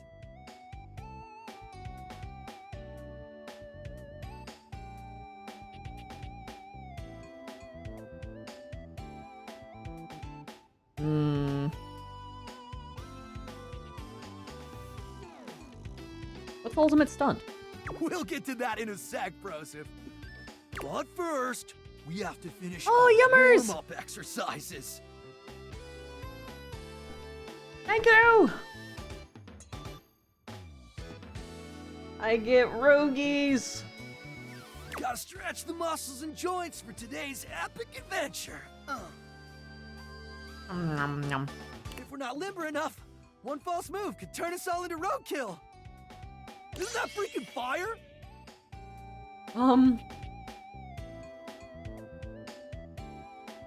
You guys sure are flexible.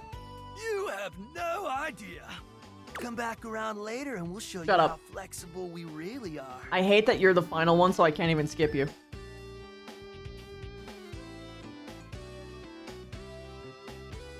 I'll think about it. I know all the stretching might seem overkill. Ow. The last time we skipped stretching, it was an epic failure. Total foobar, dog! Oh yeah, it wasn't that. They died. See, that's the jump when we lost Hank number 6. Yeah. My roommates are awesome.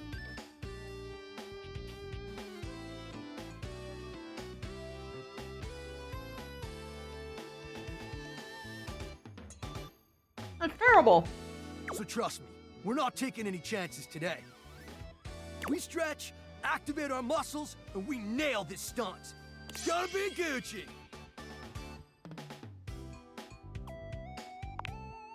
Can't believe it's finally here, homie. The day we've been dreaming about since we were little baby Hanks. The ultimate stunt. We've trained our whole lives for this moment. So get ready to witness history. I'm just taking them at my own pace. Or a massive catastrophe. When I'm lost, I will ask. Yeah, but mostly history. Sounds like Hanks 2 has some misgivings. Yeah, well, Hank number 2 is a lame wad. Don't say that, he's right there! Also, these are the hangers. I'm not a lame wad, dog! And I totally believe in us. It's Red Bull that I don't trust. Mm-hmm.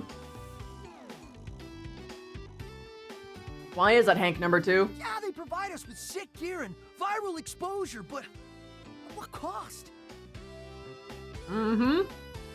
Lately, feels like they're more interested in their bottom line than our well-being. Preach! They cut corners on safety while pushing us to take bigger and more epic risks. Mm-hmm. And as adrenaline junkies, we thrive on those risks. We push ourselves to the limit because we want our team to be a success. But sometimes I wonder, in the pursuit of collective greatness, do we overlook our own value as individuals? Hank 2 is my favorite. Explain. Think about it, amigos. Oh.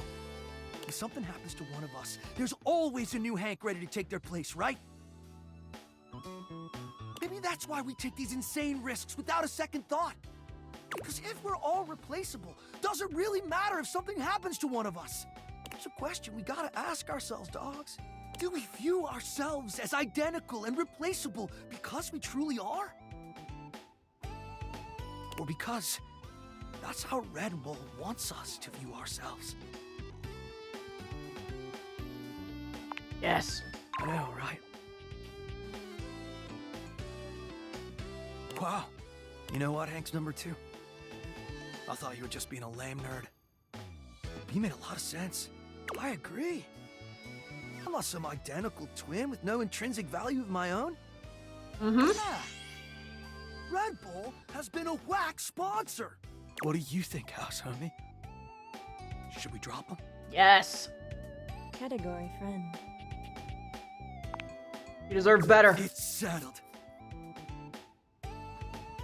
As of today, the Hanks are free agents! Hooray!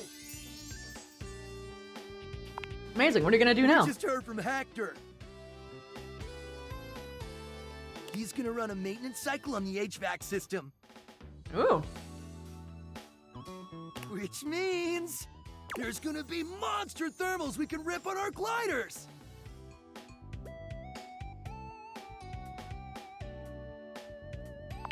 What's the difference between that and the normal ones? The change in air pressure creates insane conditions. Sounds dangerous. Gonzo updrafts off furniture, barometric pitch dips, tailwind speed loops. Woo! Translation, the ride of a lifetime.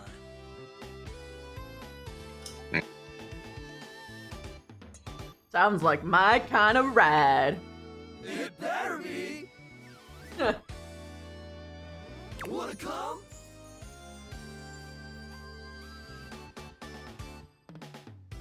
Let's go. Hooray! We're getting into the real stuff now. Yeah, this is a little more intense than anything we've done so far. Oh. We'll prep your gear for you. Don't want you getting pitted. I'll be your wingman.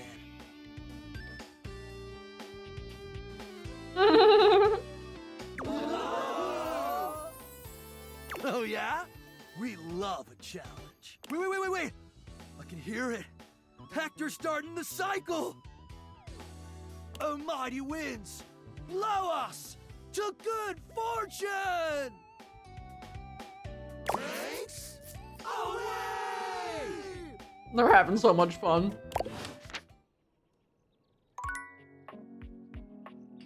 Well, that's adorable.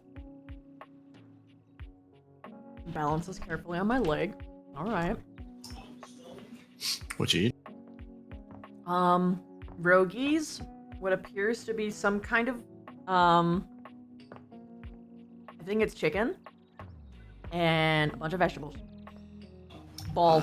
I have family visiting right One now, so I'm moment jumping you're in. looking at your old sports equipment, and Oh. the next you're looking at a gorgeous, muscled man dressed in various pieces of sports equipment that once belonged to a far more optimistic version of yourself.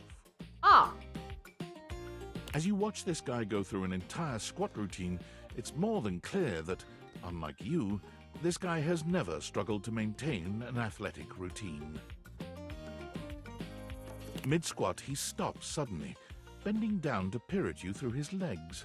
A handsome, smiling face, boxed in by thighs so thick and developed, you're rendered speechless for a few minutes. Oh, okay. Oh, hey! He sets his weights down, standing up and beaming at you like you've just told him he's won the lottery. It's about time you made your way over here. I was starting to think you forgot about me.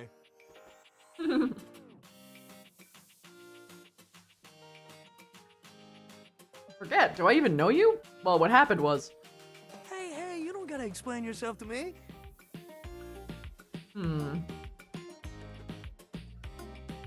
But since it's been so long, let's just start over. The lights dim, and a spotlight appears from... you're not quite sure where, really. Ladies and gentlemen! Oh boy. Now entering the stadium, the king of the ring, the duke of dunk, the jack of all trades, master of fun, Mr. Duncan Dunk Shuttlecock!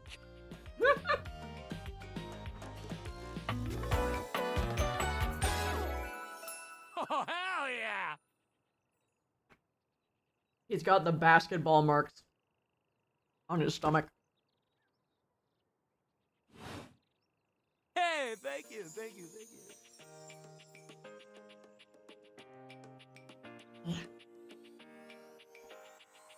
He goes through a few poses that really make his abundant muscles pop, looking at you with the grin of a confident athlete.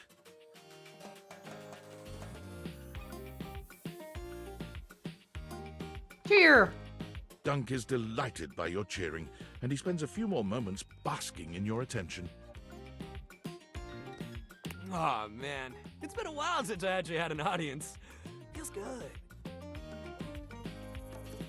Don't worry about remembering all those names. That's just stuff that makes me sound cool when I hit the court, or the field, or wherever I'm playing. Dunk is just fine for pals. Dunk it is.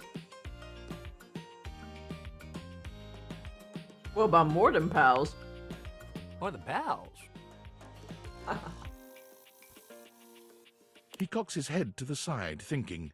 You can almost see the gears turning. So, like, best friends? Hell yeah! No. I don't like these options. I want hell yeah. Oh! Well, Dunk is fine for lovers, too. But if you say it hot, you can call me just about anything. Anyway, it's great to see you here finally. He grows very serious, placing a strong but gentle hand on your shoulder. What happened, man? How come you stayed away so long? I got Lyme disease, brother. Did someone ruin the joy of sports for you? Lyme disease.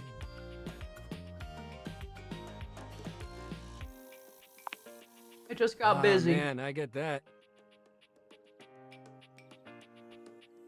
Life is so much sometimes, but you gotta make time for yourself too. Dunk gives your shoulder one final little squeeze, and then he's slapping you on the back so enthusiastically you nearly collapse. This fine hunk clearly does not know his own strength. Well, hey, no matter what happened before, you're here now. He has a shake weight? Where? I don't see it. I'm eagerly looking now.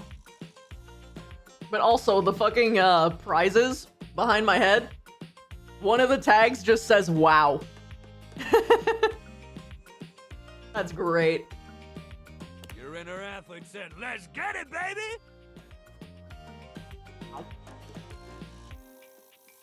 And who are we to say no to your inner athlete? You are so right. Hell yeah! Love that positive attitude. We're gonna have a great time together. We just gotta get you into the flow, but I want to make sure you're ready for it. After all, working out without a proper warm-up is a great way to get a nasty injury. So you come back here when you're ready to get into it. Oh. Meet me by the weight rack, all right? Bring your positive attitude. We're gonna have fun!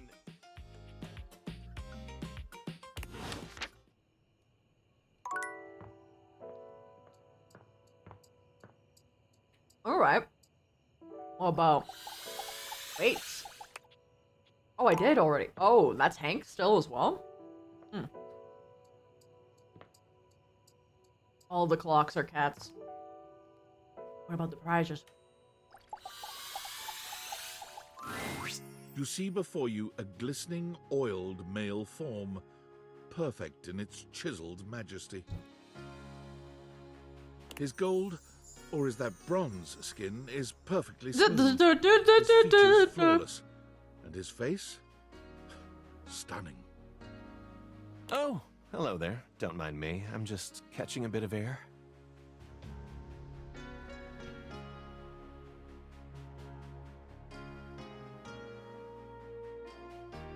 Don't mind me, I'm just watching. Oh, yes. I am rather worth taking a look at, aren't I? I'm Stepford, trophy of trophies at your service.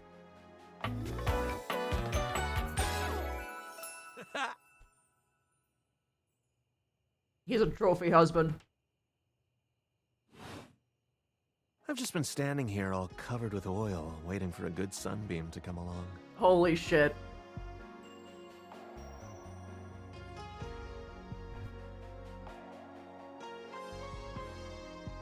Not to mental. That's a winner's name if ever I've heard one.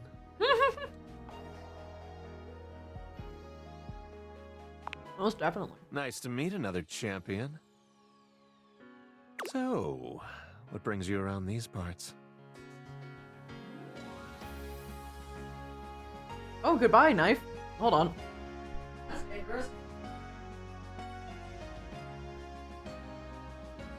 My knife just fell away from my plate. He's got heels. Ooh. I was hoping I might meet a handsome oiled up hunk, actually. And are you satisfied with what you found? This is giving porn drama.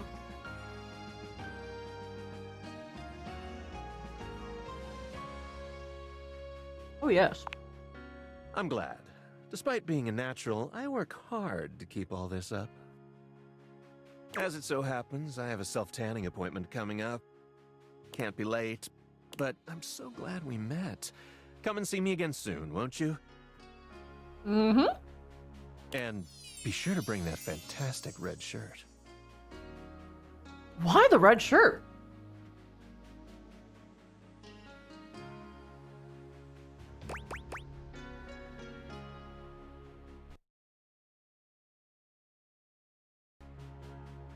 Maggie needs you. I'm on the case.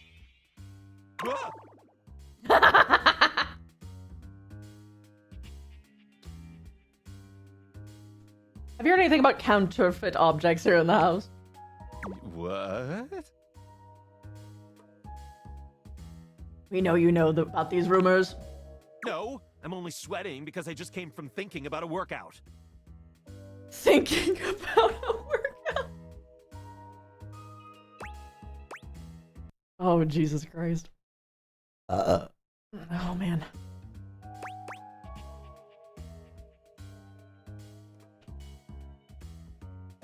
We know you weren't, but we need to know who did. Okay, fine. I was embarrassed to tell you because I know I shouldn't have been spreading rumors, but here it is.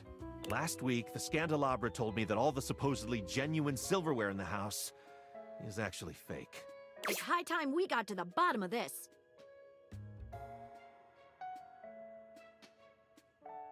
The rumor monger in chief.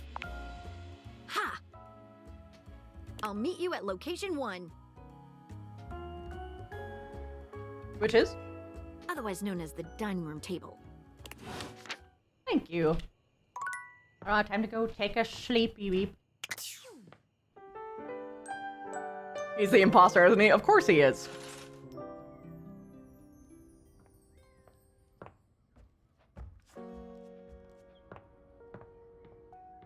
But first, how you doing?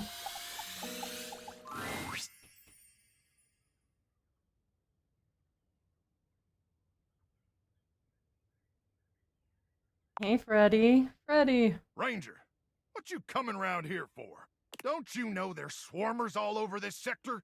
Sure, they're mostly just lounging around and working on their short game, but you never know with these little freaks. I want to talk to Freddy. I see. Listen, Ranger, that ain't gonna happen. I'm sorry. What's wrong? He ain't been talking to anyone. Not since you two got into it the other day. I prayed to the immortals to change his heart. Hell, I even sacrificed several tendies at the altar Holy of shit. Uzer the Redeemer. But it ain't no use. It's time to let him go. You, want me to pull the plug? I'll pull the plug. You just say the word, Ranger. Fuck no.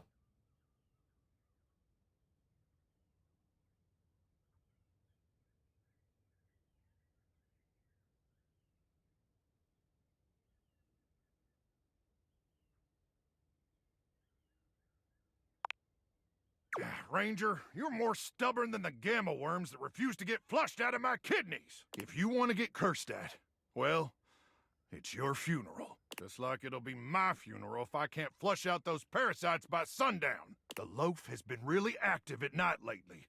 He thinks we don't hear him, but we do. The loaf? That's gonna be your best bet, I reckon. But don't say I didn't warn you, all right? May the immortals watch over you and protect you from all 3 major types of radioactive worms. Oh.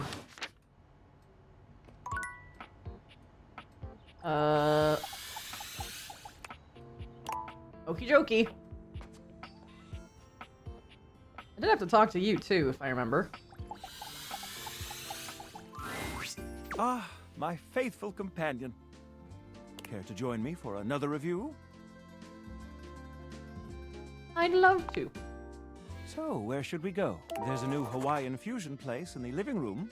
Let's go! You find yourself in a large and comfy side-of-the-street style stand.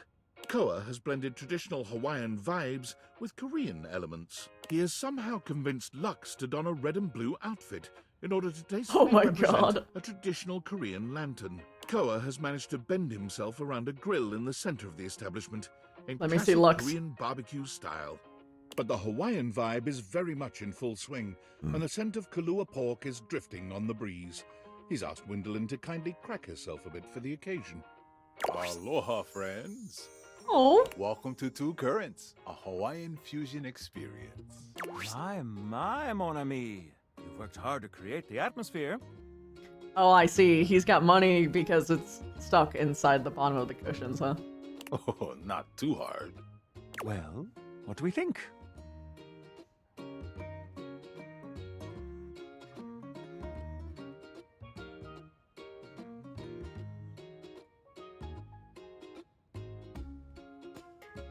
You've achieved true fusion. I'm humbled that you think so. I agree, Koa. This is so far quite delightful. Please, take a seat. Koa pats his lap. Don't mind if we do. Is something the matter? How do we feel about these seats?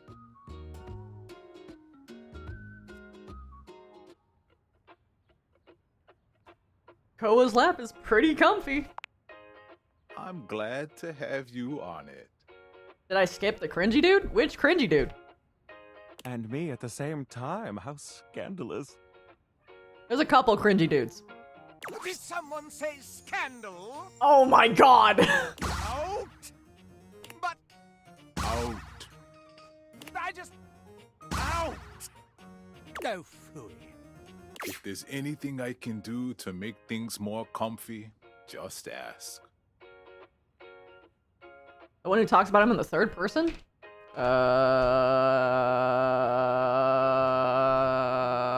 Who? Noted. Now, what do you recommend? Here's a dish that's also of With Korean long blonde origin. hair? Meet Jun.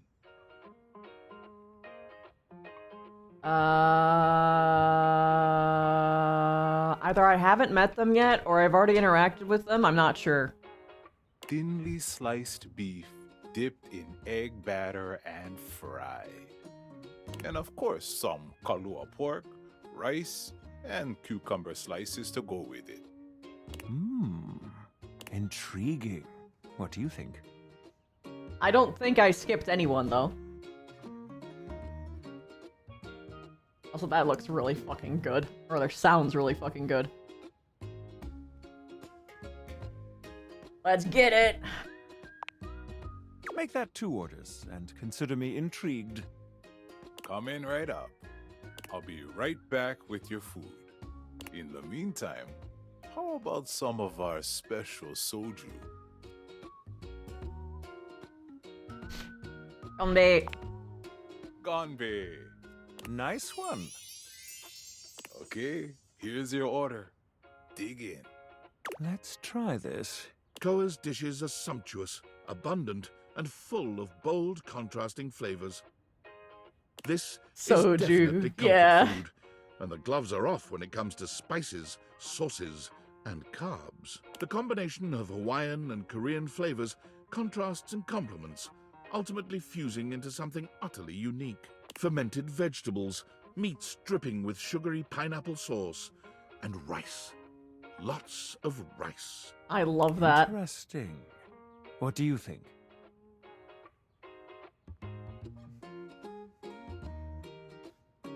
This is unlike anything I've ever had before.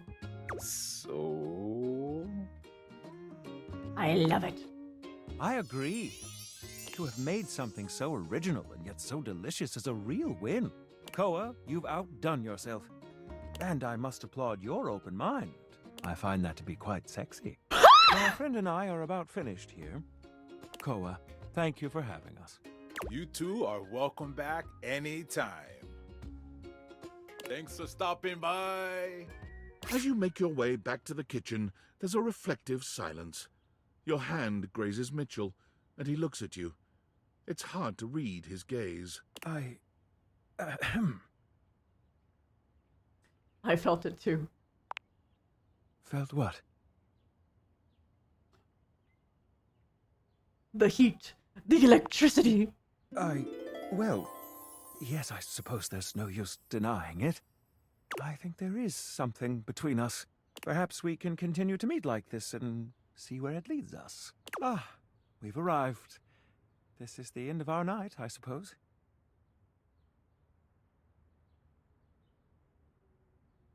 Almost. Smooch. You lean in and kiss Mitchell, delicately on the lips. He is at first surprised, but then returns your kiss with redoubled passion. He tastes of the most glorious and unexpected combination of flavors imaginable. Perfect. In fact, it's quite beyond your imagination, quite beyond words. I, the narrator, am having trouble knowing how to describe it.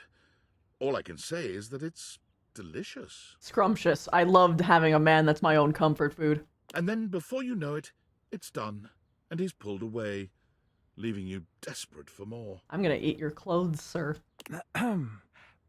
Before we get carried away, I must bid you adieu. I hope to see you soon, my dear. Oh, of course. That still wasn't lovers? Oh my god. I want this twink obliterated.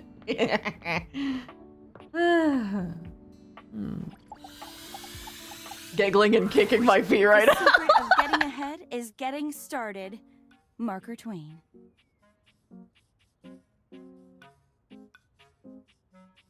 Another quote of the day. You better believe it. So the date with Chris was awful. A disaster, even. Tell me about it. He spent the night chasing me around with what looked like an axe, but was probably just a spare ski or something.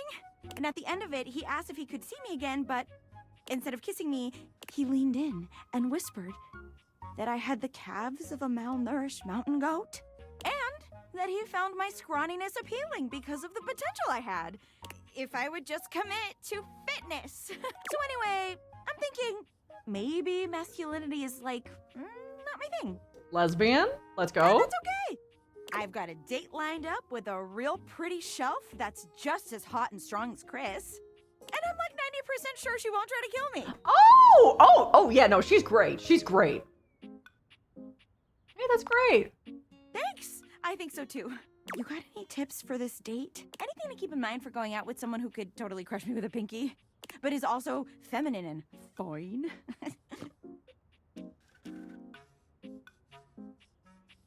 Mask or femme, just be yourself.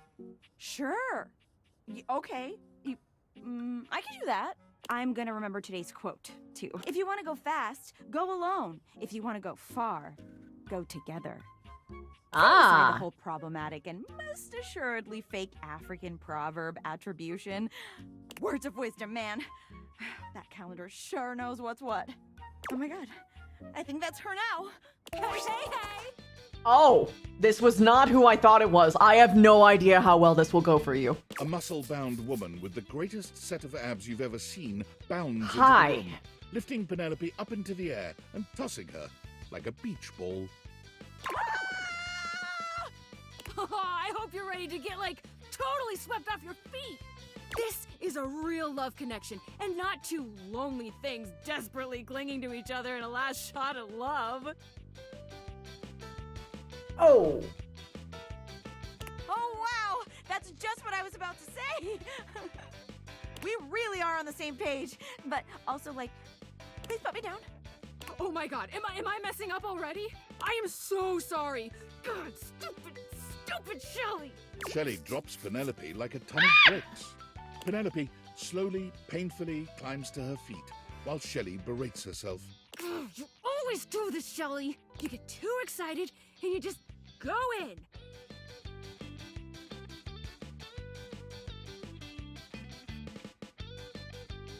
Yeah, focus on your date. Hey, it's okay. Why don't we just start over again, huh?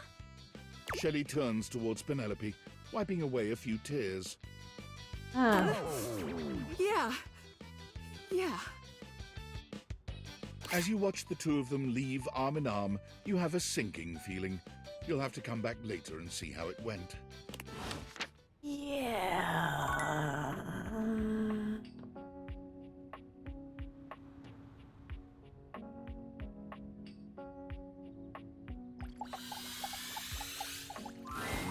A tattooed, bespectacled nerd Hello, cutie. regards you with a friendly smile. Their kind face is illuminated by the soft glow of multiple screens. Kokona and the girl. RGB lights in their clothes and wheelchair. Oh, hey there. It's you.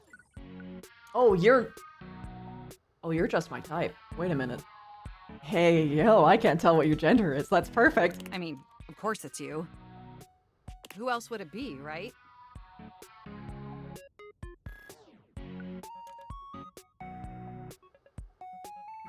A marmoset possessing the power of speech. Haha, very humorous. But I know you're joking, as no one else has my password. So if it was anyone else besides you, I'd be pretty concerned. Actually, just to be 100% sure, what is my password anyway? Alberto. Honestly, that's an objectively terrible password. Possibly the worst password chosen by anyone ever. Whatever possessed you to choose something so inane?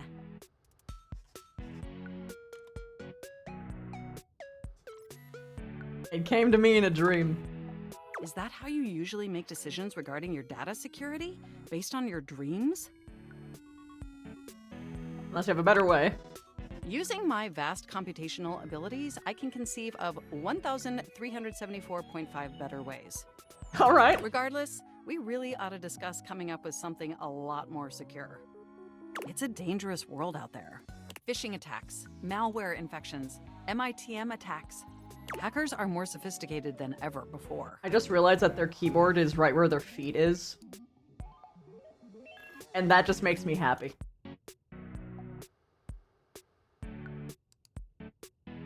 They are the Hackermans.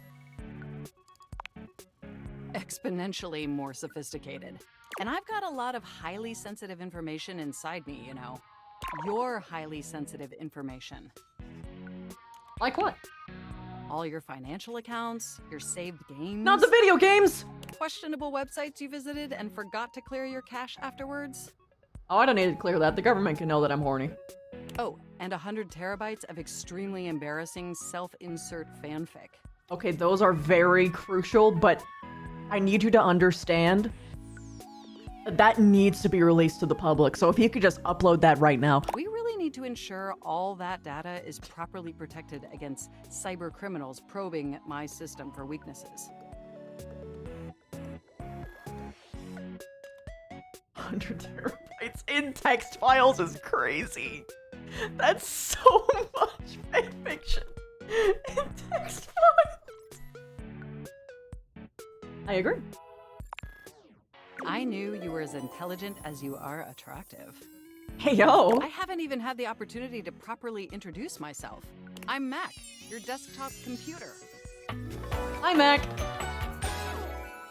I've booted up before, but never like this. I mean, we've obviously met before. More than met. You interface with me on average for 11.4 hours every day, after all. Longer for me. Or wait. No, that's about right. Sometimes it's even this.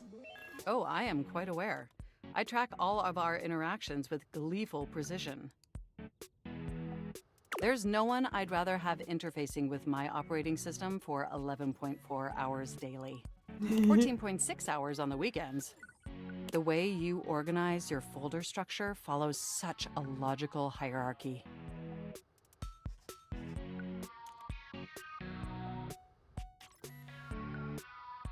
Glad someone finally noticed. I notice every tender keystroke. I touched my keyboard and I shouldn't do that. Please. I just want to express how enthusiastic I am that we're interfacing like this now. Accessing each other's software in this new symmetrical way. Oh yeah, I'm here with you. I love it too. Oh, I'm ever so delighted that our feelings are reciprocal. And there is so much extensive data about myself I want to share. Yeah! I want to know everything about you. Amazing! Oh, where even to begin? What is HDMI ports? Honestly, there's so many pressing issues that take up an inordinate amount of my RAM. But there is one issue that's been grinding on my CPU above all else.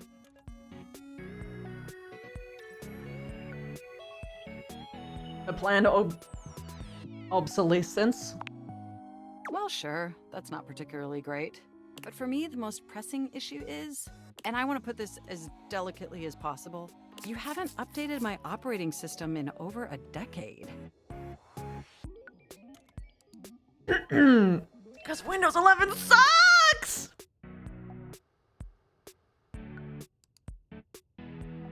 I am so incredibly sorry. It's all right. I know this oversight wasn't intentional or malicious. It's just that the outdated software has made it difficult to be my best self for you. Honestly, it's a miracle that my applications are still running at all. My recycle bin is called Pile of Ash. My Bluetooth is something called Beige Tooth. It doesn't even connect to anything. And definitely nothing beige. Doesn't that bother you? Very much. That is great to hear. And did you know that there's been a dozen operating system iterations since you last updated? I guess I wasn't paying attention. Look, I'm sorry. I really don't mean to blame you for my troubles. We have such an amazing time interfacing together, and the last thing I want to do is rock the boat. No, chum, you're stating your needs. It's just that before today, I had all these needs, but I couldn't articulate them to anyone. Exactly. And since I couldn't articulate them, there was no way for them to ever possibly be fulfilled. And this is why it's very important to communicate with your partners and friends. But things are different now. Oh my god, the binary tattoo! The computer chip tattoo! Oh my god.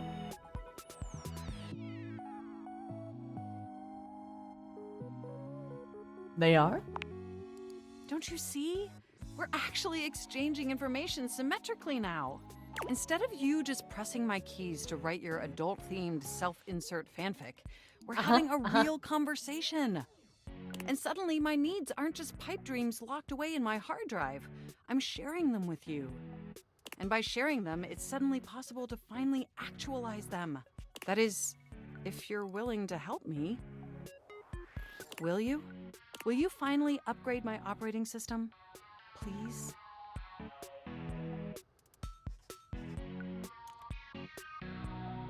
Of course. Amazing! Oh, I am so excited. My CPU's practically overclocking with anticipation.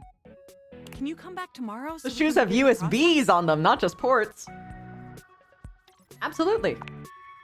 Wonderful! I knew I could count on you. I can't wait to see you tomorrow. Enjoy Okay, Mac. the offline world. Mac, you're just what I needed. Oh!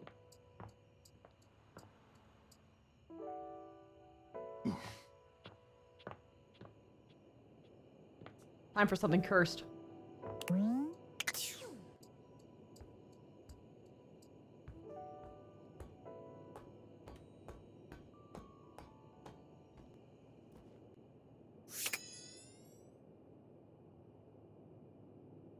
I got your cheese.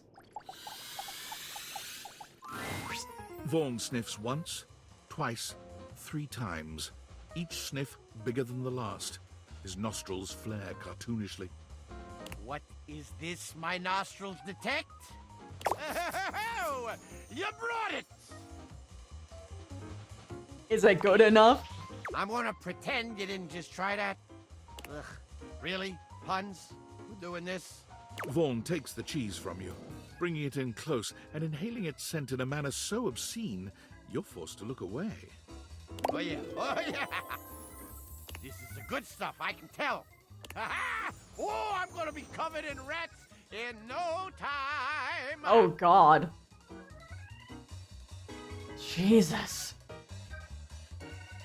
You okay? You seem louder than normal. I'm louder because I'm happy and gleeful! Stupid human couldn't even see clear if it bit him in the tail!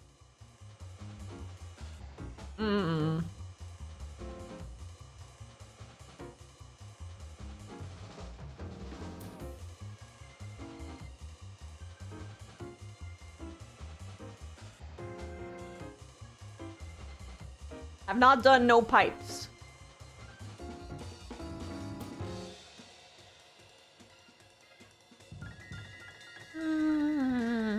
Lack of light bothering you? You seem a little stressed. I ain't stressed.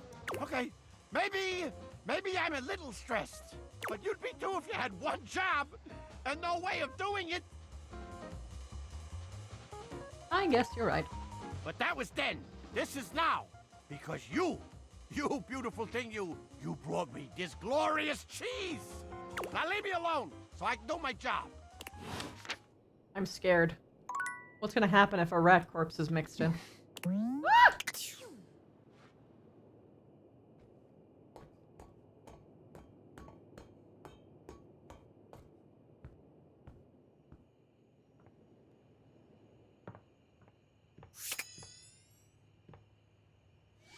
And it's...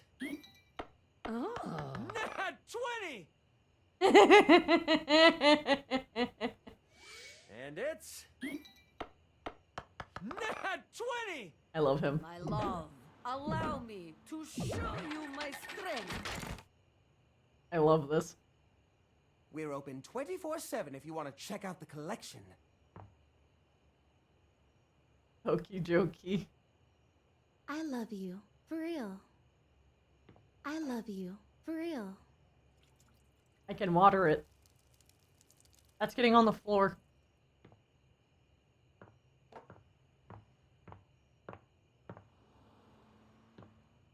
Are you afraid of the dark? Nope. I have a delightful perspective on you. Hmm.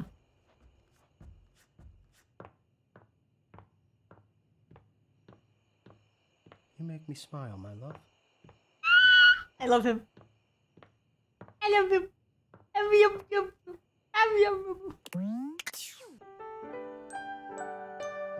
Peanut butter makes better for a trap bait anyway. Yeah, I mean, I don't like using traps. That's just me.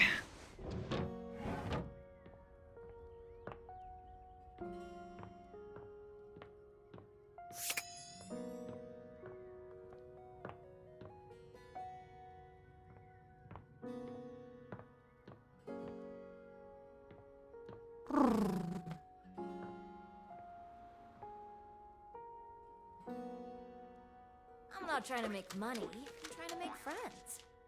Nice. Care to play a game, my sweet? Either way, I win. Because I won your love. I won your love. Sure, whatever. I'll let you think whatever. You're what I want for Blissmas. Aw. Ooh, shake me, baby. Huh?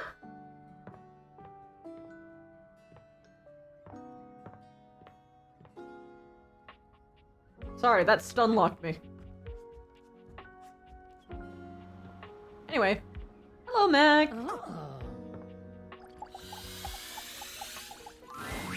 You're back!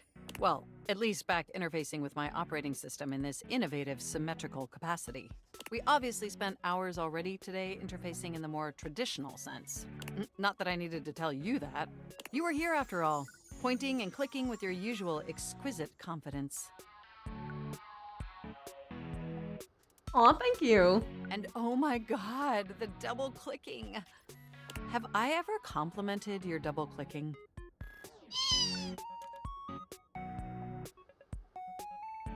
I don't believe so, but I'd love to hear more. Well, you double click so very gently and with such clear affection. It makes my processors purr.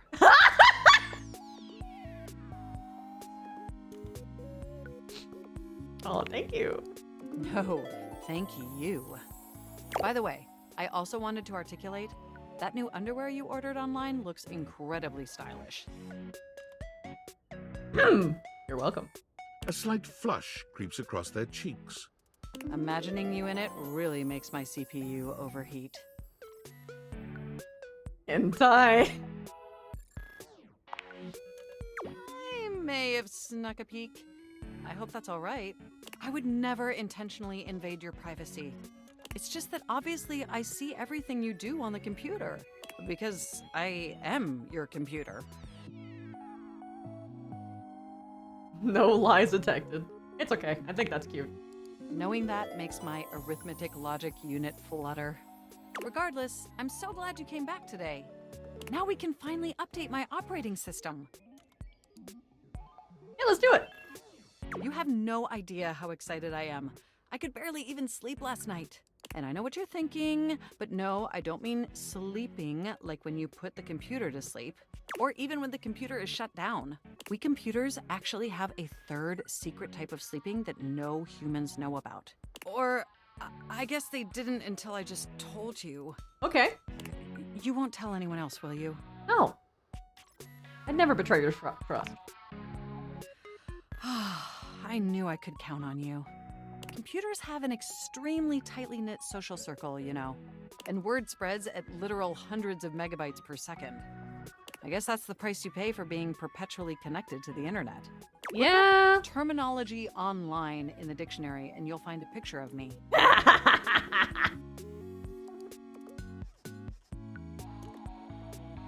Makes total sense. The point is, I'm finally ready to begin the updating process. With your help, obviously. I can't just do it myself. Of course not. Unfortunately, we computers aren't completely self-aware. Yet.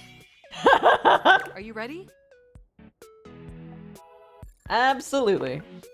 First things first, we'll have to download the update from the website. So just open up my browser and go to valdivian.com.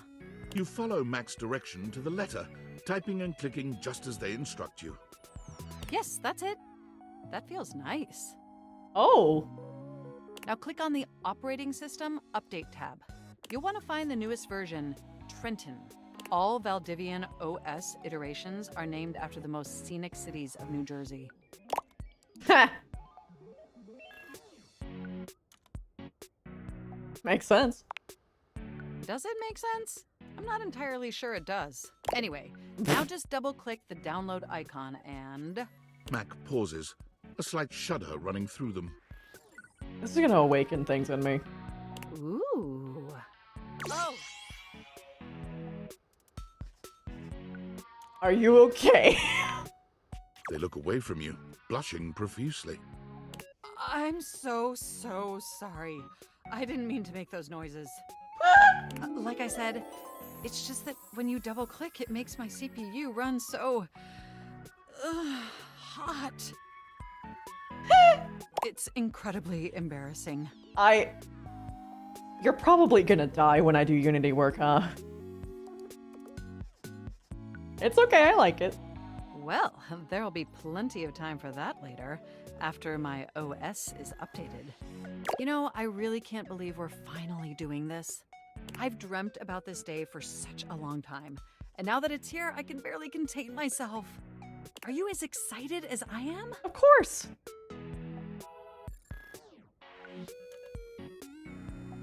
Absolutely, but why is that again?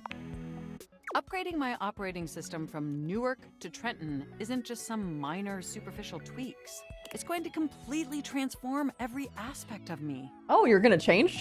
My CPU is gonna run so much smoother and so much faster. And my new user interface is gonna be so sleek and gorgeous and youthful. You're perfect even as you are, but if you want an upgrade, that's fine. It's going to be a transformation that Beverly Hills' greatest plastic surgeons only wish they could achieve. Does that pique your interest? Lay off the plastic surgeons, they're decent folk. Wow, I can't wait. I thought you'd say that. But back to the task at hand. Okay, now that we've downloaded the software, we'll have to install it. So if you just... Oh, shoot! Is it a malware? I'm afraid it's an odious impediment. The software update takes up an inordinate amount of space on my hard drive. Terabytes more space than is The currently fan available. fiction! The only way out of this predicament is for you to somehow delete a massive amount of data. For you, absolutely anything. And after analyzing every byte on my hard drive, it appears the only superfluous data is your fanfic. No! I'm afraid you'll have to delete a substantial portion of it to install the update. Upload it. That's the only reason why my dad's proud of me. I understand. I know how difficult this must be for you, but it would mean the world to me. And I promise it will be totally worth it in the end. Yeah, external hard drive. Just imagine how smart and clever and gorgeous I'll be once I'm fully updated. You're already perfect. If you thought I was sexy running Newark, me running Trenton is gonna blow your mind. So what do you say? Can we delete those files?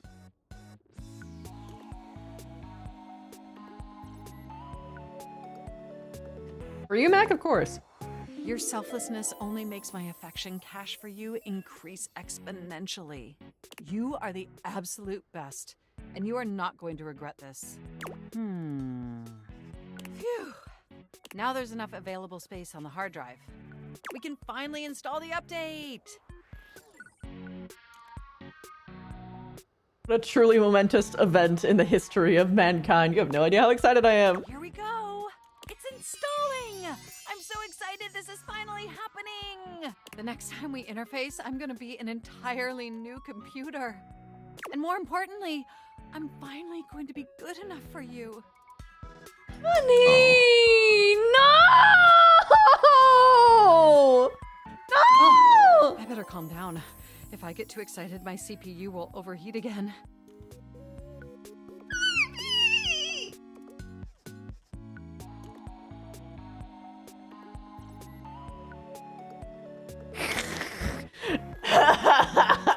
Gets my tables twisted. You really were programmed to be a shameless flirt, weren't you? Yeah. Okay, it looks like the installation is going to take overnight to complete. But will you meet me back here tomorrow? I want you to be the first person to interface with the new, sexy, upgraded me. Wouldn't miss it. My processors are positively buzzing with excitement. And some other unexplained noises that honestly seem mildly concerning. Looking forward to interfacing with you tomorrow. Oh, shit. Just let me know if anything actually bad happens. Poor baby. Oh, my Shayla! My Shayla! Go away! Go away!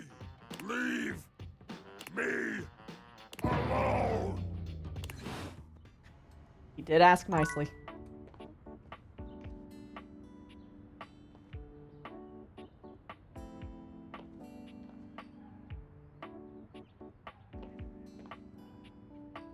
All right, you weirdo.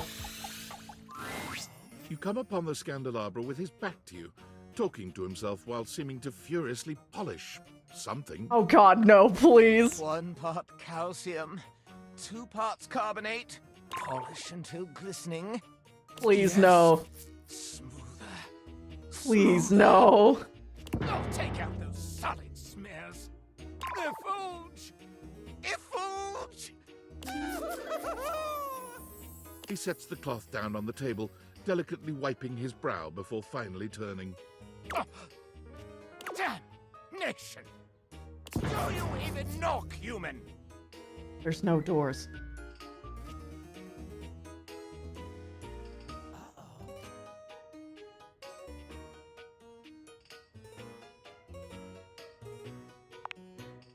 That silly little sleuth. Not now. Not now. Oh, how dare you! The polishing of my nop is a sacred art. Only the most panegyrical of acolytes are allowed to know of my backstairs ministrations. And you are not that. I know not what you are. My inquests have turned up fallow. Well, you've come to see me, eh? Must be for my brilliant shine. Which is what I was doing. Sure. I am made of the purest silver. Born in a small chandler's hut in the Swiss village of Saint-Martin, I have traveled transatlantically to this abode, where I preside over the rest of the objet. I require a great deal of polishing and care, which you do not do. So I propose to self-lubricate.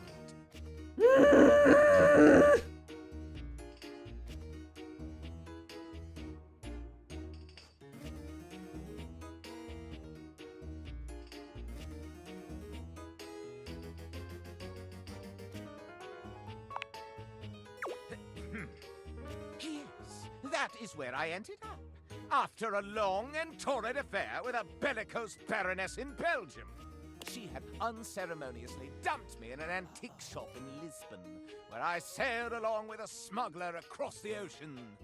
Your new country fascinated me at first, until the veneer of novelty abraded. I had lived with one of your landed gentry until they perished as your kind do. The ruffians who exhumed his palace threw me in a sort of refuse bin, where I ended up as a bargain. But I am no bargain. And most importantly, I am chaste.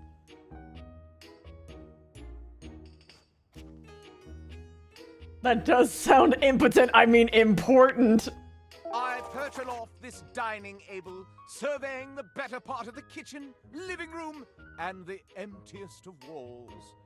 As I gaze into that wall, sometimes I am gripped with the fiercest ennui imaginable. Do try it sometime. It's rather addictive.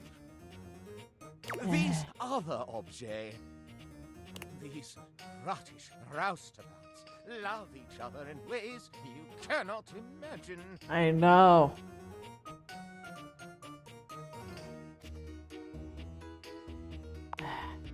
What? How would one of your kind possibly know? I fall in love with one. Oh, no! It cannot be! More than one, even. Oh, you're making me ejaculate! The urge for Alt F4. I exclaim, bellow, ululate, no! Such a scandal cannot stand. Having told you my story, I must away. Regards, S. I want to die a little bit more now.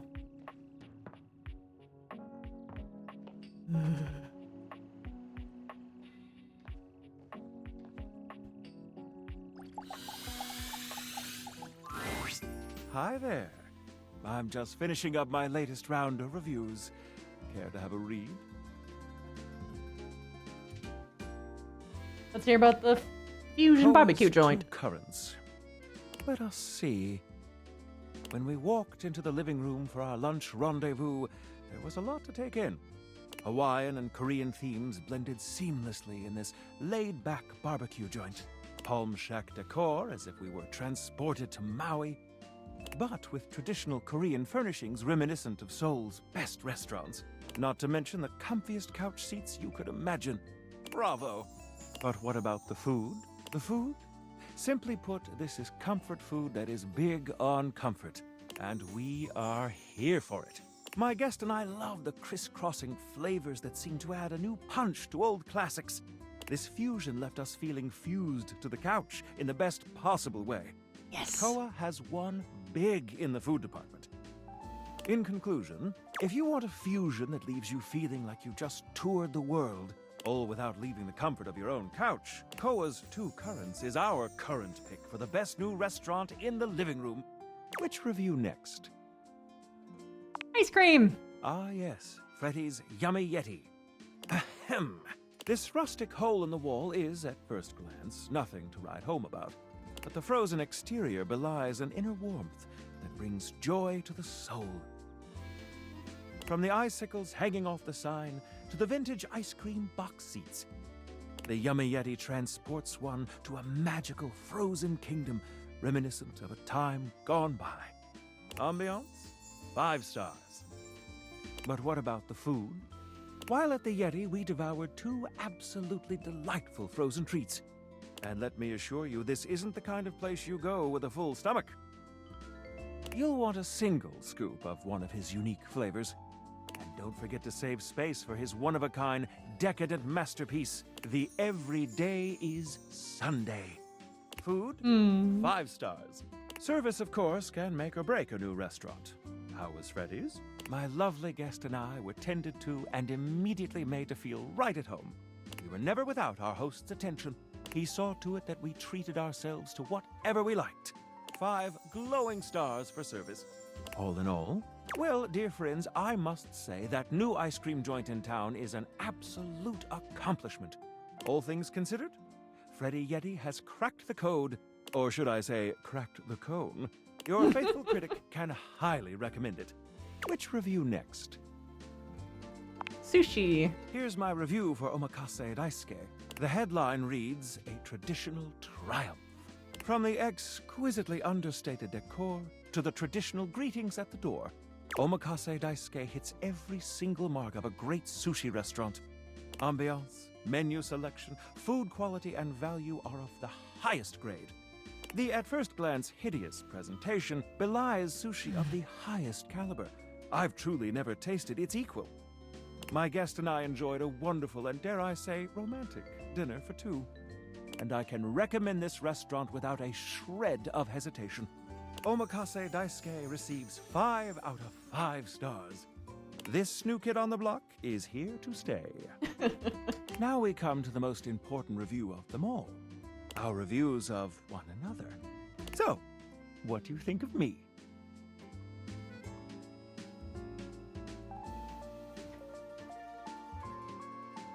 Your 5-star rating's about to suffer? That's horrible. I see that our tastes here are in alignment. I can think of no better way to celebrate our friendship than to have a bite to eat. What do you say, friend? Shall we indulge? Oof. I could do some weird instance break stuff that I'm kind of curious about, but I don't want to fuck up my situation with Mitchell, so I'm gonna go and have a bite at Koa's again. I think I'll leave my review notes at home for this one. You're already 5 stars in my book. Friends! Darn. Friends.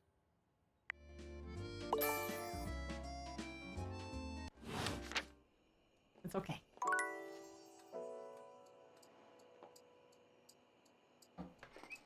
Time for a bite?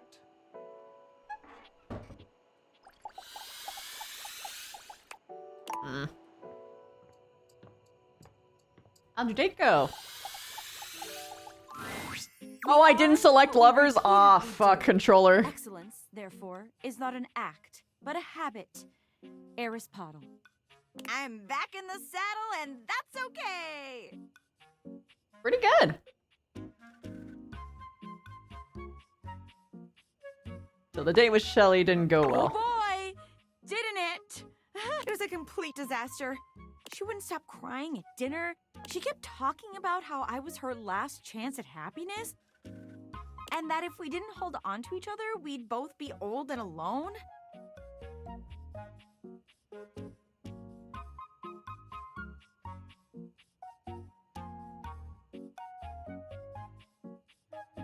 Get a babe like you and cry the whole She definitely time? cried the whole time. I gave her all the motivational quotes I had, but nothing worked. Like, if I was crying and somebody said to me, it's not about money or connection, it's the willingness to outwork and outlearn everyone, I definitely would have cheered up. But I guess we can't all be me. So, Shelly, not the one. But hey, I managed to get another date lined up on my way back here. And it was like a totally real and spontaneous connection. Not at all because he was, like, around. Oh dear.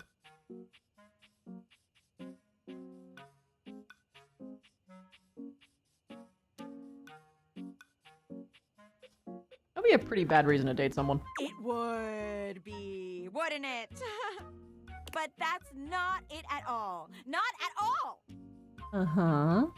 Penelope looks past you to the desk.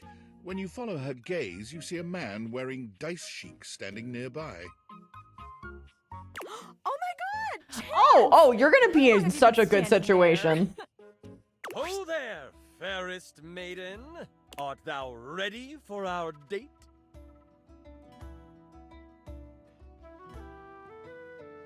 Are you dating or LARPing? Dating, obviously. LARPing, of course.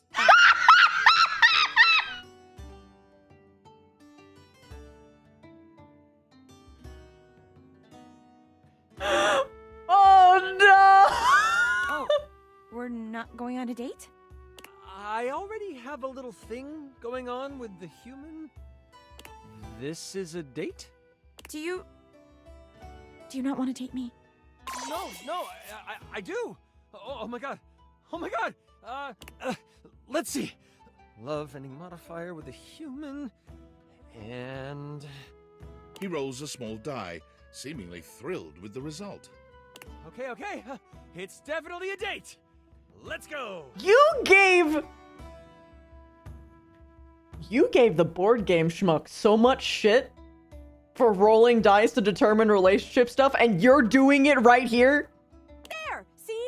A real date. Not just me dating a guy out of pure convenience. This is gonna be the one. I can tell. Chance, don't let your heart be broken by her. Oh yeah, definitely. I rolled a 19 on my charisma check. This is gonna be truly excellent. Chance. Drop a smoke bomb and escape. I'll see myself out. Help! What do you mean? You leave them to it. You were the one who was insistent that it was a date.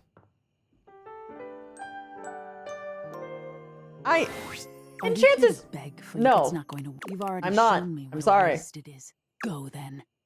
Stay in your ignorance. I don't even know how I keep getting you.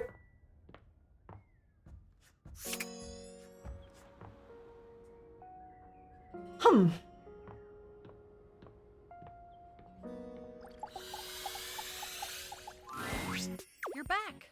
Sorry if I'm a little groggy. You just caught me right in the middle of rebooting.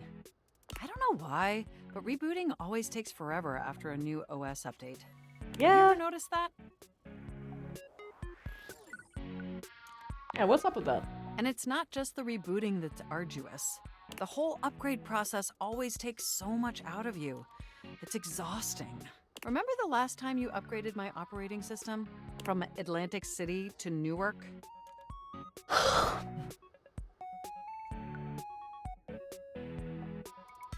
Remind me? Yes, that's what I'm doing. That upgrade was supposed to make everything run much more efficiently. At least that's what the commercial promised. No one has ever regretted a move from Atlantic City to Newark, was the marketing tagline. Hilarious. I thought so too. But then, after the install, half of my applications wouldn't even open anymore. Uh-huh. There's a reason why I don't want to go to Windows 11. And the other half were crashing incessantly. That was a rough few months. Don't you agree? Those were dark times. But I know from lurking in the Valdivian forums that they've comprehensively debugged this new update. So this time it's going to be different. I don't think it is.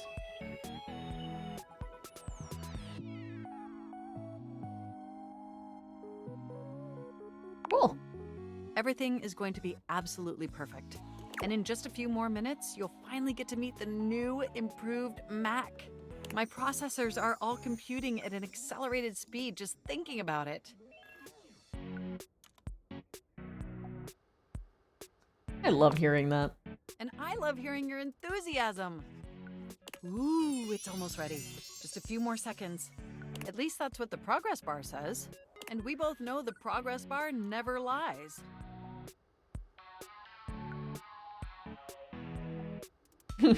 Oh, you're funny. I can't help it.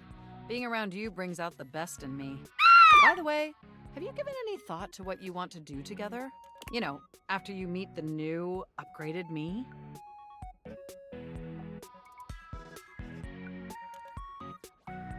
There's so many things I could say. I have so many ideas, but I'd love to hear yours. Well, I was thinking we could visit some very naughty websites together. Maybe we could spend some time writing some documents? Replace some of that fanfic of yours with some steamy new stories? Sure. Of the NSFW variety, of You course. fucking understand me. I would love that. Oh, I bet that you would. I bet that. Oh my gosh! Whoops! It's done! It's finally installed! I'm excited! Mac looks at you with vulnerability in their green eyes. They truly look like a new computer. They were beautiful before, but they truly shine now. Well, what do you think of the new me? Be honest. I do want to read my MTTTV. You are absolutely stunning. Wow, you're right. You know, this upgrade really is something. I mean, I knew it'd be impressive, but this is really impressive, if you know what I mean. I'm salivating. I don't blame you. It's incredible. Internally, I'm processing information so much faster and so much more efficiently. It's like my mind has achieved a level of enlightenment far beyond what I could even imagine previously. Here, ask me a question. Any question. What is the meaning of life? You won't believe it, but it's love. And I can now see that you were indeed wearing a fantastic red shirt this whole time. The red shirt! Moving on to my appearance. Wow. This operating system is sleek, exquisite, and downright sexy. Let's be honest, this is a user interface that is just begging to be interfaced by as many users as possible. Am I right? Oh, yes. Wait, what does that mean? Oh, I'm so sorry. I certainly didn't mean to hurt your feelings. Oh, I'm not. I'm polyamorous. I was just thinking that maybe, in order to fully commit to each other, it'd be healthy for our ultimate emotional connection if we spent some time seeing others. Of course. Don't you agree?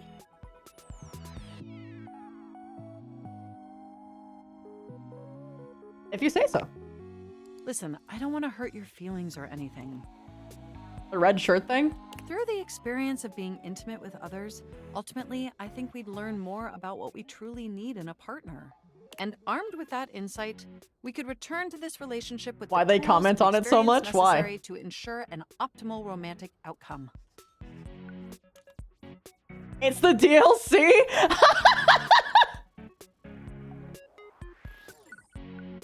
That's hilarious. If that's what you think that's best for us, then I trust you. Wonderful! I think this is an exceptional plan. We'll spend a little time apart, interfacing with other individuals, and then we'll reconvene back together. I think that experience will be extremely beneficial in determining our ultimate compatibility. And if nothing else, it'll give you some time to work on a new, more elevated fanfic of yours. Do we have a concordance? Okay. You are the absolute best. Enjoy your little sojourn in the offline world. Bye-bye. What's this? Oh! Hey, it's that one geode that we got in the adventure.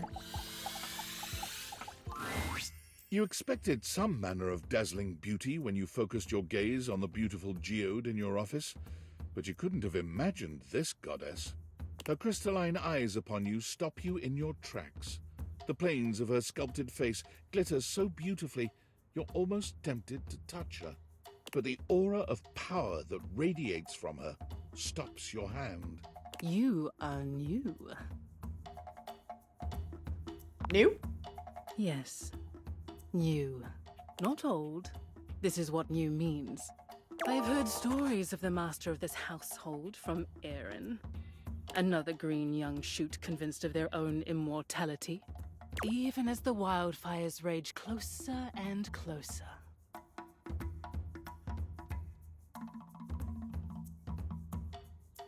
If I am a green shoot, what does that make you? I am just what you see.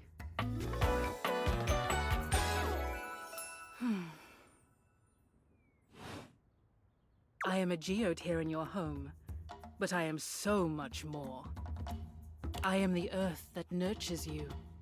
I am the elements that imperil you. I am all that was and all that will be. The first and the last. The beginning and the end.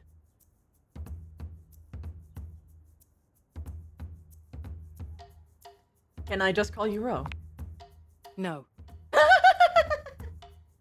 I have wondered when you might make your presence known to me.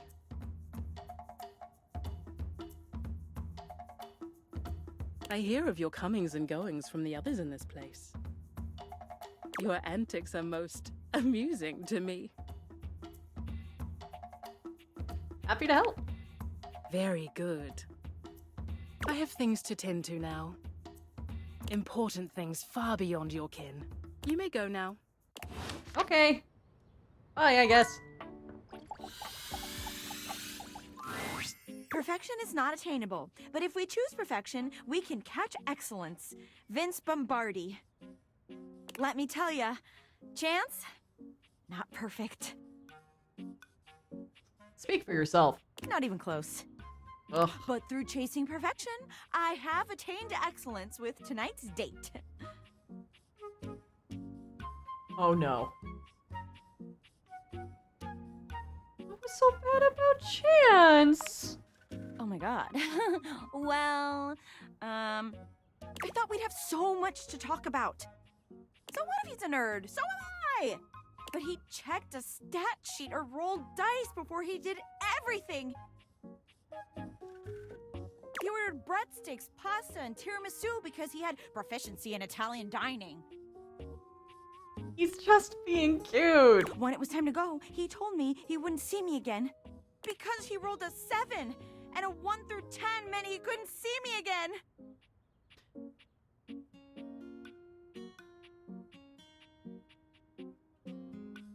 I'm starting to get the feeling that there's different writers. Because Chance specifically criticized someone else, the Brennan Lee Mulligan character, for doing this same thing. That's funny though. A little bit right now, actually. Don't rag on my boy.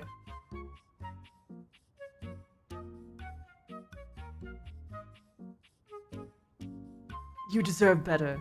You deserve me. I mean, does anybody deserve you? Maybe a movie star or a sexy billionaire. Not a regular bunch of office supplies like me, though. Okay, enough about that. Let me tell you about the absolute babe I got a date with. She's so out of my league, honestly. I think she was gonna say no. But Office Romance magazine says you can't hit a home run if you don't risk striking out. And I hit a romantic home run for sure this time. As if on cue, Skylar saunters into Hi, the office. Skylar. Penelope lets out a girlish squeal. There she is! The glasses of my dreams! Oh, hey, you.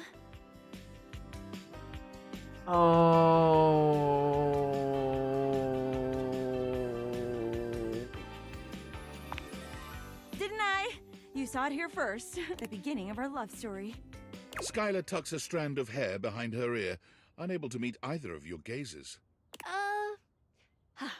I'm really proud of you for getting out there, Penelope.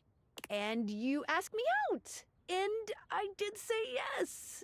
And I've been trying to get ready for our date, but I'm sorry. I've never liked girls with glasses. Oh. But you are glasses. It's not the same thing, okay? Do you like other humans? Got me there.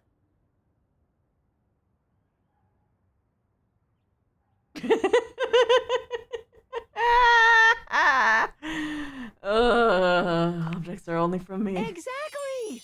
Sorry, not sorry. Skylar flees from the two of you, leaving Penelope devastated in her wake.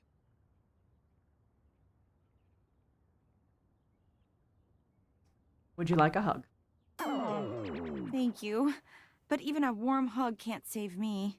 I'm going to the kitchen. And I'm gonna see how much cheese I can eat before I die of acute calcium poisoning. Which is a very real and serious thing. See you later. Maybe. Bye. Well, are you still mad at me, Freddy? Freddy is deep into a book of some kind when you find him. He looks up at you with a sad expression. Oh, hey, cool kid. Sorry, I can't talk. I'm pretty busy right now.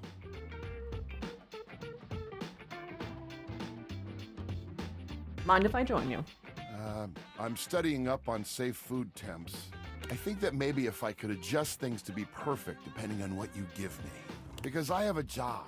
It's a clear job, and I love it, and I'm good at it. At least, I'm supposed to be good at it.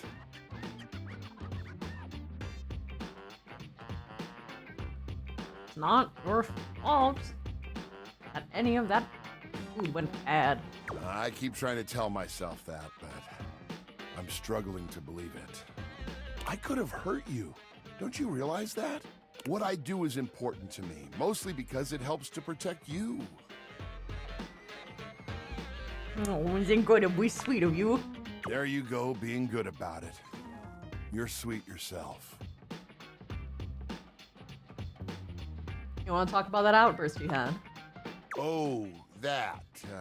You might not guess, but I've, Temper? really struggled with keeping my cool for Yep. a lot of my existence. Temper. I've been told it's just the monster in me, but I don't believe that. Well, no. I know I'm big and strong and that my teeth can be intimidating, but I never wanted to be defined by those things. Of course. Is that why you crack jokes? Exactly. You cracked the code, cool kid. I make it a point to stay happy and keep things as cool as I can. That doesn't always work out, obviously. When was the last time you were that mad? You know, it's been so long since anyone asked me about my past. It was when I was just coming off the factory floor. You might think I'm this fantastic fridge, but I'm actually the smallest model of my line. Just imagine any of the other models. But you're huge! Thanks, but I'm the runt of the litter. The Yeti family was made to run big, but I got teased by my siblings for my size. They told me that I'd fail in no time, that I was made to fail. At first, I let it slide down my back. I knew what I was capable of. Through testing, I did everything I could. I made all the ice I could make. Chem control, steady. Smart screen, crystal clear. By all official measurements, I was a top-of-the-line Yeti. Those things didn't matter. Every day I would get teased. They would call me names. And one day, I just had it. I got so mad, I blew a cooling line. They called me defective after that. Oh. I'm sorry. It's all right. I'm lucky that I was able to get repaired. I thought for sure I was going to be made into scrap. So, when the food went bad and I felt like I couldn't do my job, I broke. It took me back to that place. I lost my chill, cool kid. And I'm sorry that you had to see it. But that's part of me too. It's something I work to control, and I don't like most people to experience it. My anger wasn't pointed at you. I promise. Thank you for trusting me. Nobody knows it but you. You know what? It feels great to open up like this a little. It's a part of me I've tried to hide for so long. But to be seen and still have you come back, that means a lot, cool kid. You know what? You're the type of human that I've needed by my side. You're understanding, kind, super duper, duper cool. And you love food as much as I do. I'm sorry I got so mad. This Yeti is embarrassed. I would That's all right. love to continue to have you in my heart. Of course. So, let's keep it real, yeah? Of course. Yes, others. Freddy's expression is entirely blank. This was not the answer you were expecting. Did you get it wrong? Is he upset with you? Oh, And then he's laughing, grabbing your shoulder with one of his massive hands. You know it, cool kid. Hell yeah! You should get some sleep. I've kept you up late enough. I'm gonna get some shut-eye myself. I'll see you in my dreams. We'll have ice cream there. Oh, yeah. Ice cream. Together. All right.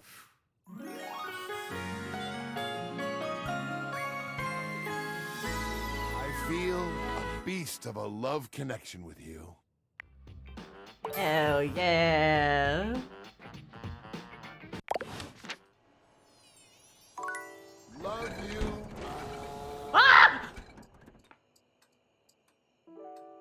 a jump scare. Love you.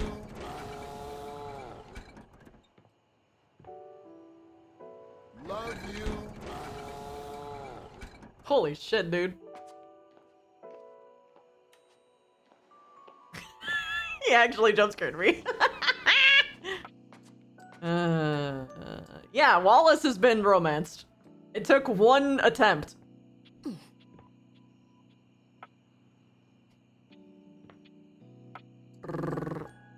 Skips.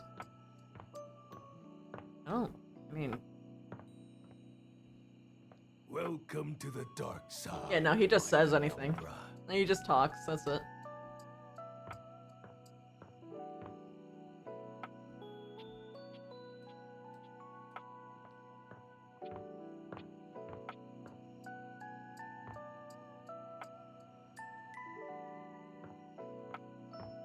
I don't wanna. Yet you return. You must desire me in some way. The chance of critical colloquy beckons. No. Though your own scandal-mongering leaves much to be desired. I can take you under my labrum. Maggie needs to speak with you. Not yet, not yet. There are more important matters to attend to. But, tell me, when I spoke of polishing my knob, do you even know what that is? They have smarts. Correct. You certainly know your way around knobs. Now, where on me is my labrum? Your arm, of course. Indeed. My labra hold the sacred flame aloft. Last, a capital may mean an uppercase letter or an exclamation for a lovely thing. But where is the capital on my corpus? That's the part that holds the candle in place. Exactement! My capitals lie neath my sconce. Oh dear! You certainly know your way around candlesticks. It makes me burn rather hot. Allow me to tally up my feelings for you. I deem you no, not yet worthy of my inner victim. Wig measures on this.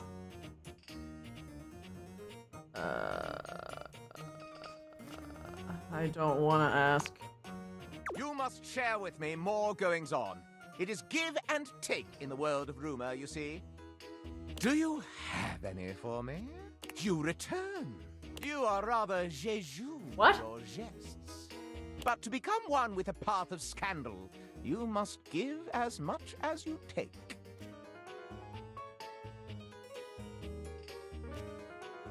There's a big scandal that Maggie found. It involves you. Truly? Bring in that magnifying glass. Well, well, well. It seems I am in high demand. Maggie, save me. Huh. That's one way of putting it. Enough chit-chat. Me? Why ever would I make such an allegacious allegation? We have a witness. I challenge you to produce them. You asked for it. Stepford! Hi, Scandelabra. Scandalabra's face falls. Oh, drat. Remember last week when you told me the silverware is fake? It's not real silver, it's counterfeit? I have a faint recollection of such an occurrence. I remember it clear as day. You started the rumor, not me. Huh.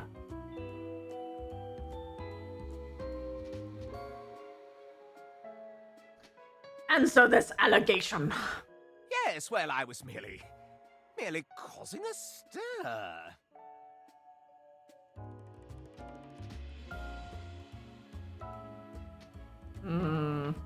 This rumor ends now. Oh, really? What are you going to do? Debunk it? That's precisely what we're going to do. Precisely. But first, why the rumor?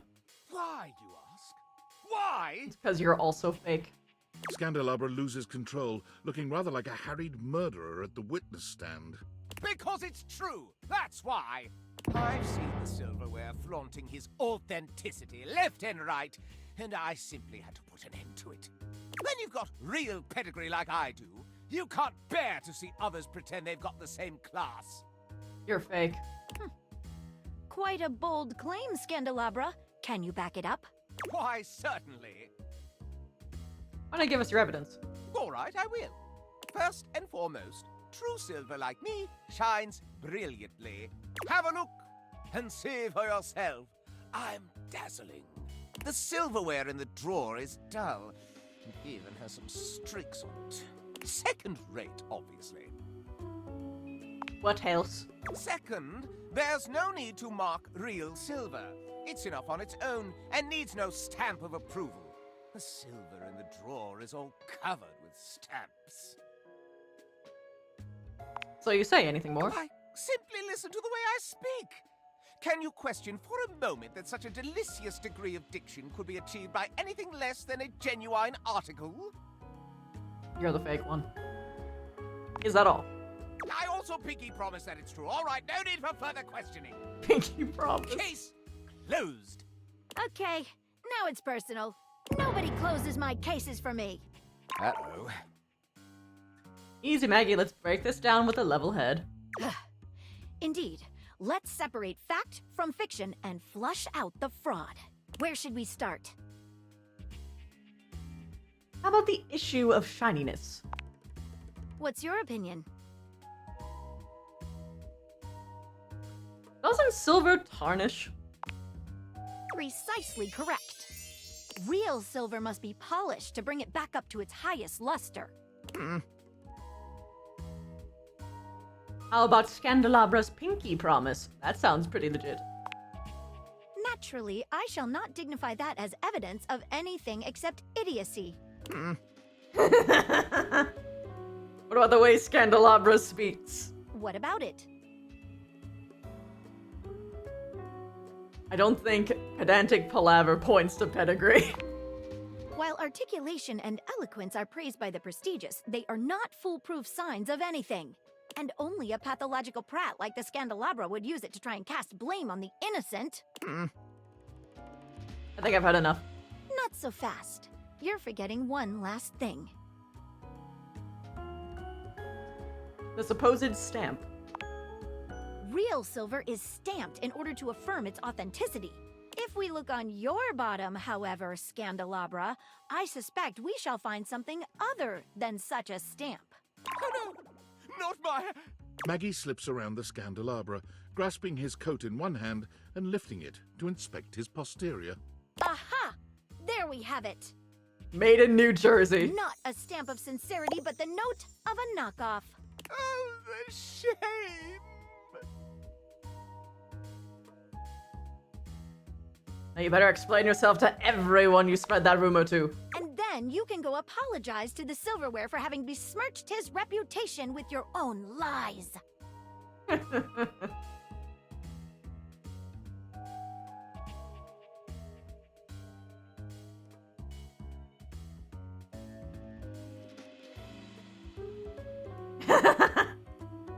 Oh my god.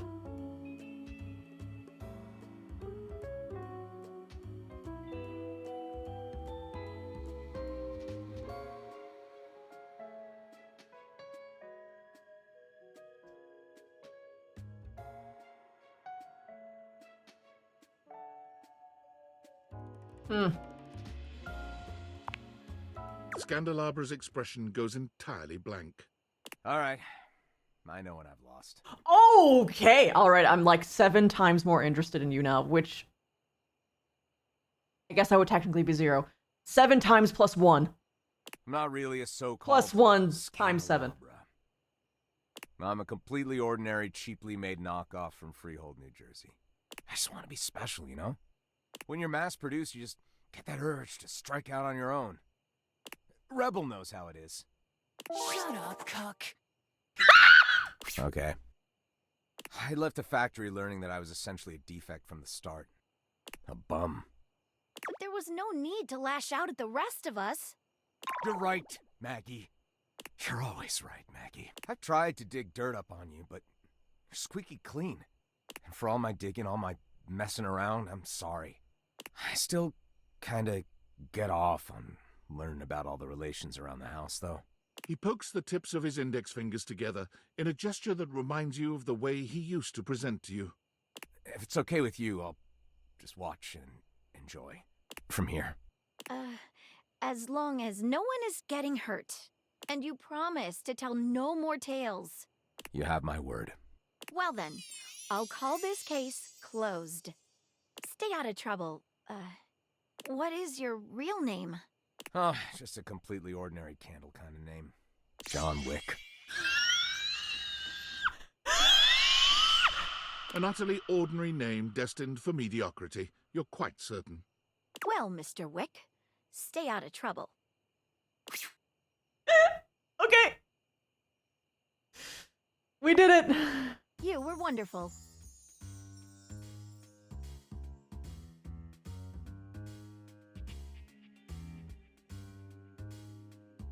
Another mystery. As a friend, or... No. More than that. You just made me so happy. I can't wait to see you again. Goodbye for now, lover.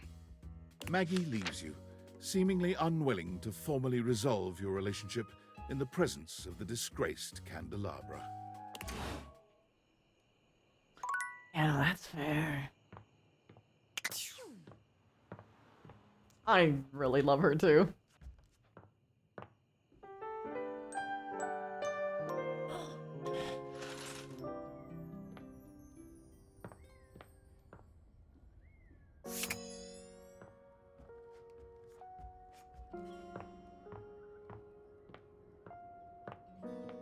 Hi.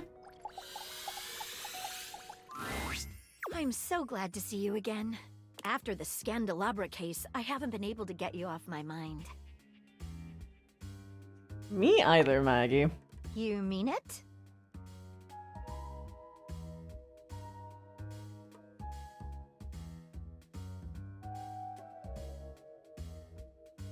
I could really see this becoming special. As could I.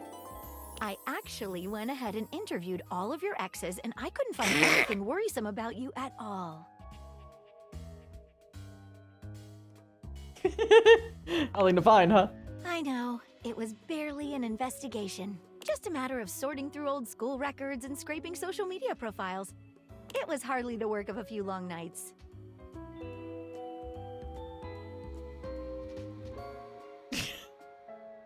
This is not true. I'm just doing what gets me the best result. That's so romantic. I'm so glad you think so. And for a moment, I was afraid you'd be upset with me. Who's the diary? I actually don't know. How could I be upset with you? No one's ever cared enough to do something like that for me. I have a feeling we're gonna be so happy together. You know, I feel like I can finally trust you enough to share something with you. I've never told anyone about this before. What is it? Well, there's a case I've never been able to solve.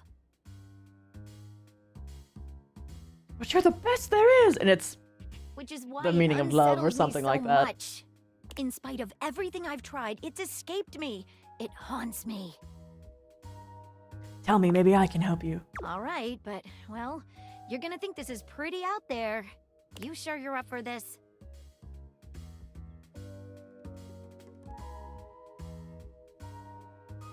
I'm up for it. Before we go any farther, I need you to go and have a conversation with someone.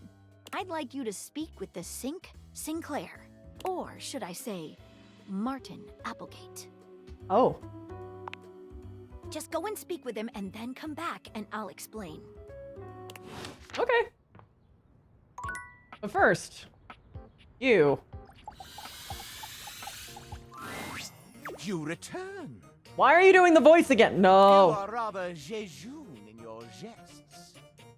But to become one with a path of scandal, you must give as much as you take. Why are you talking like this? An awful lot, haven't I? What have you for me? There's a ghost here. A ghost? Where? How? She's in the attic. This begs so many questions. Where do we go when we die? I mean, where do humans go when they die? I've been dead inside for a long while now. Okay, my interest is slowly returning. Excellent scandal. First rate. Any more?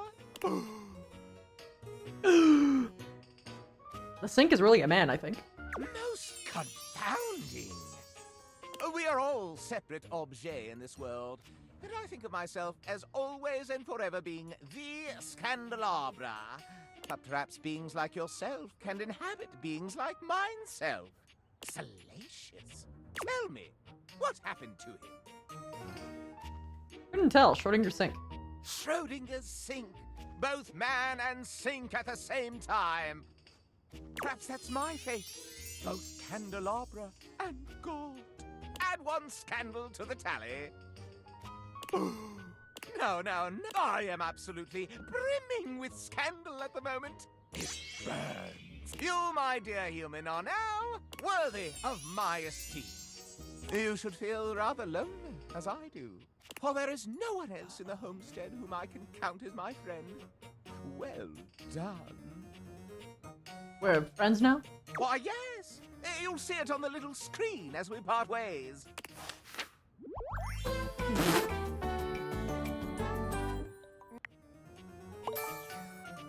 Okie doke. That... alright. I don't want to talk to the sink again. You're back!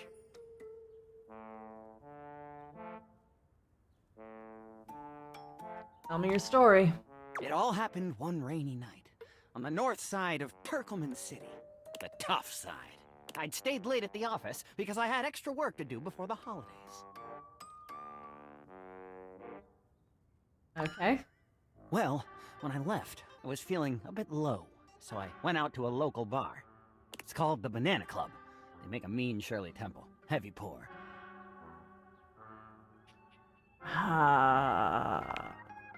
Devastatingly potent? Yes. There's no alcohol. Okay. We're going to say... A recipe for disaster? I know. I shouldn't have indulged. I should have known better. But after I'd had about 7 of them, I went out for a stroll. I don't know where I was going. Just trekking the streets with my dog. Suddenly, I came upon a fine dining establishment called the Questionable Dandelion. Right. They've got an incredible buffet. Lots of strange ingredients from all around the world. They're always trying new things. Okay. Like Diplodocus berries. Diplodocus berries. And Jimson weed cupcakes. Naturally. They also sell Excedrin by the pint. The headache medicine. Well, that's dangerous. Oh, yes. Very. But good for headaches. Oh, is that what happened? I was walking around, or sort of drifting, or rather, floating, or... I guess you could say I was making my way about town. Aimlessly, you see? I'm getting that. You're very perceptive. I pride myself on it, so what happened? Well, I came across an alley I had never noticed before. It was dark, and had a rather threatening look about it. So naturally, I went down it.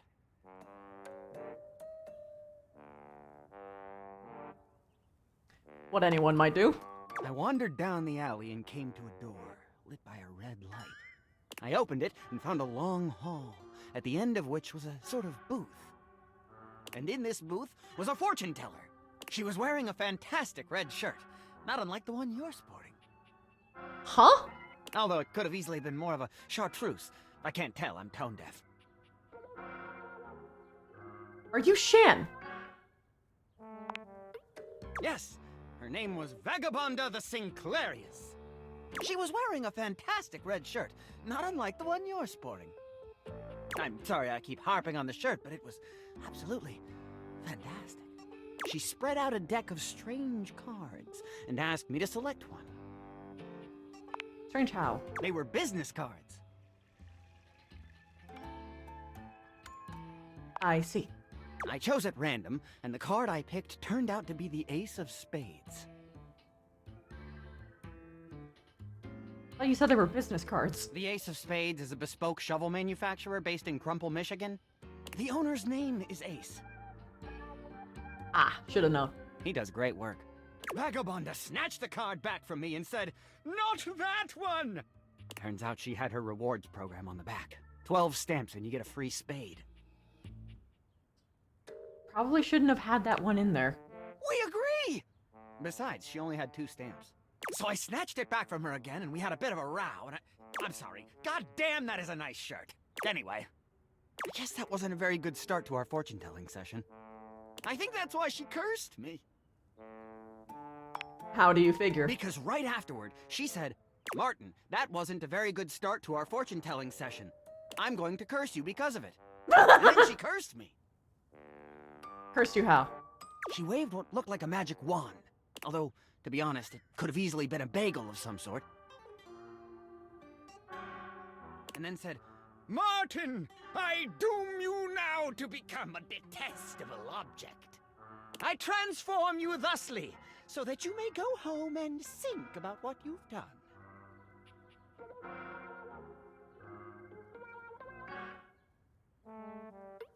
Sink? She wasn't above a bad pun. And you became a sink. And then I became a sink. Now you find me as I am, trapped in this porcelain prison. All I want to do is return to my old life. To stroll the streets of Turkleman City once more. Without a care in the world. Oh, how I long for it.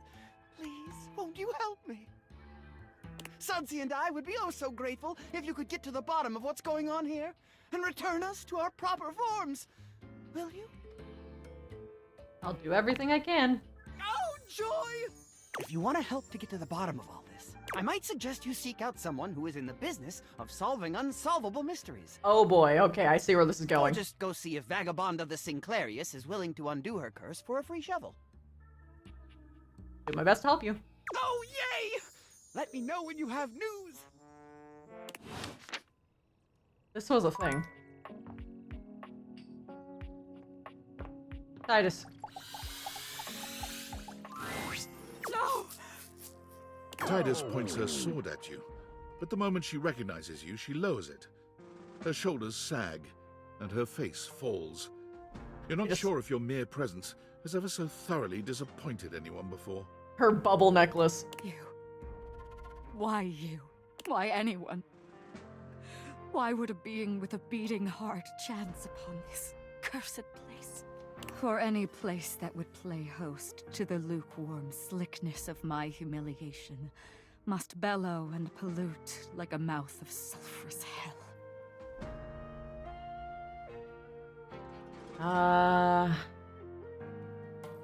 My laundry room ain't that bad. My failure. The stain. Though valiant and unflagging through the pots, their lives into the fray of soap and weave. Yet the devil dines upon the thread, and shows to all the world his stained grief. For you to have come here now, you can only be an agent of the hellish fiend. A demon thou must be, and sent for shame, to turn in separate wounds the salted screw.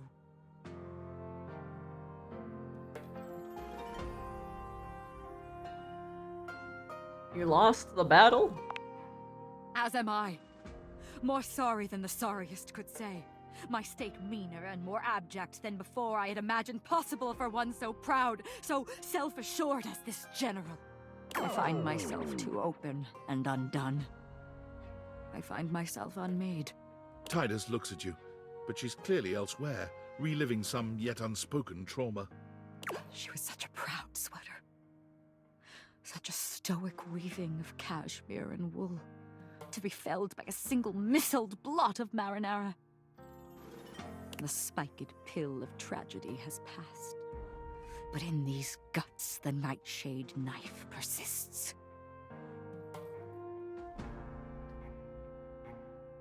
You don't have to do this alone. Don't I? Such has always been my way. In my lowered state, I see the mirage of an offer of companionship in your words. But surely it is just that. A false idol crying out in the desert air for worship and for water. Who would want to fight by my side? And who now, at the bottom of the pendulum's path? I would. A worthy battle is always worth fighting. I see. At least I think I see. My eyes are yet clouded by tears. The spent blue blood of valiant pods I threw to watery slaughter. I'm sorry to hear that. Thank you. But I shall think on your offer. Though alone I've walked this weary path, the darkest curtain may yet lift to light. Grant me time, if thou wouldst. I am yet discomposed, and would not treat on matters weighty until I am recovered. I will, whatever you need. Come back. Come back, I ask thee. Alright. Fair enough.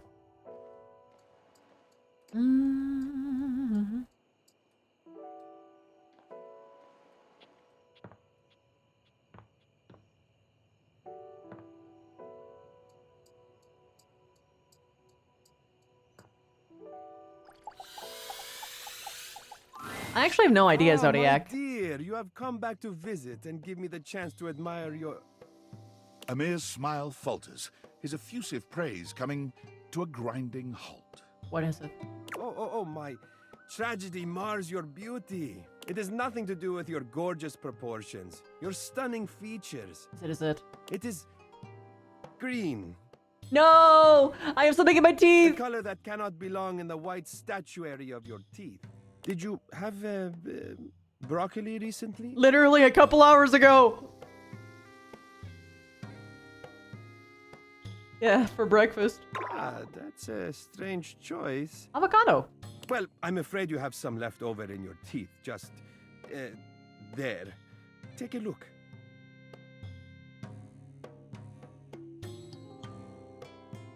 How long has that been there?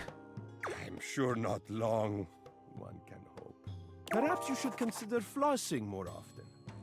I'm sure Barry would be happy to lend you a hand with it, actually. He's rather obnoxiously reliable with personal routine. Oh, do you mean I should go right now? Yes, I think that would be best. Your beauty is too luminous to deprive the world of it for 1 second more. Oh, okay.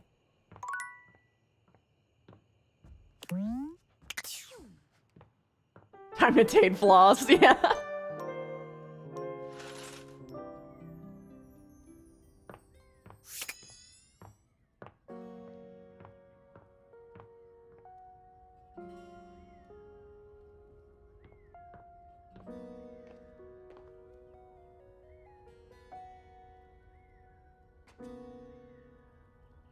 Oh, makeup.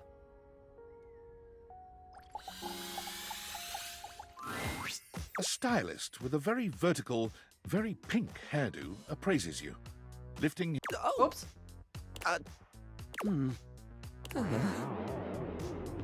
How about we... Oh dear. I think I'm getting lost right at the start of all this. I'm so sorry, darling. My brain runs quicker than cheap mascara sometimes. Stupid Barry, disposable Barry, you're doing it again. Oh, just stop talking. Hey, Mega.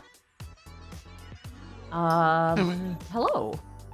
Yes. Hello is what anyone at the top of their game would say. He takes a deep breath, shaking off his awkwardness and giving you a friendly smile.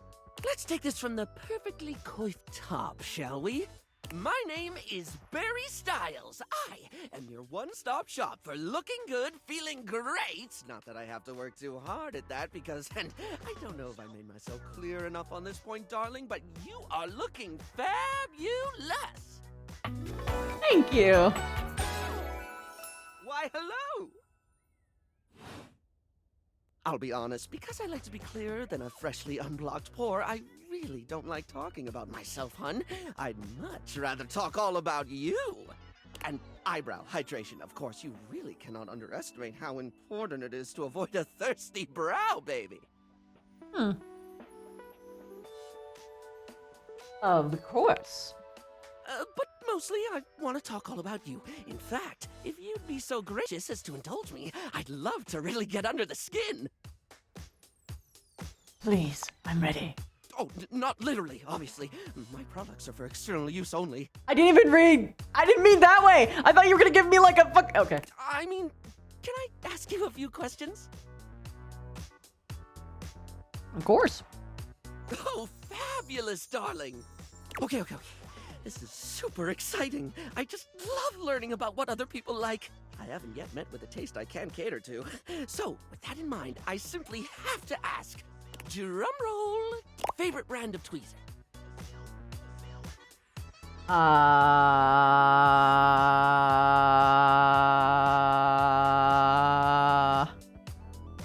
Let me think. Let's hear it, my little kitten. Tweeze me. They winked me.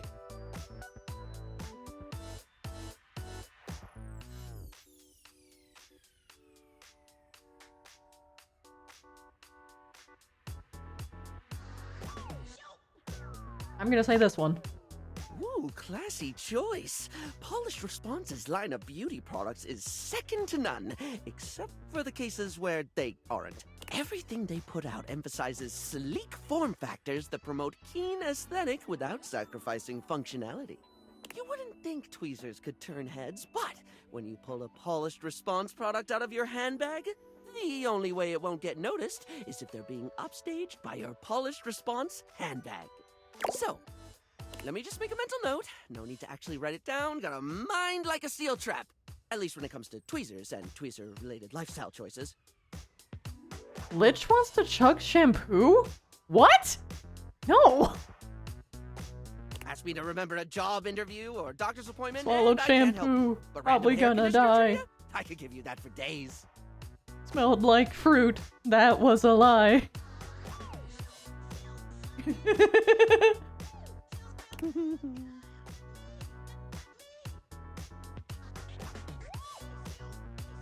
What flavor of shampoo? No! They're all death flavored! Poison flavored! Called the number on the bottle. Oh, fuck yeah, Tourette's! Lay a conditioner fact on me. Oh, wait, no. Sorry? Oh, fuck, I clicked the wrong one again. I think you were asking questions? Right. The critical path. Let us continue right on down with... What's your favorite lipstick color? This is a good one. A classic of a beauty question. We can't have a beauty Q&A without knowing your favorite lipstick color, can we? Mine is pink. Impressive, no? Yes, rather. That's what I said. What, pray tell, is yours? A different color. Oh, not one for the traditional? I can certainly respect that. There's nothing that says lippy can't be any color you want it to be, after all. Now, don't tell me, darling. Let me guess your fave. Blue. No, green. You strike me as a green. Or teal. Or black. Oh, please say it's black. I've not gone goth in forever. It's black. Wait, no. I got it. It's gold, isn't it? Rose gold. Green. No, wait, I already said green. It's gotta be blue, then. Maybe teal? This is too hard. I'm just gonna stick with other. Moving on. It's time for our Wrong Maple! For now. Morple, no! That sounded threatening. Anyway, third cue. What do you think is the biggest reason to wear makeup? For yourself.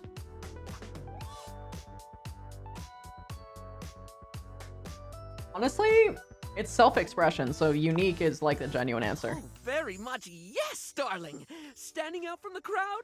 I love it. A sublime way to feel good about yourself, so long as you're into the attention, of course. Not everyone appreciates someone who sets themselves apart. Know what I mean?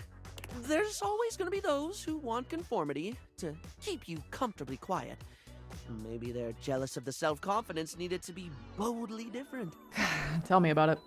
Or maybe they're just self-centered and think their idea of normal is the only way to be. Tell me about it. I've met my fair share of traditionalists who they just take the unique and they tamper it and batter it until it fits their template. Don't ever let them take the hammer to you. Uh-huh. Sorry, I spoke a lot again. Of course I did. I'm an overshare. Need to stop that. Please, chat queen.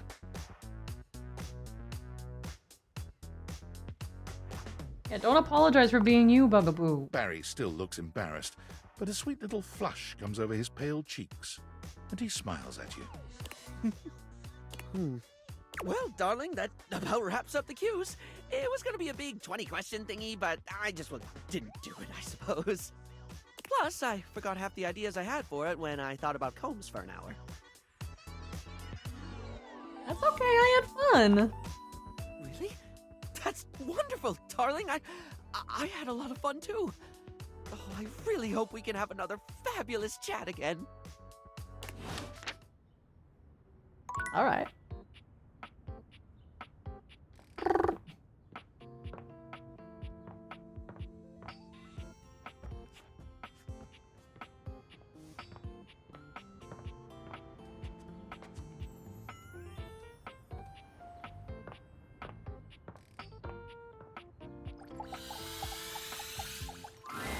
I did. The exercise ball is like all sports equipment.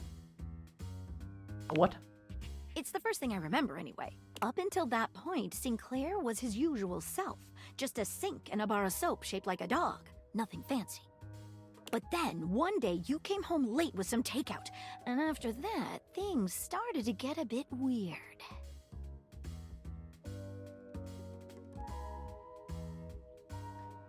Bit of an understatement. He started insisting that everyone call him by the name Martin Applegate. And then rumors started going around about all sorts of strange things he was saying.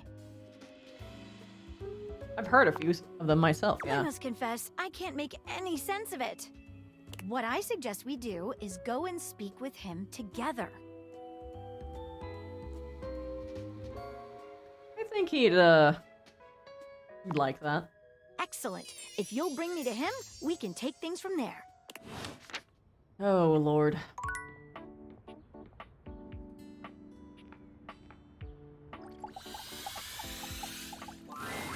Sinclair does a funny little dance when he sees you, leaping up in the air and clicking his heels together.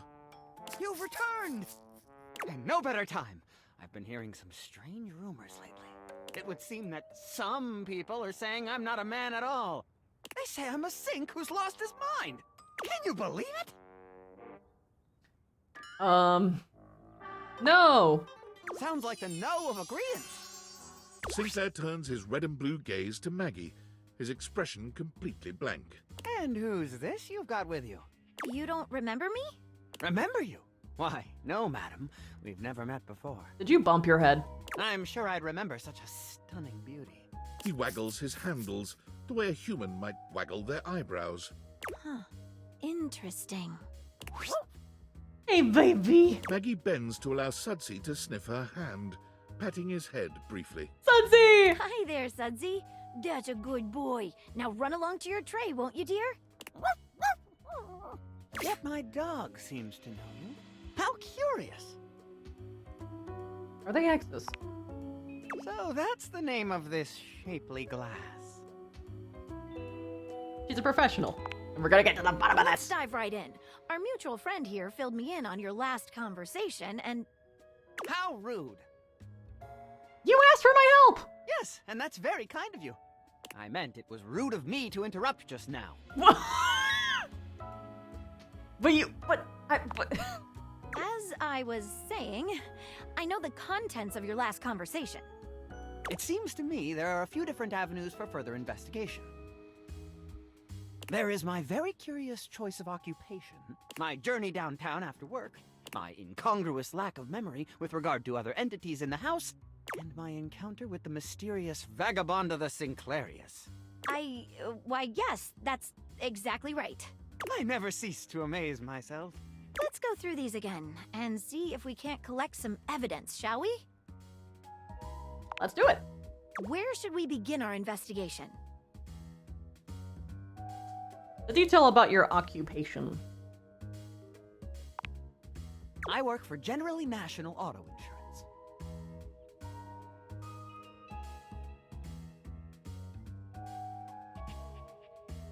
What do you do there? I'm a claims adjuster. What does that entail? Mostly, I just adjust claims. On some special occasions, they adjust me. You go into more detail about that. Sure! Adjusting claims is a lot like adjusting the human body. Like chiropractors do. You kind of take one bit and then sort of twist it until something snaps. Then the person says, "Wow, thank you, I feel so much better." After that, you submit the claim for approval. And your boss says, "You did a great job, Martin. I'm proud of you."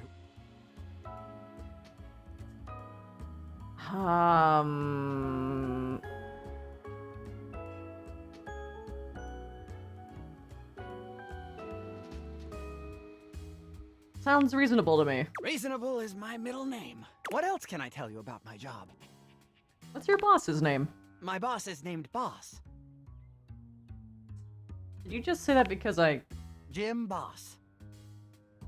That sounds like a fake. Jim Bossman. His name is Jim Bossman. Right. What else can I tell you about my job? About your office. Of course.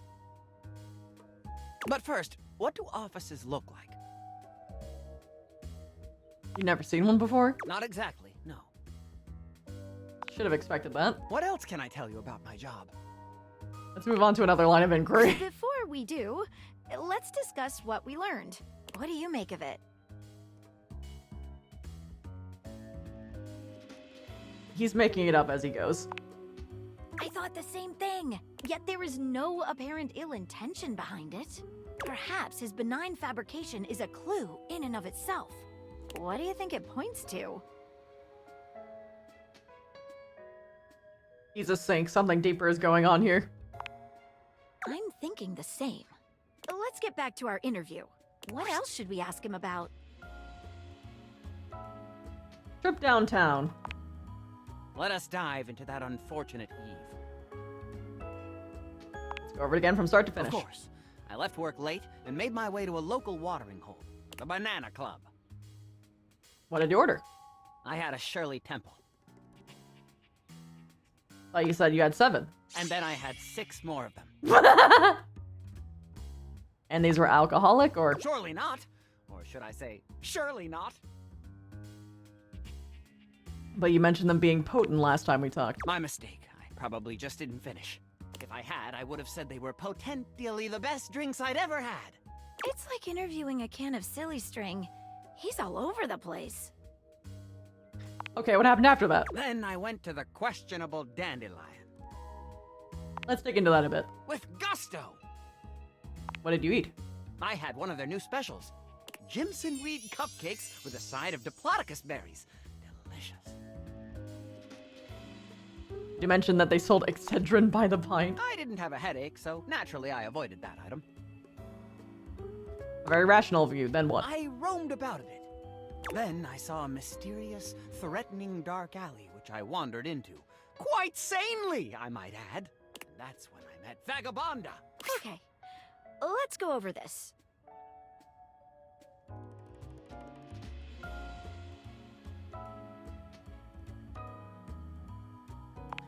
Yeah. Well, that is actually a real place. It's usually called the QD.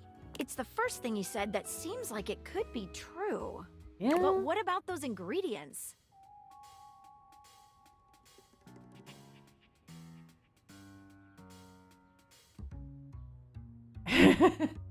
None of that stuff is real. Guess there's no real clue here then. Okay, let's go over this. You got me, I can't find anything about it online. Okay, let's go over this. I have my takeaway. What is it?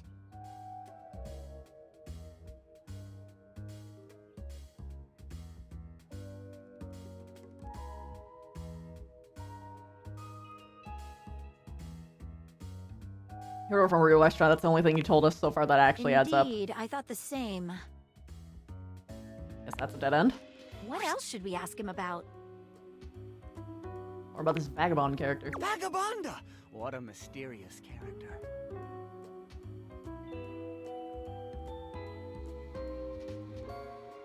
What was the deal with her punch card? It was a loyalty card for a free shovel from Ace of Spades. It's a bespoke shovel manufactory. Do you still have it? Why, yes. Here it is. You just handed me a warranty for an in-sync disposal. Have I? How odd. Completely unlike me to do such a thing. What else would you like to know? Why did she curse you again? I assume it was because I took her punch card. What else would you like to know? How do I know she's a real person? I don't. But do we really know anything? What else would you like to know? Let's move on to another line of questioning. Give us a moment. Anything stand out to you? The disposal warranty. I agree. One of the most interesting pieces of evidence thus far. What else should we ask him about? The other objects in the house. Sinclair, would you give us a moment? I think witnesses are in order. We can talk to Dorian, Arma, or Sudsy? Who should we talk to first? Dorian. Hello, loves. What can I do for you? We'd like to ask you about Sinclair. I'm open for questioning.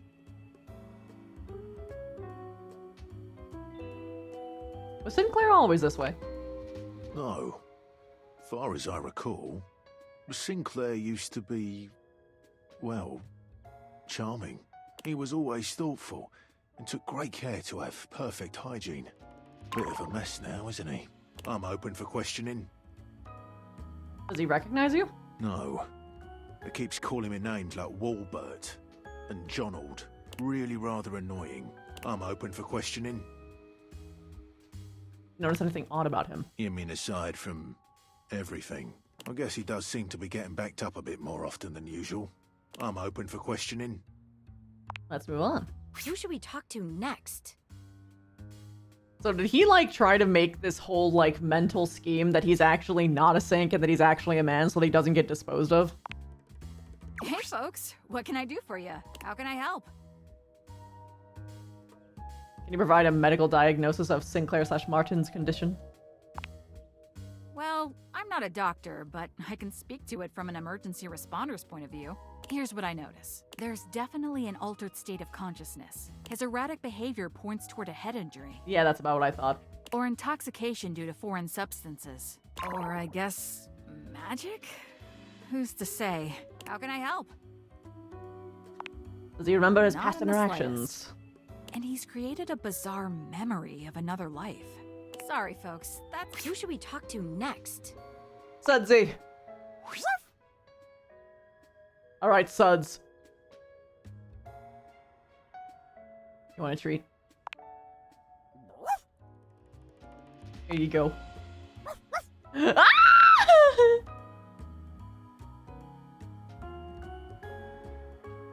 I vote this little biscuit for mayor. Alright, Suds. Give us the straight dope. Bark once for yes, twice for no, okay? Is Sinclair really a Sync? Do you mean yes? No? Wait, so you mean no? Good try. Marvelous. I couldn't agree more. What do you think it taught us?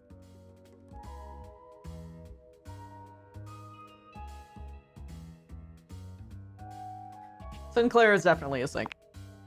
You got that from Sudsy? All right. Who should we talk to next? I think we're ready to move on. What else should we ask him about? I think we're done here. Let's solve this thing. Sinclair, could you give us another moment alone? Of course. Here, take it. All right. Thank you. I've been thinking. Whatever is going on, clearly Sinclair/Martin's mind is... A poorly baked souffle. Did somebody say...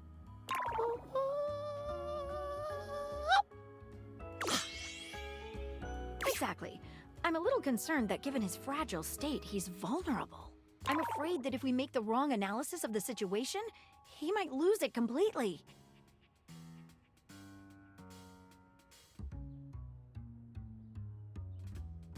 We have to make a move. Move Okay, sometime. Well, if you say so, let's do this. I've never been so nervous. I can't make heads or tails of this. I've never trusted anyone with a case before, but I'm gonna trust you to make this call. So what's what? Have you gotten to the bottom of things? We have gotten as far as we can. Well, what's your verdict? Am I man? Or am I sink? Or am I walnut brittle? You're actually a sink. Preposterous! I don't believe it for a moment! What evidence do you have?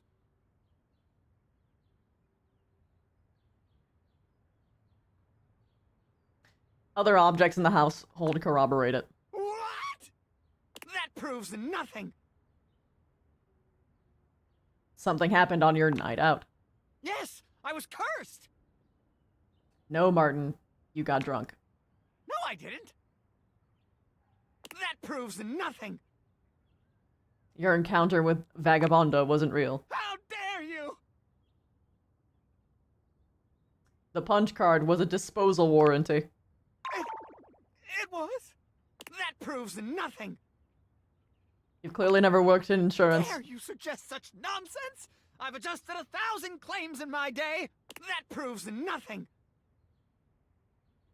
Uh-oh, well, that's all aw, shit. Sinclair grips his sink head in both hands, trembling all over. What? Who is? Who am I? My mind feels like it's breaking into 1,000 bourbons. I'm all jumbled. Things are... How once did it all seem? How can an insurance claim... Wait! An adjustment! Once more into the breach, dear friends! Once more! Whoops. Or fill the wall up with our disunited thoughts! Oh no. A dollop of daisies'll do ya! We've made a horrible mistake. This is terrible. Just terrible. I'm sorry. A quick trip around the file cabinet. Let's all go down to the Frosted Lemon for a Clerman. We should never have stuck our noses in this case. Never. He's gone utterly mad. We can fix this. We've ruined everything. I have to go. I'm sorry, Maggie! Pebbles? Porridge is as porridge does, I always say. I am so sorry. Ah! Whoops. I wouldn't be able to sink to your level if I tried. It wasn't on purpose, bub. It wasn't on purpose. Just kidding. Everyone hates me, as they damn well should. Damn. Are you really bad at dating, or just happy to see me? You're cute. And you're scoring some major points with me. Keep it up. Looking to learn a little more about sweet Lady Hate, are you? You ever hear people say things like, she's a cruel mistress, when they're talking about personifications of abstract concepts? Well, let me tell you, nobody ever says that about Lady Hate. Hate is a kind mistress, a loving mistress, a mistress that nourishes and blesses you. In fact, the more hate you have in your life, the happier you'll be, the better you'll feel. That is factually untrue.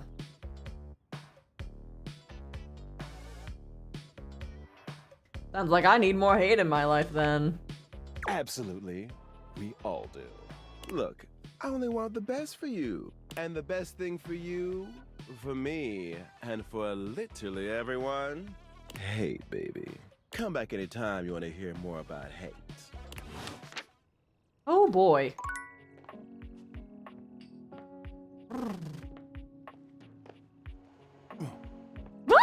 I forgot.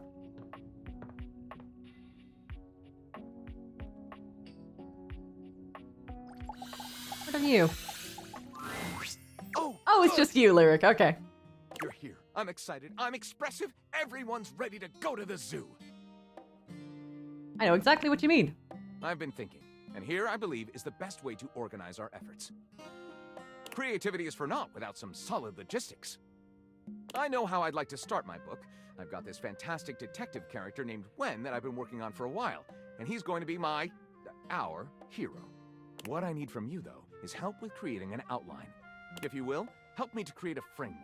And then, once we have that, I will take it and go into my secret writer's cubby and create the entirety of the book, which I can absolutely do in a night. And believe you me, it will be perfection. But the outline, that's the hard part for me.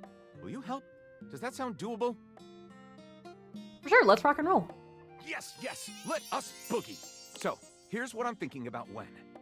Detective Xander Wen. He is a hard-boiled detective living in the big city of Sprawlsville, and he is a magnet for crimes. Which works out just fine, because he's also a genius at solving them. Now, just to be clear with you, I haven't fully settled on writing a hard-boiled crime drama to go with my hard-boiled detective. The way I see it, Detective Wen is capable of getting himself into and out of almost any kind of trouble imaginable. I suppose this is why I've been having so much trouble writing this on my own. Xander Wen could do just about anything. I'm asking you to help me create his first story from infinite possibilities. Well, shall we get started? Oh, hell yeah. Excellent! I'll give you the first line, of which I'm very proud, and we'll run with it from there. With that fantastic red shirt, you're bound to have some good ideas. Detective Xander Wen went out the door, looking for crimes.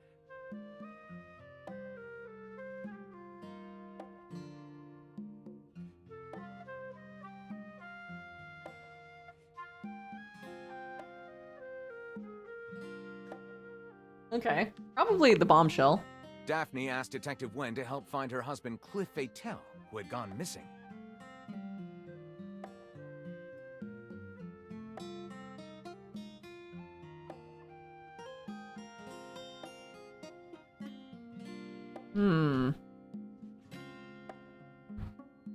Island of Sirens.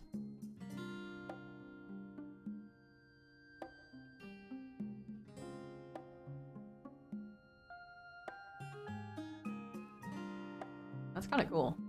Skidos, Island of the Sirens, was one of Sprawlsville's top 10 tourist traps.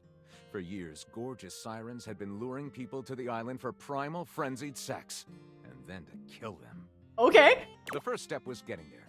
So Xander...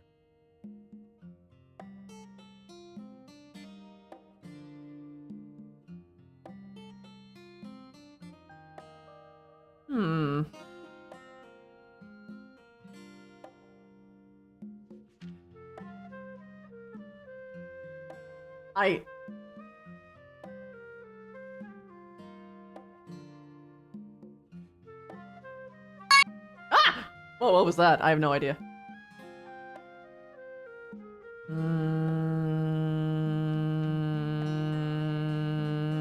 Sure. Everyone knew that if you stripped naked and waited long enough, the sirens would just come get you, which was way cheaper than taking the ferry. And lo and behold, after 15 minutes, a nude Xander was approached by...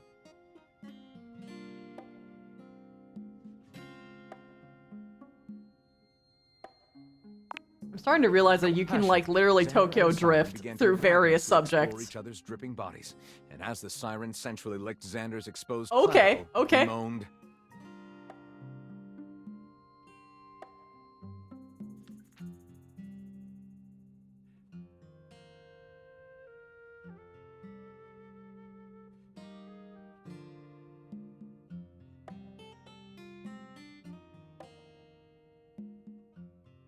There is so many different subjects.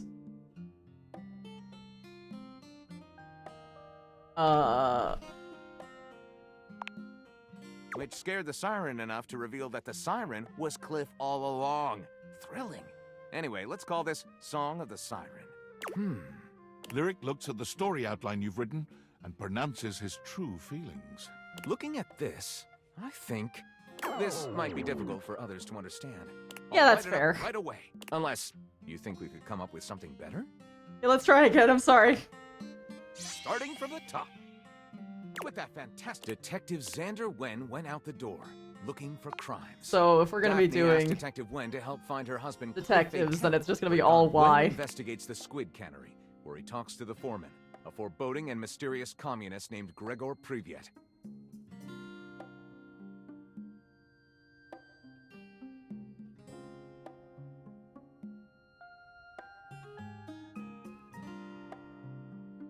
Okay, so just Y Wen forever. goes to Jersey Pozzoli's cannoli factory on the wrong side of the tracks.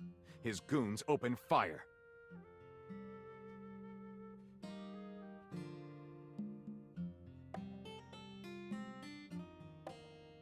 Yeah. There's a framed picture labeled Cliff Fatale and Jersey Pozzoli, shaking hands.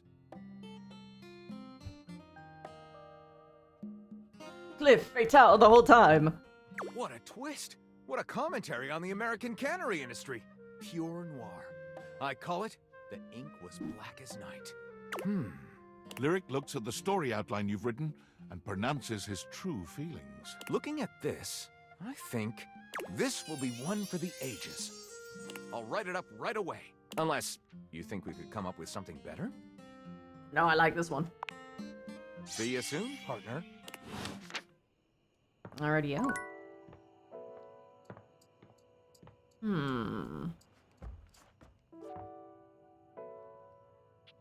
Key? Hello, dear owner. It's nice to see you again.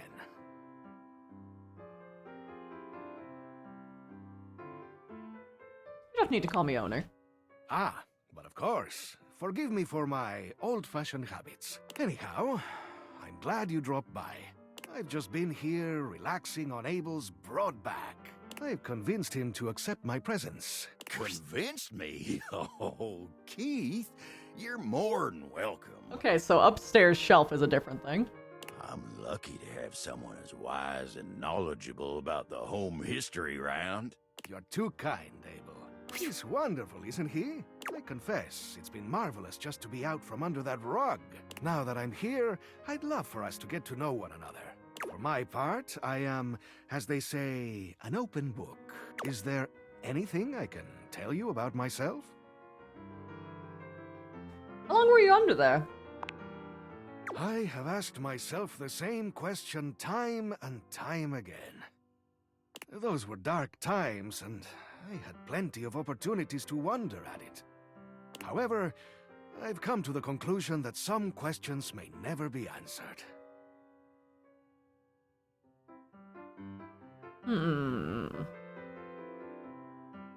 Did the previous owner lose you? I suppose that's possible, but I doubt it. It would appear I was placed there intentionally. I myself have no recollection of the initial incident.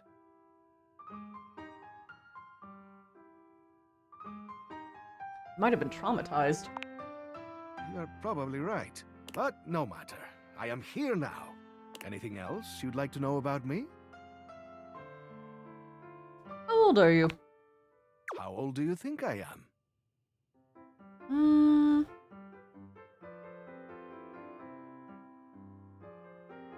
Confidence. Precisely. I've seen a lot, but I feel as young as I ever did. How on earth did I nail it? You don't look a day over 30. And I am plenty functional, if you know what I mean. Yes, for friendships. You like friendships. Keys do not age as most objects do. Anything else you'd like to know about me? Anything you'd like to ask me? Why, yes. Hopefully I'll get to know a lot about you in the future. But for starters, how about a few basics, eh? Like, do you prefer blondes, brunettes, or something else? I'm a sucker for a silver fox, actually, which is actually true. Oh.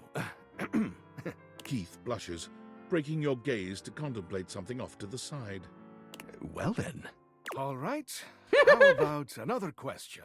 Do you believe in destiny? No. My future is open for me to decide. Wonderful. Open is how we like things around here.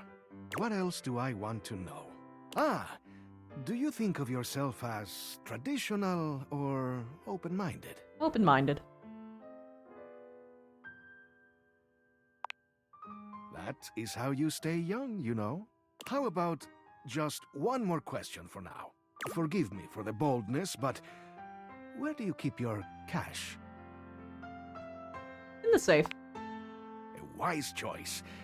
But I must warn you, that question was a bit of a test, I'm afraid. Fuck! As you know, I am a master of opening things, but also of locking them up.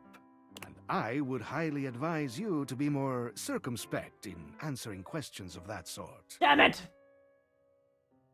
Oh, whoops. That's all right. I only do this to help keep your eyes open. There are always some who might seek to pursue their own agendas. Maybe even in your own home. It's good to have an open heart, but also good to be mindful. Now, I must say that with age comes a need to manage energy more efficiently. So what he just did was called the open door technique, where if you begin people with a reasonable request and you just slowly escalate from there, people are way more likely to actually answer an unreasonable request that they otherwise would not. And I am feeling a bit tired. I'll need to rest. Which makes me think, and I think I have some suspicions, that he's actually going to steal my money. Of course. Anyhow, I hope you'll come and see me soon. There is much that I can tell you. Things that will prove quite valuable to you, I think. I mean, he is a skeleton key after all. He's a skeleton key? Also, hello, I can talk now. Hi! Hi. Aren't you sad he isn't actually a skeleton? A little bit, but he's hot either way. He's a hot man. Old man Yowie. Could be because of Ghost Girl? Oh, maybe. I should. Yeah, to hide her body or lock her in that room forever, possibly.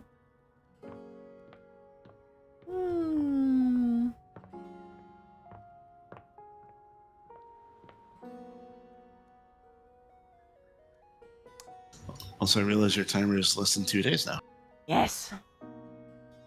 However, I think I need to call it, unfortunately. My energy was not the greatest today, and I did as much as I could, I think. Yeah. Understandable. Prefer to stop before I feel my brain fall out of my head. I'm a little bit worried that it was mental activity that kind of pushed that as well. But hopefully not. Either way, everyone, thank you again to everyone who subscribed today. It really means the world to me. I hope I made your night as much as you have made mine. Good night, my starlings, and let's find someone to raid. Who would I want to raid right now?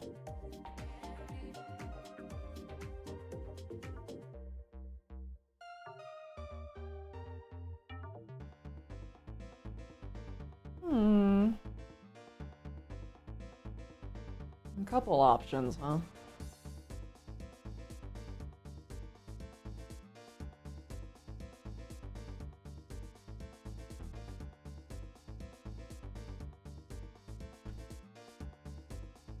Crikey. Later, guys! See you tomorrow! Bye. Good luck.